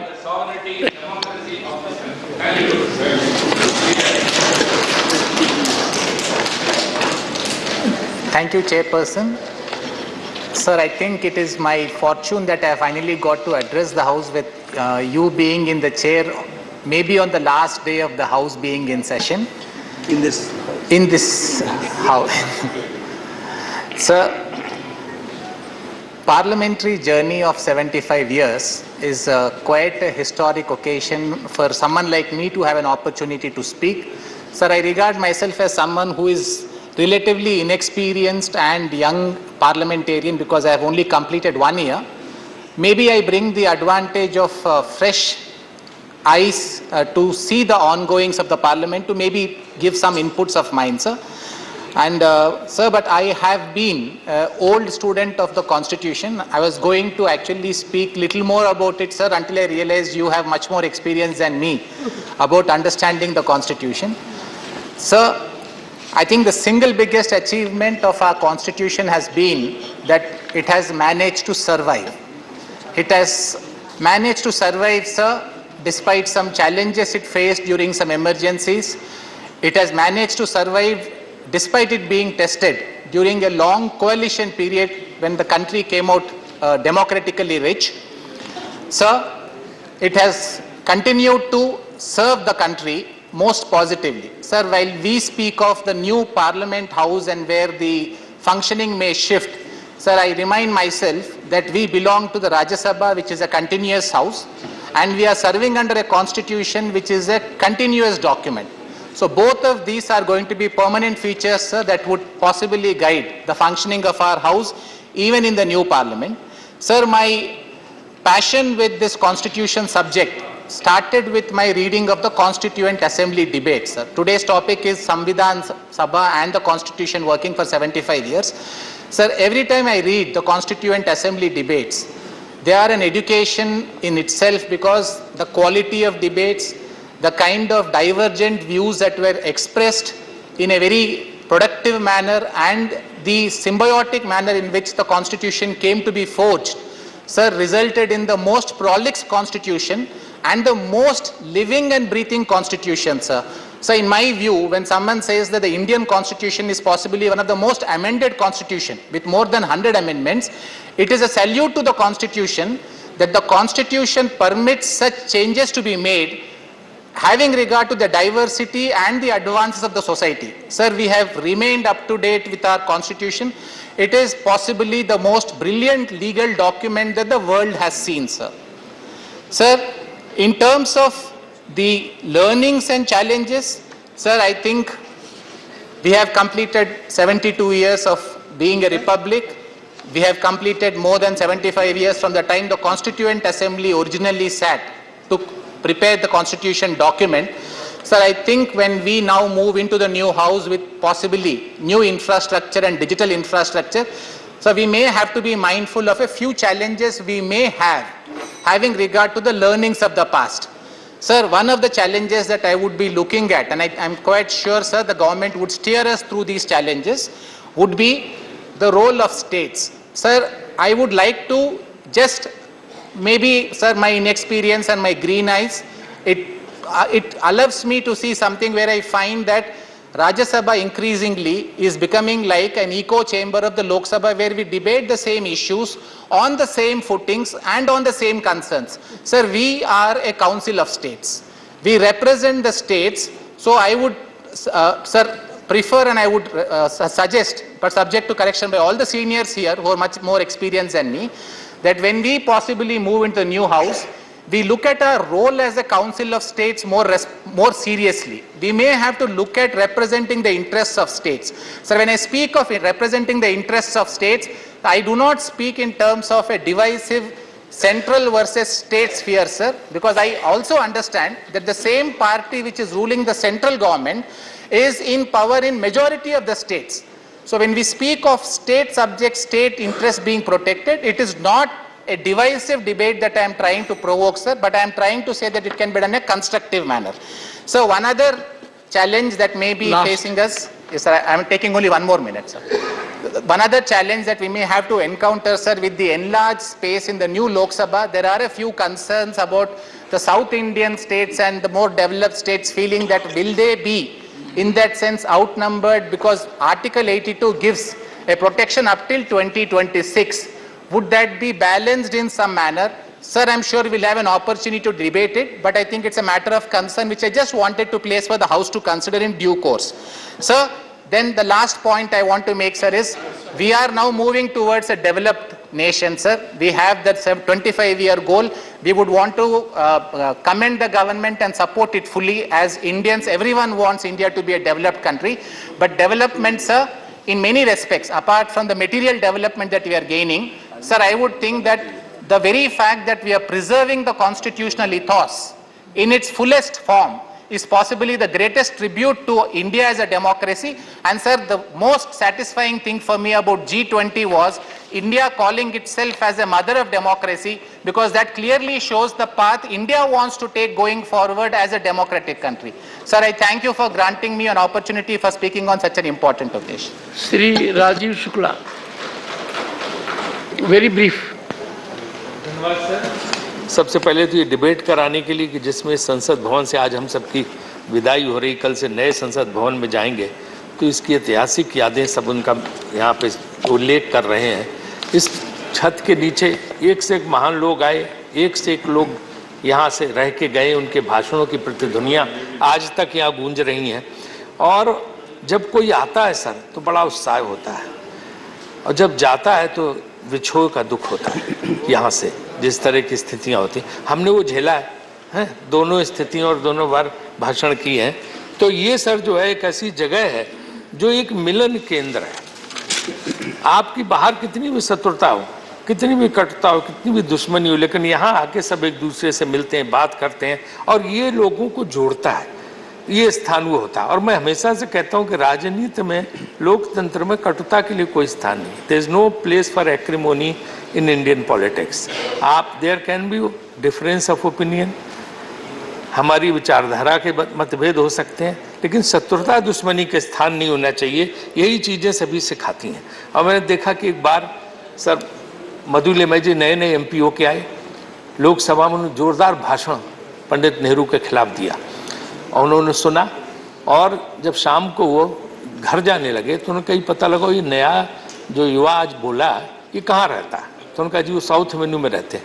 बोले उसके घर ले चलो। प्रधानमंत्री उनके घर पहुँच गए और उन्होंने घंटी बजाई, दरवाज़ा खुला तो नेहरू का व्यक्तित्व था ही। तो मधु लिमय जी नए एमपी आए, एकदम घबरा से गए कि आप सब कैसे यहाँ पे। प्रधानमंत्री पहुँच के उनके कहले चाय पिलाओ तुम। उनके यहाँ बैठ के जब उन्होंने कहा तो चाय पी, उनके साथ कहा कि तुम जो है ना बहुत अच्छा बोलते हो चाय, और तुमने चाय पे डिस्कशन में उन्होंने कहा कि तुम बहुत अच्छा बोलते हो और जो है तुम्हारे अंदर क्षमता है।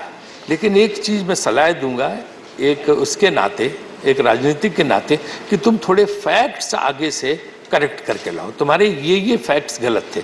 तो मधु लिमय जी ने अपनी किताब में लिखा संस्मरण में, कुछ दिन के बाद से मैंने तय किया कि जब मैं संसद में बोलूँगा तो अपने तथ्यों को बिल्कुल ठीक करके बोलूँगा। और उसके बाद बहुत बड़े पार्लियामेंटेरियन हुए लिमय जी। इसी तरह से क्या ना कि यहाँ पे जो है बहुत कुछ सीखने को मिलता है। जब मैं संसदीय कार्य मंत्री बना तो प्रणब मुखर्जी जी थे, उन्हीं के उसमें हम लोग काम करते थे, उनका बहुत अनुभव था। तो मुझे बोले कि देखो वही सबसे अच्छा पार्लियामेंट्री अफेयर मिनिस्टर है जो रघुराम मैया होते थे, कि जो हमेशा अपोजिशन बेंच में बैठा दिखाई दे। तुम्हारा इस चीज़ से जाना जाएगा कि विपक्ष के साथ तुम्हारे रिश्ते कितने अच्छे हैं, और अगर इसके लिए नहीं जाने जाओगे कि तुम बैठ के सत्ता पक्ष की तरफ क्या कर रहे हो। तो ये सब चीज़ें संसद को उसमें देखने को, सीखने को मिलती हैं। ये स्थान सर सेंट्रल हॉल जैसे चीज़ का प्रतीक है। कितनी भी शत्रुता हो, आमने सामने पड़ जाते हैं, बैठ के चाय कॉफ़ी पी लेते हैं, वहाँ से बात खुल जाती है और आपस में मेल जोल हो जाता है। तो ये संविधान भी जो यहाँ पे बना वो हर प्रधानमंत्री का योगदान है, चाहे नेहरू जी का हो, चाहे शास्त्री जी का हो, चाहे मोरारजी देसाई का हो, चाहे जो है इंदिरा जी का हो, चाहे राजीव जी का हो, चाहे चौधरी चरण सिंह का हो, चाहे नरसिम्हा राव जी का हो, चाहे देवगौड़ा जी का हो, गुजराल साहब का हो, अटल जी का हो, मनमोहन सिंह जी का हो, और अब मोदी जी का। सब जो है आते हैं, सब काम करते हैं। तो ये सब जो है हमें आपस के यही संकल्प लेना चाहिए। आज के नए भवन में जा रहे हैं तो हम ये मन बदलें, दिल बदलें। जैसे अटल जी ने कहा था कि जो है ये ऐसी सत्ता आती हो जाती हैं, पार्टियां बनती बिगड़ती हैं, लेकिन जो है मन मुटाव नहीं होता। दिल जो है हम लोगों के उसी तरह रहने चाहिए, आपस में मिलजुल करके। और विपक्ष के पास है क्या सर? डिप्टी चेयरमैन सर, विपक्ष के पास क्या है? सिर्फ संसद में बोलने के लिए। उसके पास न ऑफिस न दफ्तर है, न ऑर्डर करने के लिए फाइल है, कुछ तो नहीं है। सिर्फ अपनी बात कह सकता। अगर वो बात कहने का भी अवसर विपक्ष को ना मिले तो फिर विपक्ष के पास रह क्या गया? तो ये जो है संसद में ही होना चाहिए कि नई बिल्डिंग में नए बड़े दिल के साथ जाएं, कटुता छोड़ें, शत्रुता छोड़ें, हैं, मिलजुल के और काम करें तो बहुत अच्छा रहेगा, है ना। 1 मिनट सिर्फ लास्ट मेरा है। और परिवार की तरह रहे, क्योंकि दुश्मनी 1 कदम 2 कदम, तुम भी थक जाओगे, हम भी थक जाएंगे, उससे क्या फायदा? राजनीति में दुश्मनी की तो कोई गुंजाइश होती नहीं। और लोग तो लगे रहते हैं, चारों तरफ लकड़ा रहे हैं, फिर भी पेड़ कहाँ आ रहे हैं? तो यहाँ लोग जुटे रहते हैं, यहाँ पे कहाँ वो ये करके। और जो भी आता है, चाहे हम इधर रहें चाहे उधर रहें, सबको एहसास होना चाहिए कि जो है ना कि शोहरत की बुलंदी भी एक पल का तमाशा है, जिस साग पे बैठे हो टूट भी सकती है। ये सब एहसास हमें रहने चाहिए। तो बस जो संकल्प है नई संसद में जब हम जा रहे हैं तो इसका ही होना चाहिए। मैं उसको स्वागत करते हुए यही कहूँगा कि वहाँ जाके हम अपने मन बदलें, दिल बदल के बैठें। और दूसरी चीज़, वहाँ पे आके हम गरीब कल्याण के लिए काम करें, महंगाई पर काबू करें, युवाओं को रोजगार दें, सबको न्याय दें। एक और बात कहूँगा कि जुडिशियल रिफॉर्म्स आनी चाहिए। जुडिशियल रिफॉर्म्स अभी तक नहीं आए, वो काम नई संसद होना चाहिए। राजीव जी, अनेक और वक्ता हैं, प्लीज। और आपके माध्यम से इस बिल्डिंग का उपयोग क्या होगा? ये ऐतिहासिक बिल्डिंग, यहाँ सब कुछ हुआ, सबने बताया, लेकिन इस बिल्डिंग का उपयोग क्या होगा? इसके उपयोग पे भी सरकार को सोचना चाहिए कि ऐसी ऐतिहासिक धरोहर, इसका कुछ ना कुछ इस्तेमाल होना चाहिए, व्हाइट एलिफेंट बन के ना रह जाए। धन्यवाद। संसदीय कार्य के लिए किसी न किसी कार्य। धन्यवाद माननीय राजीव जी, धन्यवाद। धन्यवाद। माननीय फौजिया खान जी, माननीय फौजिया खान। धन्यवाद सर। ये लोग नहीं हैं। जिस इमारत में हम आज जिसको अलविदा करने जा रहे हैं सर, ये इमारत सिर्फ एक इमारत नहीं है, ये हमारे संसदीय लोकतंत्र का मंदिर है सर। ये हमारे संसदीय परंपराओं का खजाना है। ये हमारे प्यारे भारत के सपनों का गुलिस्तान है सर, जिस इमारत को आज हम अलविदा कह रहे हैं sir. The soul of parliamentary democracy dwells here.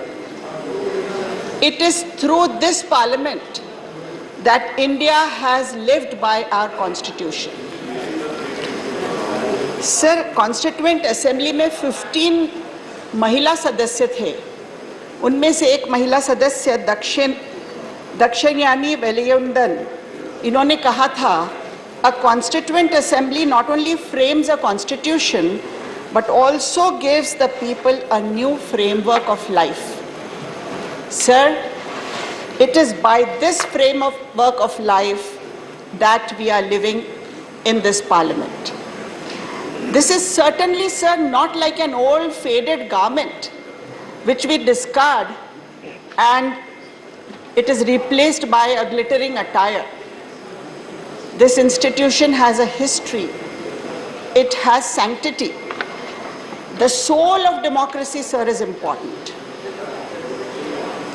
डर ये है कि कहीं सर जब हम अपने इमारत का शरीर बदलने जा रहे हैं तो कहीं लोकतंत्र की आत्मा यही न रह जाए सर, ये डर है। The Constitution of India came into force on 26 January 1950.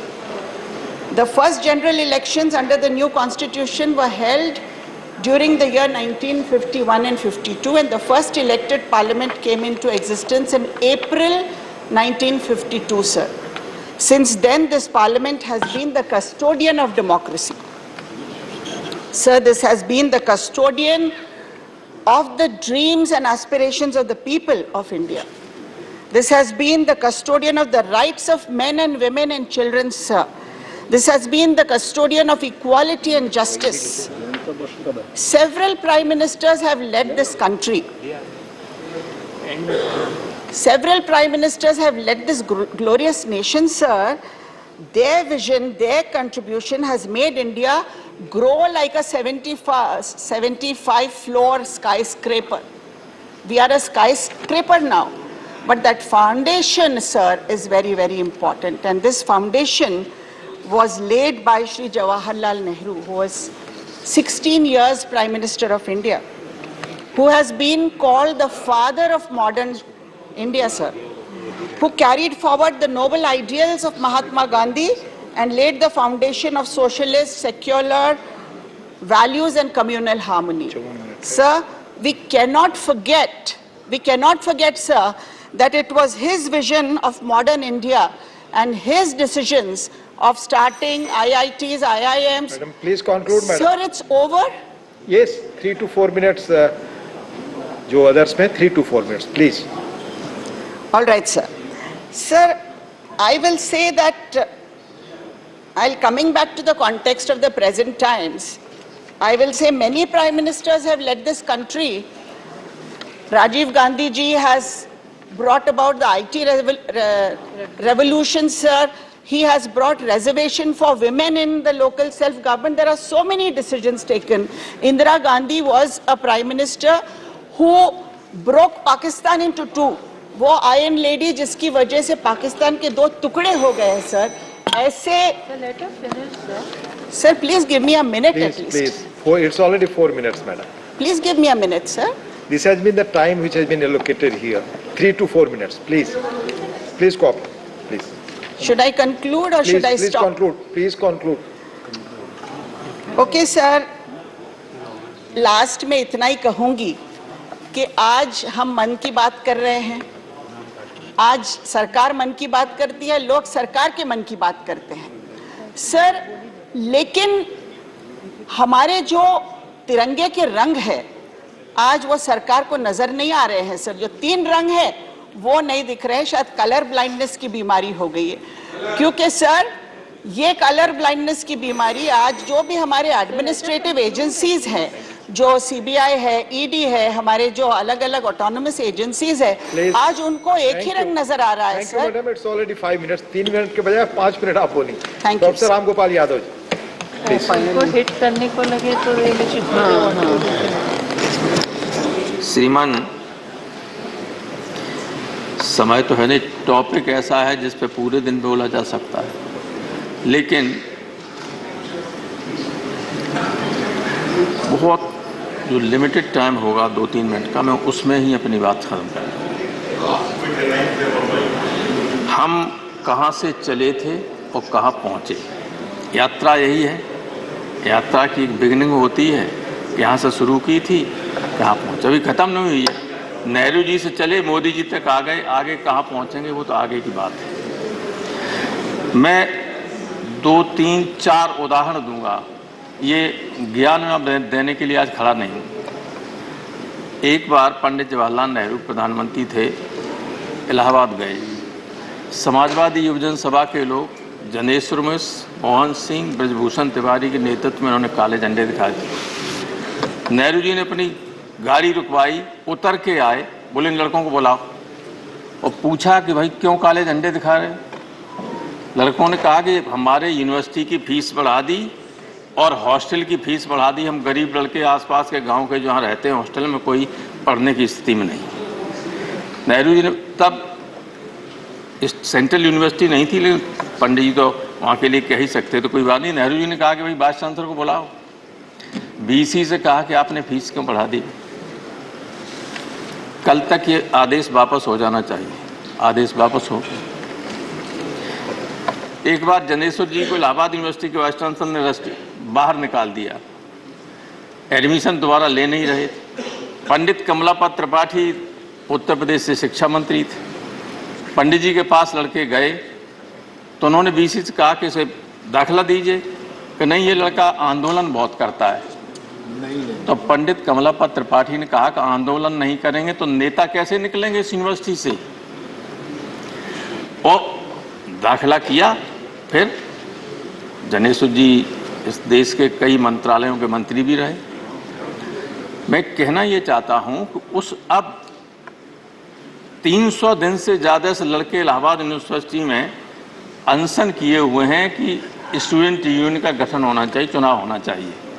300 दिन से ज़्यादा हो गए, बैठे हुए हैं, कोई सुनने वाला नहीं. अभी दिल्ली यूनिवर्सिटी में होने जा रहे हैं स्टूडेंट यूनियन के चुनाव, लेकिन सेंट्रल यूनिवर्सिटी है प्रयागराज यूनिवर्सिटी, उसमें नहीं करने जा रहे हैं। और दो उदाहरण और देंगे, रूपाला साहब नाराज मत होना। पूर्वांचल उसका एक्सप्रेस का उद्घाटन करने प्रधानमंत्री जी गए, हमारे मुख्यमंत्री उनको रिसीव करने के लिए खड़े हुए थे, तो स्वाभाविक गाड़ी आगे चली गई, हमारा मुख्यमंत्री पैदल पीछे पीछे चला, तो कब तक चलता रहा। कोई केयर करता है? नेहरू जी लड़कों के लिए खड़े हो जाते, लेकिन प्रधानमंत्री गाड़ी मुख्यमंत्री के लिए नहीं खड़ी हो। तो आपके यहाँ क्या हुआ गुजरात में? उत्तर प्रदेश के चुनाव के बाद अगले दिन ही या दूसरे दिन गुजरात में प्रधानमंत्री का रोड शो था। सारे देश ने देखा कि नहीं, आपके मुख्यमंत्री खड़े हुए थे, एसपी जी ने साइड करके चला गया, हटा दिया और सीधे गाड़ी चली गई कारवां, मुख्यमंत्री खड़े रह गए। तो एक हम चले वहां से थे और पहुंच गए यहाँ। इसलिए अब विचार कीजिए कि डेमोक्रेटिक सिस्टम को कायम रखना है कि नहीं रखना है। नए सदन में जा रहे हैं, इसमें तो बहुत बड़े बड़े लोग रहे, बहुत बड़े मन के लोग रहे, बहुत उच्च कोटि की यहाँ बहसें हमेशा हुई हैं। इसने देश को बहुत कुछ दिया। संविधान सभा में तो हमारा लोगों ने कहा ही, आप सब जानते हैं कि दुनिया का जब बना तो ये सर्वश्रेष्ठ संविधान था। क्या हम उस संविधान को ठीक तरीके से रख सके, उसमें कुछ जोड़ सके? सिर्फ रोजाना घटाने का काम कर रहे हैं। अगर हम सत्ता में बैठे हुए लोग देश के हर व्यक्ति को संदेह की दृष्टि से देखेंगे तो काम नहीं चल सकता है। कानून बनता है कुछ चीजों को रोकने के लिए। कानून सारे देश की जनता को आतंकित करने के लिए नहीं बनाया जाता है। ऐसे ऐसे कानून बने, अपराधियों पर लगना चाहिए, आर्थिक अपराधियों पर लगना चाहिए, लेकिन कहीं व्याख्या नहीं है जिस पर चाहें, जिसको चाहें उस पर पुलिस जाके पकड़ लेगी, ईडी पहुंच जाएगी। ईडी पहुंच जाएगी। क्या ये संविधान की मंशा संविधान निर्माताओं की इस तरह के कानून बनाने की रही थी? कभी नहीं रही होगी। बहुत डेमोक्रेट थे और सारे लोग थे, और इस संसद में बैठकर भी इस तरह के कानून नहीं बने। कोटा बना, टाडा बना, सब बने, लेकिन वापस हुए कि नहीं हुए?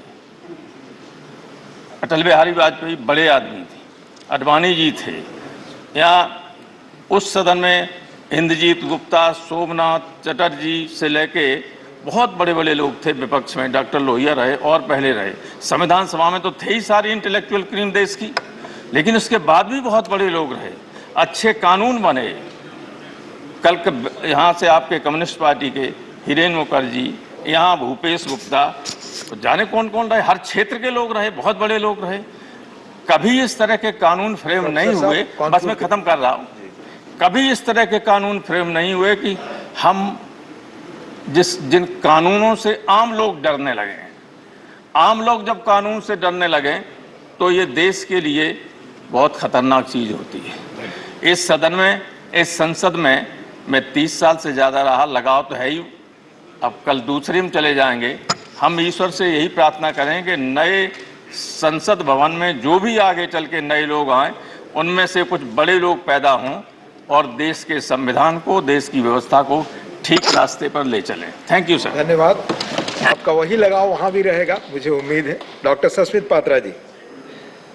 माननीय अध्यक्ष महोदय, आज एक विशेष दिन है, और वो दिन जब ये सदन आखिरी बार बैठ रहा है इस बिल्डिंग में, और 24 घंटे बाद इस बिल्डिंग की लाइट्स बंद हो जाएंगी, और 75 साल का जो काम हुआ है वो आगे चलता रहेगा नए बिल्डिंग में।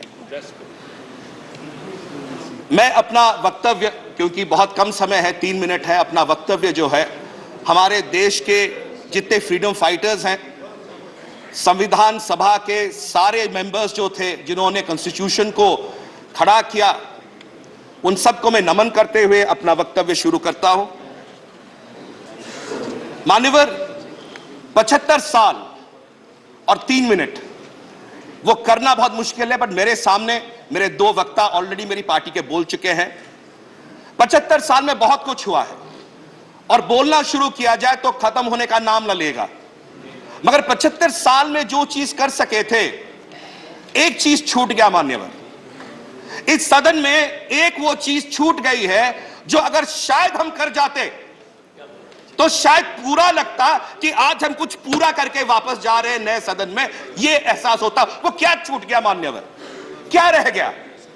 1996 में वुमेन्स रिजर्वेशन बिल जब आया था उसको पारित नहीं हो पाया।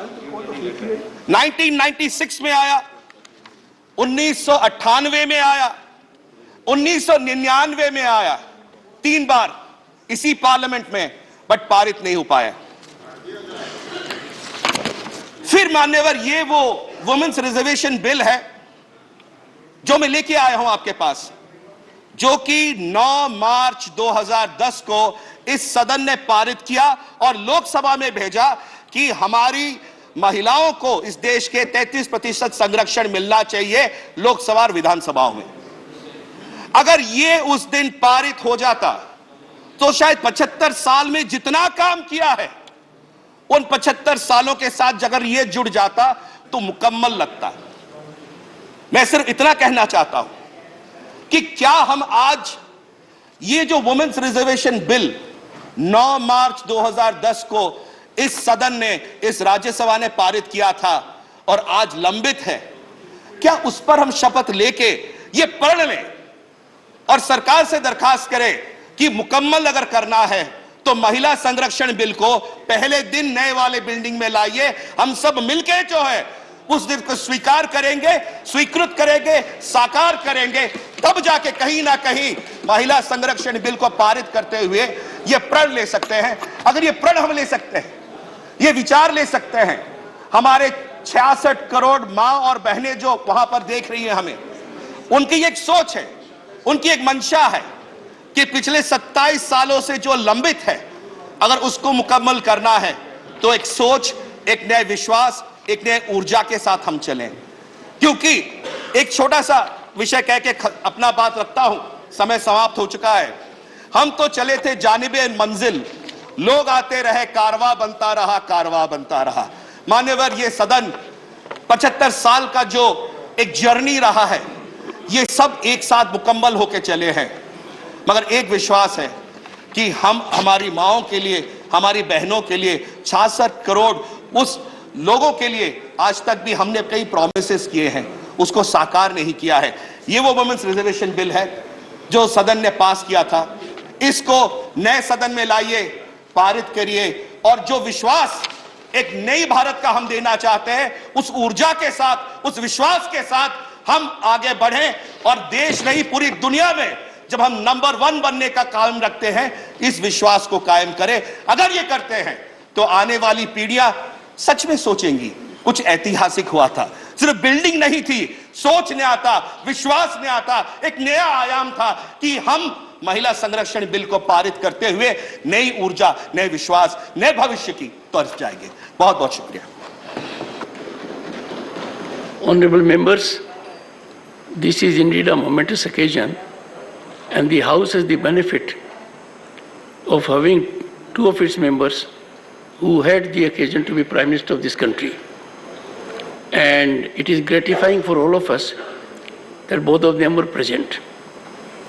I will now give floor to Sri S.D. Dev Gowda. Sir, permission. Sir, while sitting. Only few minutes. Yesterday, the leaders of all political parties were summoned by the Parliamentary Affairs Minister. In that meeting, it was chaired by our Defence Minister, Sri Rajya Sabha. Sir, in that meeting, some of our friends from the neighboring state on the Kaveri issue they raised. I didn't raise any objection while they were speaking. It is my misfortune for having served in this parliament for 40 years. Yesterday, all electronic media in Karnataka, it was highlighted, they was not interested to protect the interest of the Kaveri waters, which the people are suffering today. I don't want to go to the merits and demerits of what is going on, what all the people from Tamil Nadu, which was fought from last 60 years, the battle, I don't want to go back to all those things. Sir, I would like to just only one point, whatever the unity that they have been exposed. When Khargeji was speaking, I was watching. Your good self said, I will give opportunity for all the members, few minutes. Sir, lastly, I have come here with your kind permission. I only say I would like to stand by the problem that has been created by the unity of our friends. Yes, they have the majority, 40 members. We are only 26 or 28 members. There is no unity among ourselves in Karnataka. The people are suffering, but I would like, as a single member whom I have fought the battle from last 60 years. Sir, I don't want to go back to all those old histories. My friends knows this. When Manmohan Singh Ji was the Prime Minister, what has happened? I do not want to take much time. Just only one word I would like to say. This quarrel will not be solved legally. If at all, if our friends wants to have some sort of smooth understanding, let all of us sit together and sort out the problem. Otherwise, things will continue and the struggle from both sides will go on, and this will not going to solve the problem. This type of fight on both sides. I only, with a humble request, I pray all our colleagues from Tamil Nadu, or unfortunately Karnataka is surrounded by all the projects, on one side Goa, on the other side what is Telangana, on this Almaty issue and Kaveri issue. Sir, we are the people who are suffering now. I only pray this problem will not be solved unless we sit together, try to sort out the problem ourselves. Legal battle certainly will not going to solve this problem. We have 200 years back the issue started on Kaveri. I don't want to take much of the time. I can go on, give all the details. You have permitted me. I only say what I would like to say. I also stand by the people of Karnataka who are suffering, and I will pray all our colleagues, if they are going to sit together and solve the problem among ourselves, it will be one of the most brilliant issues, sir.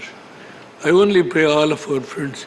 All the rivers are surrounded. Karnataka is the worst sufferer. That's the position, sir. Sir. Only I request. I don't want to make any. It's already settled the issue. The issue has been already settled based on the Supreme Court direction. Tribunal has been ordered that Karnataka not obeyed. Karnataka not obeyed the Tribunal's order, Supreme Court's order, and we have respect on him. We have respect on the former Prime Minister Devagowda. But it is a sympathy has been created in this house. I'll come. Lot of suffering. Okay. Tamil Nadu farmers Please. You see, on this day, when we are trying to reflect, introspect, and chalk out a path for way forward approach. Let 5 members of this house. Sir, I get your point. Sir, settle down. Please, let 5 members of this house. Please, let them send go. a to me. On him. Sir, the former Prime Minister, but our farmers. Sir, I would like to request, let 5 members of this house on both sides, not belongs to either Karnataka or to No, Tamil Mr. Nadu. Vaiko, Mr. Vaiko, please. The 5 members of the Would you House. please take your seat, all of you? You please delegate Take them. your seat. One Let second, them go and see the Vaiko ji, condition, please. what the people are suffering, Please. and then let them report to this House. I will accept that. Sir, let us not unnecessarily quarrel. Please. Those people who are not concerned about this problem,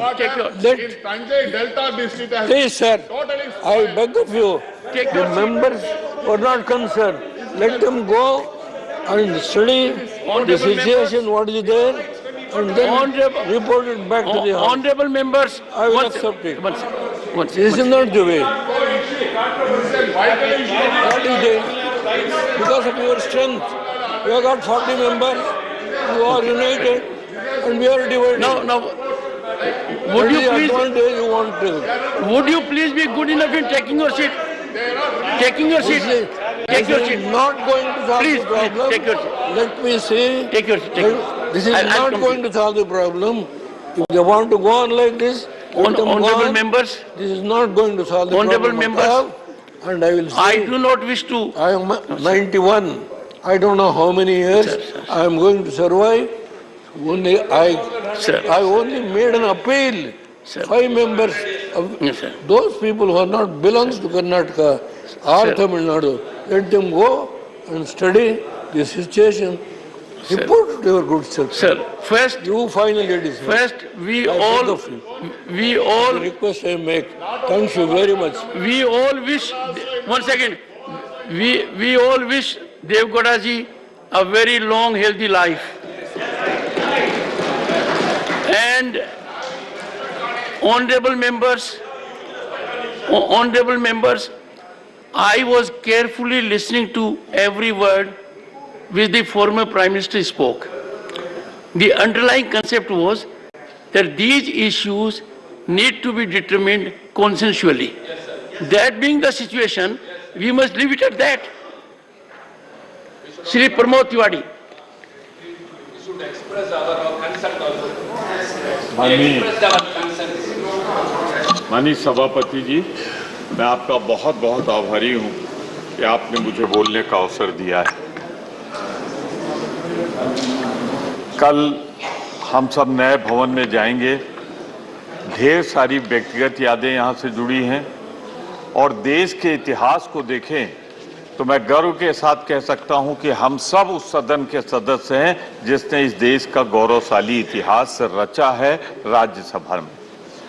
माननीय कैसे भूल सकते हैं हम इस संसद भवन को 14 और 15 अगस्त की रात में पंडित जवाहरलाल नेहरू का वो भाषण, जब आज़ादी का उद्घोष हो रहा था तो उन्होंने कहा था जब सारी दुनिया सो रही है तो उस समय हिंदुस्तान जाग रहा है एक नया डेस्टिनी, एक नया अध्याय लिखने के लिए।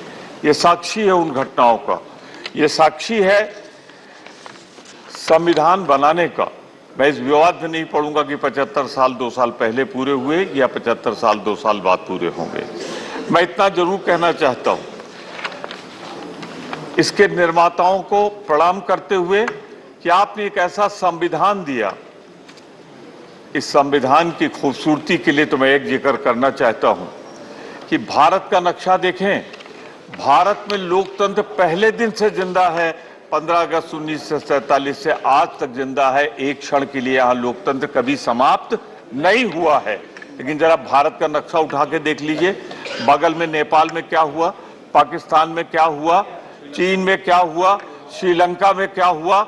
तो ये संविधान निर्माताओं ने जो बनाया था, ये उसकी खूबसूरती है कि आज तक हमारा जो सबसे अनमोल रत्न था लोकतंत्र, वो जिंदा है। इसलिए हम कहना चाहते हैं कि ये दोनों सदन साक्षी हैं उस घटना के। माननीय मैं एक चीज जो कहूंगा, कुछ लोगों की आदत होती है बीच में बेतुका बोलने की, बेसुरा घोषित वाले। रुक जाओ मानवर, मैं तो बहुत प्यार से बोल रहा था, लेकिन कुछ लोग होते हैं, अब जब ये बोल दिए तो इनको बता दूं, उस आपातकाल को संविधान के दायरे में लगाया गया था। आपने जो लगाया है उस संविधान के दायरे में नहीं, बल्कि संविधान का ताना बाना पहन के लगाया है। और आज आपातकाल जैसी तिवारी जी, कई बार प्यार से बहुत डर लगता है। सही बात है सर, अपना अपना अनुभव देखिए, यदि अगर हम आज के दिन राजनीतिक दायरे में रहकर बात करेंगे तो आगे का रास्ता साफ नहीं निकलेगा सर। आज की हकीकत जब मैं यहाँ सुनता हूँ और दुनिया के लोगों से सुनता हूँ तो मुझे लगता है मैं कहाँ आ गया sir. Let us be proud of our accomplishments. They are product of our human resource, sir. Our bureaucratic system, sir. Our visionary leadership. Where is the harm in it? मैं वही काम कर रहा था, बीच में विघ्न हो गई। वो नहीं मैं तो तारीफ कर रहा था लोकतंत्र के निर्माताओं को, संविधान के निर्माताओं का। ठीक है सर, विघ्न कौन डालते हैं आप भी जानते हैं, हम भी डालते हैं। सर, लोकतंत्र की सबसे बड़ी खूबसूरती क्या है सर? ये एक ऐसा चमन है जिसमें रंग बिरंगे फूल खिलते हैं। हर रंग के फूल को जब खिलने दिया जाता है तो लोकतंत्र मजबूत होता है। मैं फिर किसी की तरफ इशारा नहीं कर रहा हूं, पर सिर्फ ये कहना चाहता हूं कि इस लोकतंत्र की सबसे बड़ी बूटी यही थी कि यहाँ हर धर्म को, हर भाषा को, हर जात को फूलने फलने का अधिकार मिला था। और जब धर्म के नाम पर हुकूमतें बांटेंगी लोगों को तो लोकतंत्र पर सवालिया निशान लगेगा और जिन्होंने ये संविधान बनाया है उसके प्रति अनादर का भाव जाहिर होता है। मैं जरूर कहना चाहता हूं इस बात को कि जहां हमारे लोकतंत्र की ताकत है कि आज भी हम लोकतंत्र में जिंदा हैं, आगे भी रहेंगे, चाहे जितने दौर आए आके चले जाएंगे, लेकिन हिंदुस्तान का लोकतंत्र कभी नहीं मिटेगा, ये मैं विश्वास पूर्वक और दावे पूर्वक कहता हूं। अनवर, जब इतिहास पढ़े तो एक लाइन में ये कह के बर्खास्त न कर दें कि 70 सालों में क्या हुआ था। अरे 1947 में जब पंडित जवाहरलाल नेहरू ने सत्ता संभाली थी तो हिंदुस्तान के पास क्या था? कितने गांव में बिजली थी, कितनी हम बिजली पैदा करते थे, कै गांव में हमारा टेलीफोन सेवाएं थी, कै गांव में मानवर विकास के लिए सड़कें थी। आज अगर है तो सारे लोगों ने मिलकर काम किया है, इसलिए आज ये दौर आया हुआ है। तो मैं एक बात जरूर कहना चाहता हूं, जब गौरवशाली इतिहास पढ़ा जाए तो प्रधानमंत्री नेहरू के किए कार्यों की सराहना के बने हिंदुस्तान का इतिहास अधूरा रहेगा। उन्होंने जो योगदान दिया, शास्त्री जी का संक्षिप्त कार्यकाल था। आपको बधाई, शुभकामनाएं, इस उम्मीद के साथ कि आप याद रखेंगे कि अभी मेरा 10 मिनट बाकी। धन्यवाद। मानवर, भूल गए हो तो मैं बता दूं, मानवर शास्त्री जी का, मानिया जी, शास्त्री जी का कार्यकाल बहुत संक्षिप्त था। 18 महीने में उस शख्सियत को हमेशा हिंदुस्तान याद रखे जिसने जय जवान जय किसान का नारा दिया था। तब वो हिंदुस्तान था जब युद्ध रोकने के लिए 65 का हम पर PL 480 की धमकी दी गई थी, उससे भी हम निकले। मानवर, इंदिरा जी के बगैर इंडिया का इतिहास अधूरा रहेगा। अरे ये वो इंदिरा गांधी है जिसने महिला सशक्तिकरण किया, बांग्लादेश का निर्माण किया। अरे लोग तो इतिहास में कुछ पन्ने लिखते हैं, उन्होंने तो ज्योग्राफिया बदलकर दुनिया के नक्शे में जब तक बांग्लादेश रहेगा इंदिरा गांधी का नाम रहेगा। और इंदिरा गांधी की कोई ताकत तो थी, इंसानियत थी, शराफत थी, संसदीय मर्यादाएं थी कि अटल बिहारी वाजपेयी ने उनकी तुलना दुर्गा मां से की थी। ये है देश का लोकतंत्र। मानवर, आज बड़ी बात होती है डिजिटल इंडिया, इसका जन्मदाता कौन था? राजीव गांधी। क्या हम उनके योगदान को भुला सकते हैं?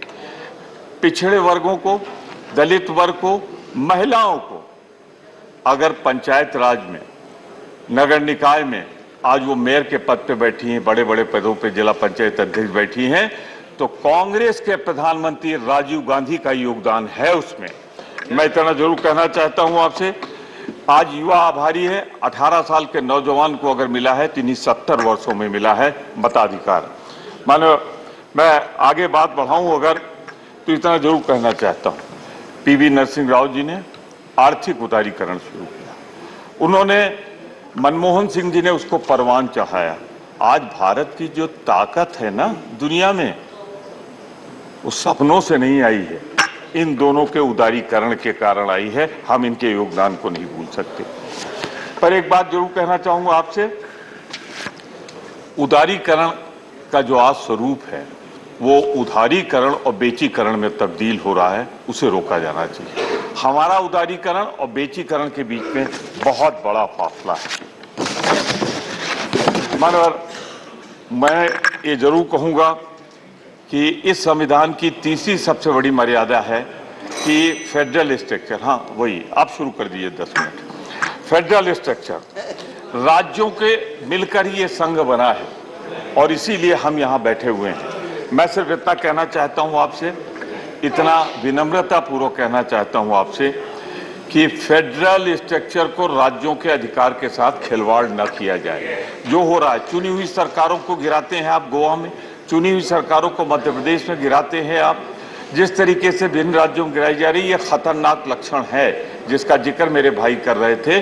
वही आपातकाल की तानाशाही जो बिना लगाए आई जा रही है।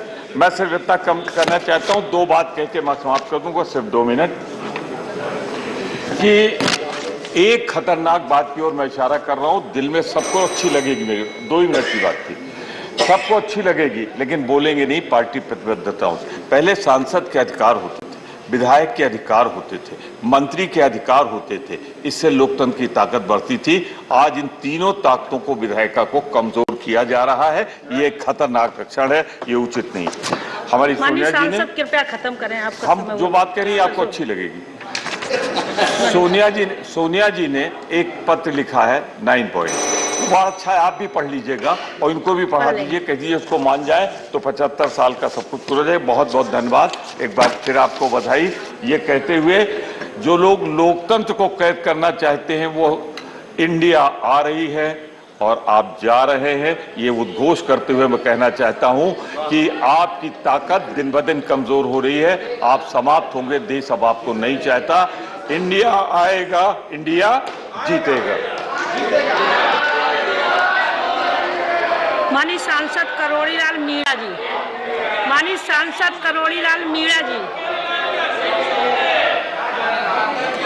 माननीय सांसद करोड़ीलाल मीणा जी, देखिए दूसरा नाम दीजिए।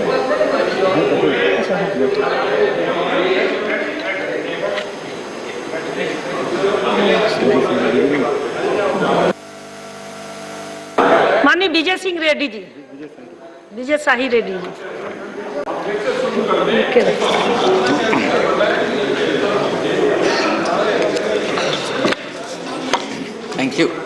Thank you, Deputy Vice Chairperson, sir.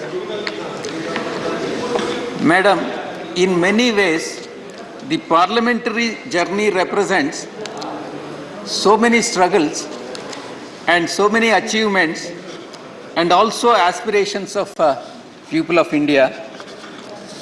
And I have no hesitation to refer to the struggles that I have undergone during the 75 years, more particularly the struggles relating to the 1976 represents the darkest year of our parliamentary democracy, and the Congress party was responsible for it.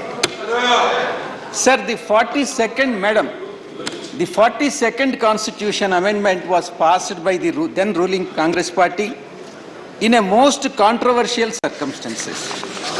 This has to be taken note of, madam. If the subsequent governments had not undone the horrors that have of the 42nd Amendment, the Congress party would have passed an unsavory laws to institutionalize the emergency in the country forever. So it is because of the anomalies that they have introduced have been undone. That is the reason why we are still here and our democracy is saved. Madam, the UPA regime was marred by capitalism, corruption, policy paralysis, and decline in economic growth.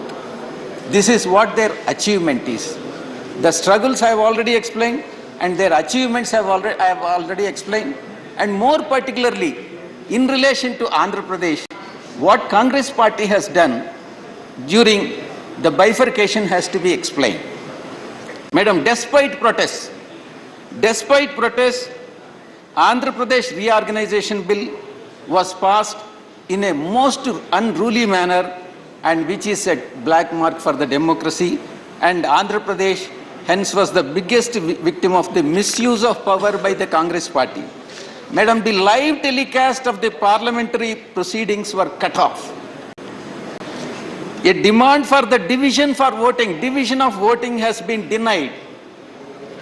All Andhra member of parliaments were unfairly suspended, and doors of Lok Sabha were closed.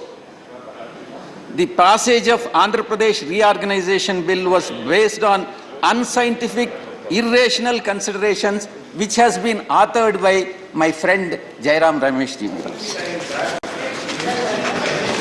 Madam, the next point. You can go ahead with your comments, but I'll continue my observations. Madam, the governments may come and governments may go, but for sitting government, that is BJP government, is under an obligation to fulfill the statutory promises made by the previous government, that is Congress government, madam. Madam, the Congress party, one important point, madam, the Congress party has held the power for 50 years.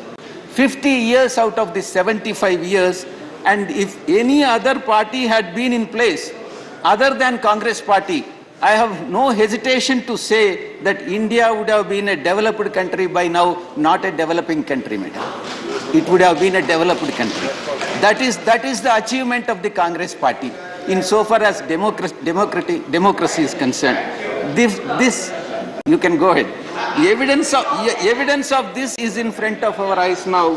Madam, the non-Congress government in the past 10 years, you have been seeing, we have been watching, and what the performance is. Madam, parliamentary productivity. Average number of sitting days per year has decreased from 120 in 1950s to roughly 70 days at present, which is really alarming, madam. Madam, I'll have to give the comparative figures. In 2022, the Indian Parliament sat for 56 days, and US Congress sat for 158 days, and British Parliament sat for 137 days, and the Canadian Parliament sat for 96 days. I request the BJP government to increase the number of sittings of the Parliament so as to make the justice to the people of this country, madam. Madam, there is youth particularly. The youth at present, the significance of youth and importance of youth is coming down slowly, and the participation in youth is also coming down. MPs in 25 to 40 age bracket has fallen from 26% in first Lok Sabha to 1 to 12% in 17th Lok Sabha, madam. Madam, welfare of backward classes. I request the government, Honorable Finance Minister is sitting here. I request the Honorable Finance Minister and also Prime Minister and BJP government to introduce reservation for BCs based on the population of BC population in this country. BCs constitute more than 50% in this country. Therefore, the reservation has to be given to the BCs based on the proportion of population. And no caste census has been conducted, and the last caste census has been done in 1931. Socio-economic population data on BCs has been released, madam. Madam, women reservation bill. The women constitute 50% in the population. YSR Congress party, under the leadership of Jagan Mohan Reddy Garu, right from day one, since inception of the party, has been demanding reservation for women, and as of today in the state assemblies, the women percentage of women is only 8%, and in Lok Sabha it is 15%. Women, therefore, the women reservation bill has to be passed we request the government of India to, BJP particularly, to pass the women reservation bill, madam. Madam, in fact, even in the yesterday's meeting, yesterday all-party meeting has been held, wherein my colleague, my friend from Andhra Pradesh, MP, has vociferously raised the issue of arrest of Chandrababu Naidu. Though it is not relevant here, since he has raised the issue in the all-party meeting, and also he is going to raise the issue again on the floor of this House, I have no other option but to address this issue.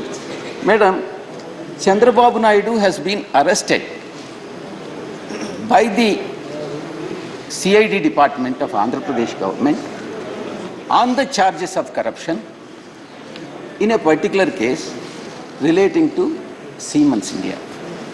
And there is an ample evidence which has been produced to the court, and court has remanded him to judicial custody. Now that arrest has been made and the remand has been given by the judiciary and the court proceedings have started, it is for the court to decide. And court has also observed that there is a prima facie case against Chandrababu Naidu, and the court will decide the matter. Madam, it is Chandrababu Naidu who this is the book, madam. This is the book. Chandrababu Naidu has resorted to corruption of 1,44,577 crores. This is a old book, and subsequently, this amount of corruption, the quantum of corruption has gone up to 6 lakh crore, madam. And again, madam, it is not one case or two cases against Chandrababu Naidu. There are number of cases. It is his own affidavit. Madam, it is his own affidavit which has been filed before the Election Commission, wherein he has stated that there are 9 cases against him, 9 criminal cases against Chandrababu Naidu. Therefore, when he himself has declared that there are criminal cases against Chandrababu Naidu, I have no hesitation to call Chandrababu Naidu as a criminal, madam. He has been implicated in a criminal conspiracy and resorted to corruption. Therefore, he has been implicated in the corruption case, madam. One more point, madam. Madam, he has not only that. Politically, Chandrababu Naidu has backstabbed everybody. He has backstabbed BJP. He was with BJP, he has backstabbed. He was with Congress party, he has backstabbed Congress party. He was with communists and he has backstabbed communists. So therefore, there is nothing wrong in calling him as backstabber, madam. And he is the king of all scams. I have no hesitation to say that he is king of all the scams. This is the fate of the democracy, and therefore this type of politicians, particularly who has ruled the state of Andhra Pradesh for a period of 14 years as a chief minister, has spoiled the state of Andhra Pradesh, and the Andhra Pradesh is looking backward only because of Chandrababu Naidu, madam. Thank you very much. Thank you. Please, Shri Samir or Rao.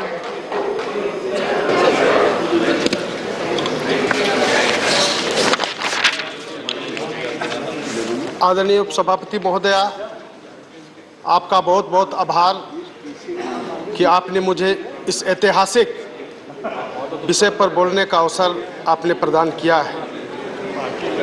महोदया, सांसद भवन भारत के वर्तमान और भविष्य की परिस्थितियों तथा देश की समस्याओं पर चिंतन मनन के साथ ही शासन चलाने के लिए विधान निर्माण का एक केंद्र रहा है। महोदया 1927 में बनकर तैयार हुआ संसद भवन 1947 तक ये अंग्रेजों के गुलाम में रहा था। 1947 से लेकर के आज तक यह संसद भवन आम जन के लिए होने वाली नीति का एक प्रमुख केंद्र बनकर ये काम निरंतर कर रहा है। महोदया, ये संसद भवन देश के लिए महत्वपूर्ण इसलिए भी है क्योंकि इस संसद भवन में 2 वर्ष 11 महीने और 18 दिन की संविधान सभा की बैठकें हुई। तत्पश्चात 1950 में भारत के संविधान को इसी भवन में लागू किया गया। महोदया, संविधान लागू होने के पश्चात महामहिम राष्ट्रपति, लोकसभा एवं राज्यसभा को मिलाकर भारतीय संसद का निर्माण किया गया। यह तीनों ही भारतीय संसदीय प्रणाली के अभिन्न अंग बनाए गए। मुझे गर्व है कि मैं इस राज्यसभा के सदस्य के रूप में इस सदन का हिस्सा बना, क्योंकि पिछले 75 वर्षों में राज्यसभा ने संसद के अस्थायी सदन के रूप में कभी भंग हुए बिना निरंतर देश की चिंताएं ये करता रहा है। परंतु महोदया, मैं बताना चाहता हूं कि सभी माननीय सदस्यों ने पूर्व में इस सदन का बहुत सारे उपलब्धियां और बहुत सारे जो अनुभव है, इन बातों को बताने का काम किया है। लेकिन मुझे लगता है मैं जो अनुभव करता हूं उसमें यह भी है कि बहुत सारे ऐसे उपलब्धियां तो हुए, यहां बहुत ऐसे विद्वान माननीय सदस्यों ने अपनी बातों को यहां पर विचार किया, लेकिन कुछ ऐसे भी चीजें हुए जो कि इस सदन के अंदर में यह सदन जो गवाह बना हुआ है, जो कि बहुत से सारे ऐसे गरिमाएं भी खंडित हुई है। महोदया, मैं बताना चाहता हूं कि इसी प्रकार से यह जो है, अगर हम कहें तो इस सदन भवन के अंदर में जो है आपातकालीन जैसी जो है जो बातें हैं वह भी मतलब यह सदन ने देखा है। इसी प्रकार से हम देखते हैं कि ये जो 370 जैसे जो एक समस्या थी, अगर उन दिनों में ये नहीं रहता तो ये जम्मू कश्मीर जो है ये अलग नहीं होता। इसी प्रकार से ये लगातार ये 75 वर्षों में सदन ने अनेक उदाहरण है जो कि इस प्रकार से चीजें हुई है। मैं जनजाति मामले के विषय में भी मैं जब विचार करता हूं, देखता हूं, तो 1969 में सदन के एक माननीय तत्कालीन सदस्य स्वर्गीय कार्तिक उरांव जी ने जनजाति हित के लिए एक विशेष बिल जो लाया था, वो बिल भी उस समय के कौन से ऐसे राजनीतिक परिस्थितियों के कारण इस सदन के अंदर दफन हो गया। महोदया, इस प्रकार से कई ऐसे उदाहरण हैं, लेकिन मैं कहना चाहता हूं कि बीच के समय में हमारे इस सदन के अंदर में भी एक अच्छे उदाहरण, अच्छे जो है अचीवमेंट जो हुए हैं, जो मैं बताना चाहता हूं कि आजाद भारत में पहली बार ये जनजातियों के विकास के लिए तत्कालीन प्रधानमंत्री श्रद्धेय अटल बिहारी वाजपेयी जी ने जनजाति मामले का मंत्रालय का स्थापना किया और ये जनजातियों के सर्वांगीण विकास के लिए कई प्रकार के योजनाएं हुए। महोदया, उस समय जो है एकलव्य मॉडल रेसिडेंशियल स्कूल, आदिवासी बच्चों का ठीक से पढ़ाई हो, ज्ञान हो और जो है अपने बढ़े, अपने परिवार को बढ़ाए और देश के सेवा में भी वो शामिल हो, आगे बढ़े। इसलिए ऐसे जो है महत्वपूर्ण एकलव्य मॉडल रेसिडेंशियल स्कूल की स्थापना करके आदिवासी बच्चों की पढ़ाई के लिए भी आगे बढ़ा है। निश्चित रूप से महोदया, मैं बताना चाहता हूं कि हमारे जो है यशस्वी प्रधानमंत्री आदरणीय नरेंद्र भाई मोदी जी ने ये जो है देश के आजादी के लड़ाई के लिए लड़ने वाले जो है उन दिनों के जो है जो अनसंग हीरोज थे आदिवासी, उन लोग के नाम से भी जो है संग्रहालय बनाने का काम किया और जो है भगवान बिरसा मुंडा जी के जन्म जयंती के 15 नवंबर के दिन में राष्ट्रीय जनजाति गौरव दिवस मनाने का यह काम प्रारंभ हुआ। देश के जनजातियों को भी सम्मान मिलने का काम इसी संसद में यह गवाह रहा है। महोदया, ये मैं बताना चाहता हूं कि जनजाति लोग जंगल पहाड़ों में रहते हैं। ये जो है FRA, CFR जैसे जो है प्रावधान किया फॉरेस्ट राइट एक्ट के अंतर्गत सामुदायिक जो है वनाधिकार का यह प्रावधान जो हुआ है, आज जनजाति अपने वन क्षेत्रों के में अंदर में रह करके कैसे जो है जो नॉन टिम्बर फॉरेस्ट प्रोड्यूस को संकलन करके संकलित करके अपने जो वैल्यू एडिशन करते हुए अपने आमदनी को बढ़ाने का काम किया जा रहा है। प्रधानमंत्री जी आदि आदर्श ग्राम विकास योजना करके जनजातियों के गांव में किस प्रकार से सभी प्रकार के विकास का काम हो, इसके लिए ऐसे योजनाएं किया है। और तो और ये जो है आदि महोत्सव जैसे जो है योजनाएं करके हमारे जनजातियों के जो वोकल फॉर लोकल जो स्थानीय उत्पाद है उसको कैसे हम ट्राइफेड के माध्यम से हम उनके आमदनी को बढ़ाएंगे और जो है आगे बढ़ाएंगे, इस प्रकार से जो है योजनाएं प्रारंभ किया है। महोदया, कहने को बहुत है लेकिन मैं इतना जरूर कहना चाहता हूं कि ये सदन ने इन सारे चीजों का गवाह बना है और आज हम इस सदन से कल दूसरे नए सदन पर जा रहे हैं। मैं आशा करता हूं कि ये नए सदन में भी बहुत नए नए कीर्तिमान स्थापित हो, ऐसा विश्वास के साथ मैं अपनी वाणी को विराम देता हूं। धन्यवाद। Thank you. श्री अब्दुल बहाक ji. All the praises to Almighty God for giving me a wonderful time to be here at this last moment of this last Rajya Sabha in this hall. My leader, two leaders were here in the first day of this building when it started in 1952. There's Haidar Millat Muhammad Ismail Sahib and B. Pokar Sahib. They were in the Constituent Assembly also. So now our party also completing 75 years, Amrita Kal. November 16th we are coming to Delhi to inaugurate our new office, and also to us also this is Amrita Kal, and this building, it is very, very dear to me also because my leaders came here first day itself in Rajya Sabha, and now I am also in Rajya Sabha. So many people predicted 75 years Indian Union Muslim League will be here.